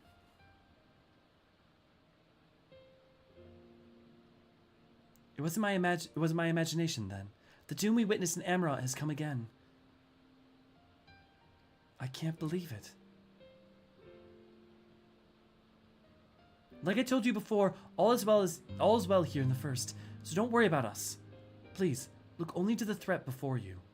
We're fine right now, and even if we weren't, we learned how to survive. Should the final days reach us here as well, you may be assured we won't go quietly. No, we'll hold on until you can find a way to save all our worlds. So long as you continue your fight, so too will we, united in purpose beneath the blazing sky.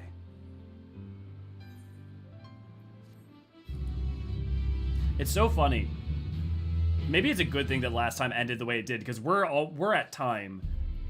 And I know we've had a lot of tangents today, but still. Oh god, I almost named this episode this Hope Upon a Flower. You're headed to the Umbilicus to consult with Elidibus, right? I'll do some consulting of my own and speak with Lena, decide how we might best prepare for the final days. So it's farewell for now, but we'll see each other again. I'm certain of it.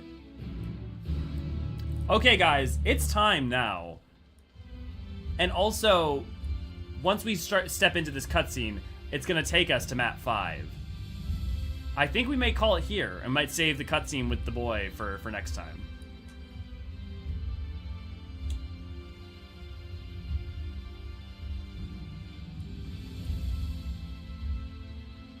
I'm protecting people with my axe. Just Clemency the tank. We'll try intervention now since I must have removed the spell when I removed Shirk. I found Shirk too awkward, so I prefer turning off on enemy buff instead. So what you want to do instead of having to use Shirk is really... Well, okay, it depends. Everyone has different preferences on this. Most of the time, especially if your damage is comparable, you can just provoke off of each other, but that requires communication. And you also really shouldn't Shirk off you without communicating that that's what you're going to do, because the other tank should... Like, it's good to give them forewarning. Just shirking onto them is kind of like, ah! Also, you don't want to use Clemency to heal someone as an off-tank if the healer is fine. You only use Clemency as a paladin if you need it to heal yourself or heal others in emergencies, or because you see that there's going to be an emergency coming up in a second, or in a little bit. Like, you can use it a little bit preemptively, but otherwise you're just causing the healer to overheal. And what you can do instead is use intervention, because you're gonna just mitigate damage, and so it's easy to understand the pace of what's needed.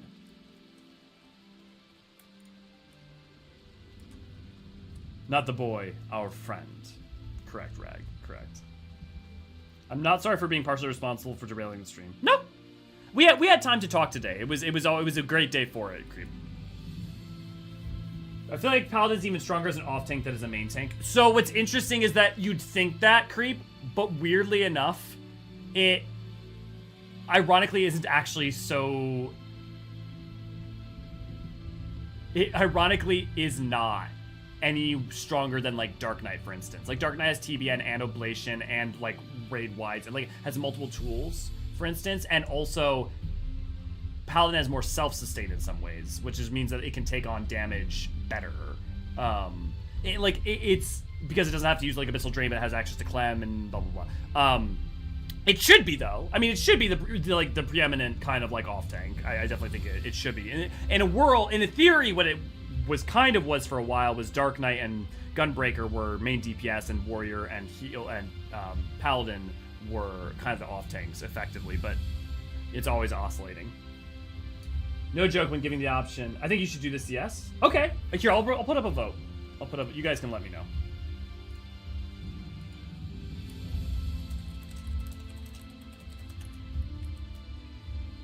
But actually, we should do the wrap up either way because we're definitely gonna be calling it for sure afterwards. Do you like what we do? Consider showing your support and sign up for our Patreon at www.patreon.com/Eorzean. Thank you, Ray. Get your name in the thing above my head, as well as get your special color for the Discord, and it goes a long way towards supporting us, and I really appreciate it. If you enjoy the stream and you are a member of Discord, why not come join us at discord.gg/EorzeanArchives. Boop that like button. Boop it now! And make sure you boop it an odd number of times. 1, 3, 5, 7, 9, 11, 13, 15, 17, 19. Anyways. And join our YouTube channel for a low price of not much money to get one custom emoji, special badges, and your warm fuzzy feeling of supporting your favorite archivist. It's only for $1. You get fun emotes. It was weird today. I was doing New Extreme, and when tanks saw they were main tank, they restarted the duty as a different job to be more suitable to the main tank. Didn't think it was needed, but you know their choice. Yeah, I mean, there's reasons that you could do that for personal, like what you personally want and like, but that is not.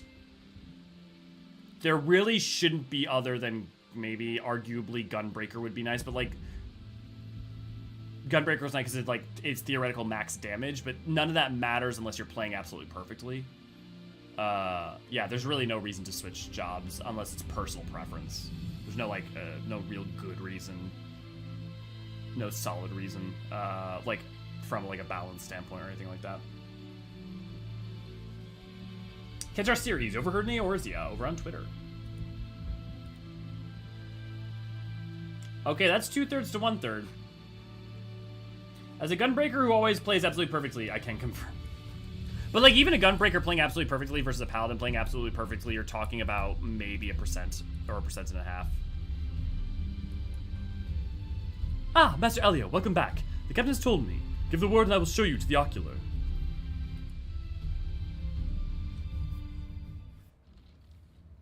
If they do allow a break at any point in this, I will be breaking there, though.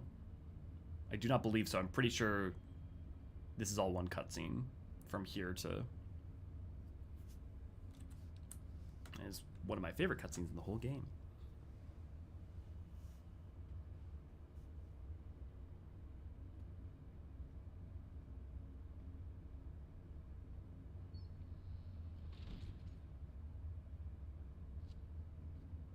Could always make an alt. Just saying. But yeah, during 7.0, I'm looking forward to the EU people being able to hop on over.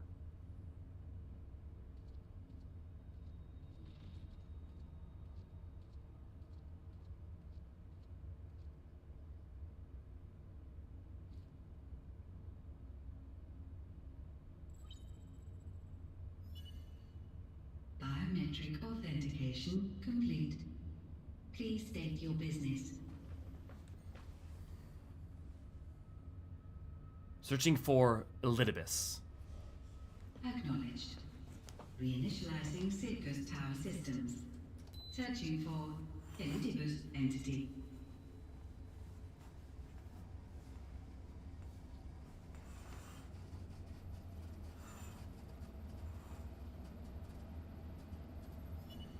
Target located in subterranean core power accumulator. Projecting image. Sorry, I was making sure that the router was fine. My home. My friends.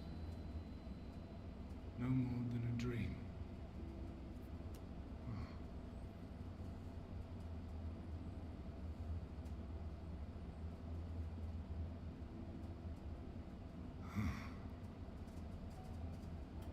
You. Why have you awakened me? I no longer sense those places beyond, or Lord Zodiac. You must explain all.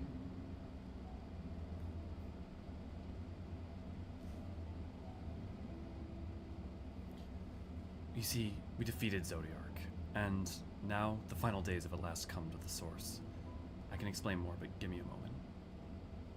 So, he is fallen, and my brethren's souls returned to the star.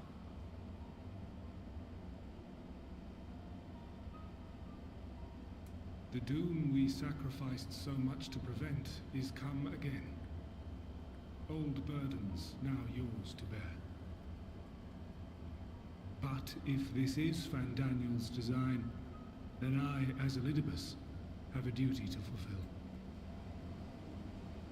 Your unsolicited act has restored to me some few memories of the convocation. Such knowledge as I have, I will share. I've watched this scene cutscene so many times. Ugh. Either are not enough, and also, ugh. Saying either of these is...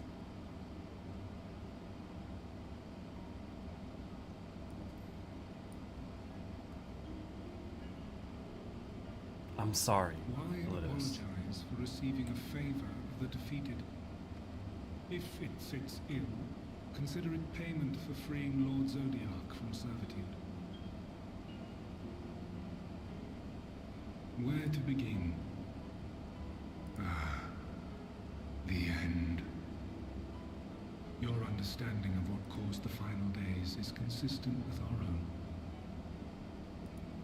The decay first took root where the currents were weakest. Yes, a conclusion drawn by him, Fandaniel. Not the him of here and now, but as I knew him, long ago. Having shed light upon the phenomenon, he dedicated himself to devising a countermeasure. Were it not for his knowledge of the Celestial, we would never have made the connection, and thence forestalled the final days. And though he inherited that noble soul, how different this last incarnation, so consumed by self-loathing and hate.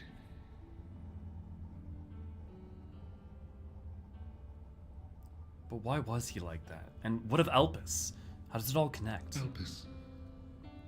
Yes, the name is familiar to me. Yet I know it not as a flower, but a place.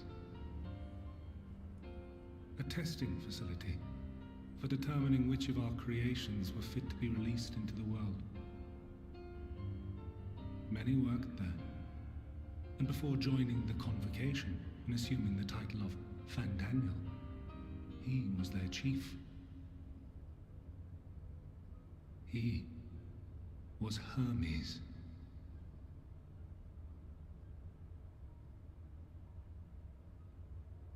That is all I know. The crystals tell little of the lives the 14 led prior to their induction. Elpis itself would tell even less. Nary a ruin has survived.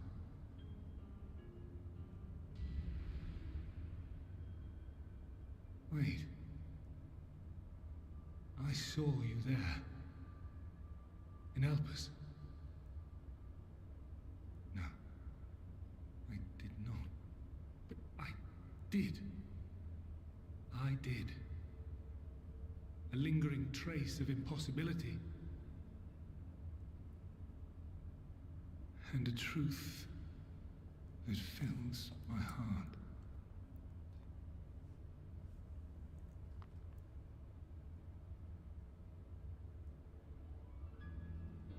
My memories remain clouded, I fear. However, they have revealed to me one possible course. You must travel to Elpis, to the time when Hermes served as its chief. In glimpsing the Exarch's memories, not only did I make his summoning magic mine own, I also mastered the workings of this tower, which, having absorbed my empowered essence, now harbors an abundance of energy. As such, I believe I can deliver you unto the past, unto that place and that precise moment. Given the eons that must be traversed, the gateway will not be fully formed. Your form will be less tangible still than those warriors of light I had summoned. In all likelihood, none will be able to see or hear you. Yet even should you manage to interact with others, you will be unable to effect meaningful change. For the reality you wish to save, the reality to which you must return, exists as a result of the final days. Okay. Two things I want to say real quick before continuing on. One, I love that they're establishing right here like a version of the story where it's like, okay, you go back and do it, but you can't change anything anyways because you won't be visible. But like, there's that, they they do all that, and then they throw it away, intentionally. But there's another thing that's really important to note here, which is that the Ascians, no one understands the ramification of time travel. Every time someone has speculated on it, they've like been very unaware of like what it could mean. So for instance, he knows that the past events have to happen in order for like things cannot be altered then, right? But he doesn't fully understand all the possible ramifications other than that normal, just that causality is a thing. The same way that Emmett Selk doesn't understand time travel particularly, and that's why he captures Grahatia during 5.0, right? He's like, you're going to help me. That's going to be useful. You cannot reshape the past to undo the tragedies of the present. Cannot unmake the sorrow and suffering fated to come. In full knowledge of this, will you still entrust your life to your foe and make the journey?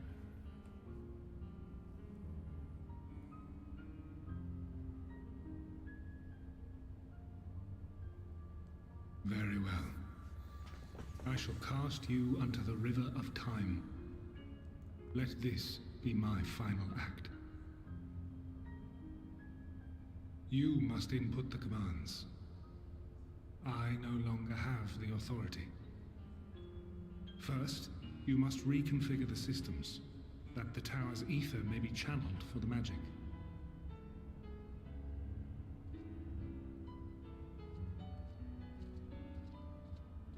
Yeah, exactly, Infinite. Yeah, great way of putting it, Rag, for Elidibus.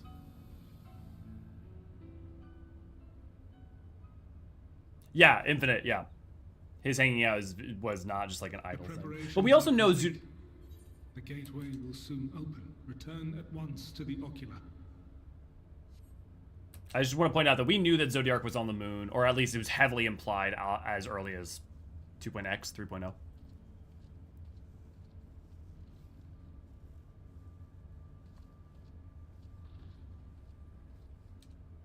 Oh, one of the best cutscenes in the game. All appears to be in order. The ether flows unimpeded. The magic should consume every last mote of my essence. Why are you surprised? Did I not say that this will be my final act? Lord Zodiark is no more. There is nothing for me here. The ones I love and long to see again are waiting in that promised land, beyond memory and dream.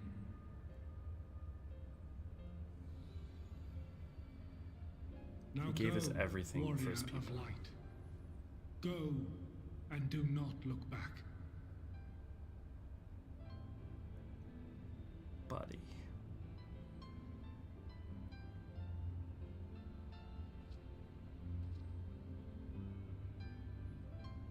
Well, Hydaelyn, I take my leave of you. Yours is the mantle of the last of us. May you have the joy of it, the burden, and the solitude. It falls to you now. You and your champion to save our star. I love that he's his final words to say, save our star. You know, even in the face of it all, it is our home.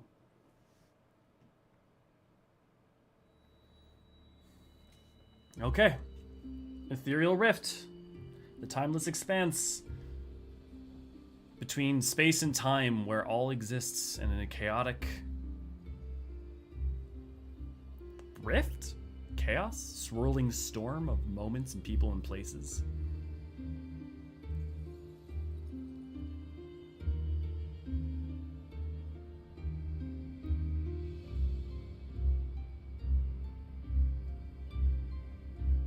Oh my god, we're caught up to End Talkers now. Oh my god, Naniri, we're so bad at finding time to play games together, to do stuff together.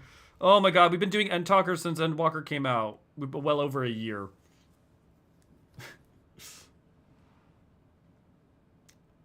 I think I've had time to play the entirety of AR up to this point in stream.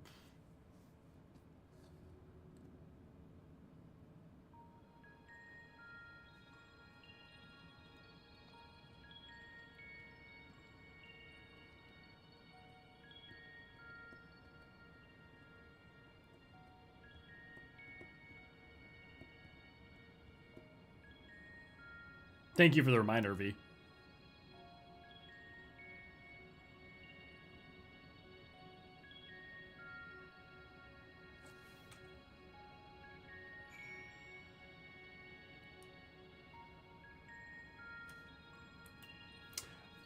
The ocular could be a portal to both.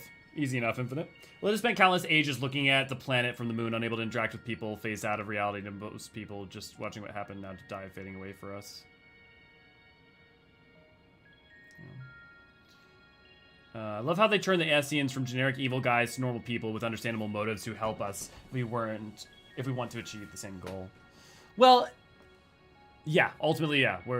But also, it's when 2.0 came out, Eorzeans were look, Lawbreak just wasn't also like bad guy McGee, but like, as much as there is a lot of thoughtful writing in A Realm Reborn, they weren't much more than kind of semi-two-dimensional.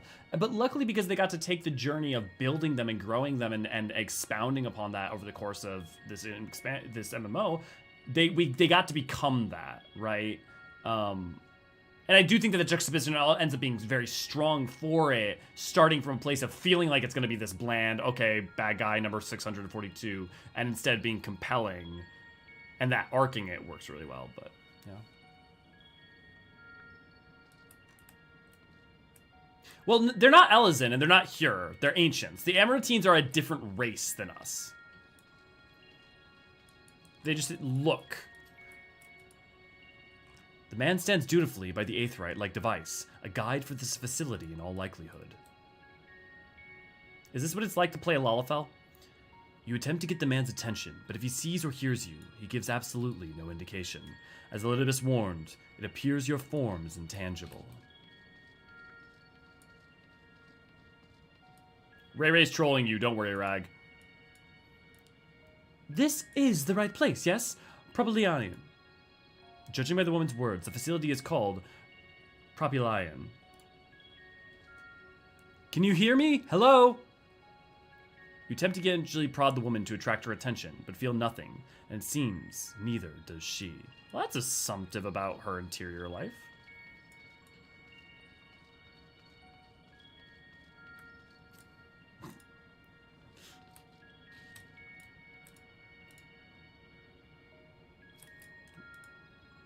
With the device is reminiscent of an Aetheryte. Perhaps it's possible to attune with it?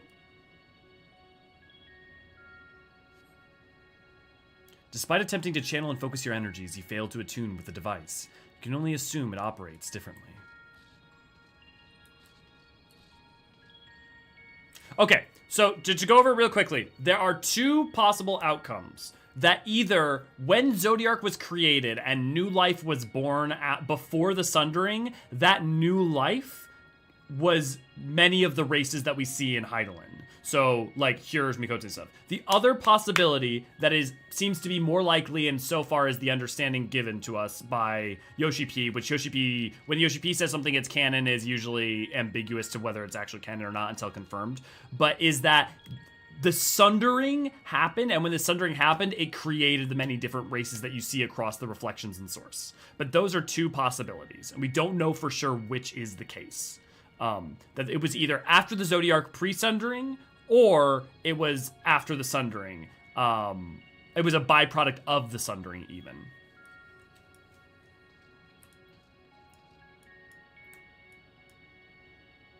You aren't running under the skirts, so not a true Lala experience. Oh my god, dude, Lalafell. Oh my god, I didn't even think about it. If you're in this in a Lalafell, you're like this tall. You're a Popoto. You are the size of a Popoto. A large one, but still. The remarkably large man wears a black robe and a half mask, much like the phantoms you encountered in Mare Lamentorum and the recreated Amarat. It would seem you have made it to your destination. Can you hear me? Hello? You gesticulate wildly and shout all manner of greetings and obscenities, but the man does not so much as glance in your general direction.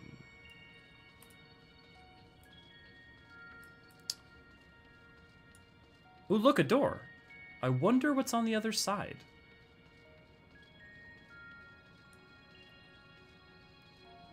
Well, we'll just have to find out next time, because that's what we're gonna have to call it for today, folks. Sadly, that is where we're gonna be for this time, because we have, it's far over time, and I got other stuff I gotta work on.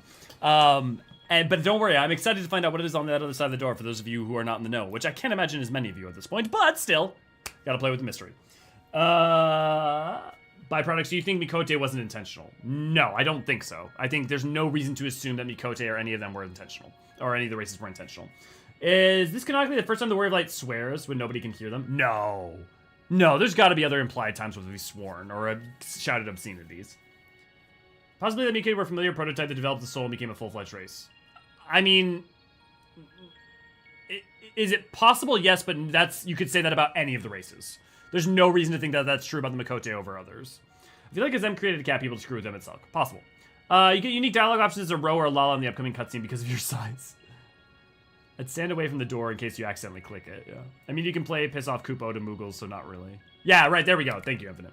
What swears like a sailor. See, there we go, right. Okay. So I'm gonna call it there. I gotta go video, gotta work on, but more importantly, I gotta go partner, I gotta go hug. But beyond that, friendly reminder for all the things. If you want to support us, you know all the different ways. If you want to join us over the Discord, absolutely can. I am in the midst of trying to get back into things. Obviously, today we're doing this. Tomorrow, there may be a video coming out. Probably not, but maybe. Thursday, me and Aniri will be playing Final Fantasy IV in the morning, and then in the afternoon, I'll be doing a stream with Chris over from Gaming Kinda, where we talk about Final Fantasy XIV and World of Warcraft and their lore. On Friday, I will in theory be having that off, but if we're gonna hit 20,000 people, probably in like a couple hours, so we may do the AMA stream on Friday. We'll see. I need to talk to Ray about planning the time scheduling for that. Saturday, we're gonna be doing our Endwalker music, so we're gonna be finally doing all the Endwalker, the music stream for Endwalker. If you want to come join us for that, that'll be on Saturday. Sunday, we have off. Yeah, should start with FF4 tomorrow as well. Definitely, Creeper, definitely do it. There'll be an archived video tomorrow. And yes, and more importantly, there will be an archived video from Ray over on FFXIV Archived, which if you have not checked out, you definitely should go do.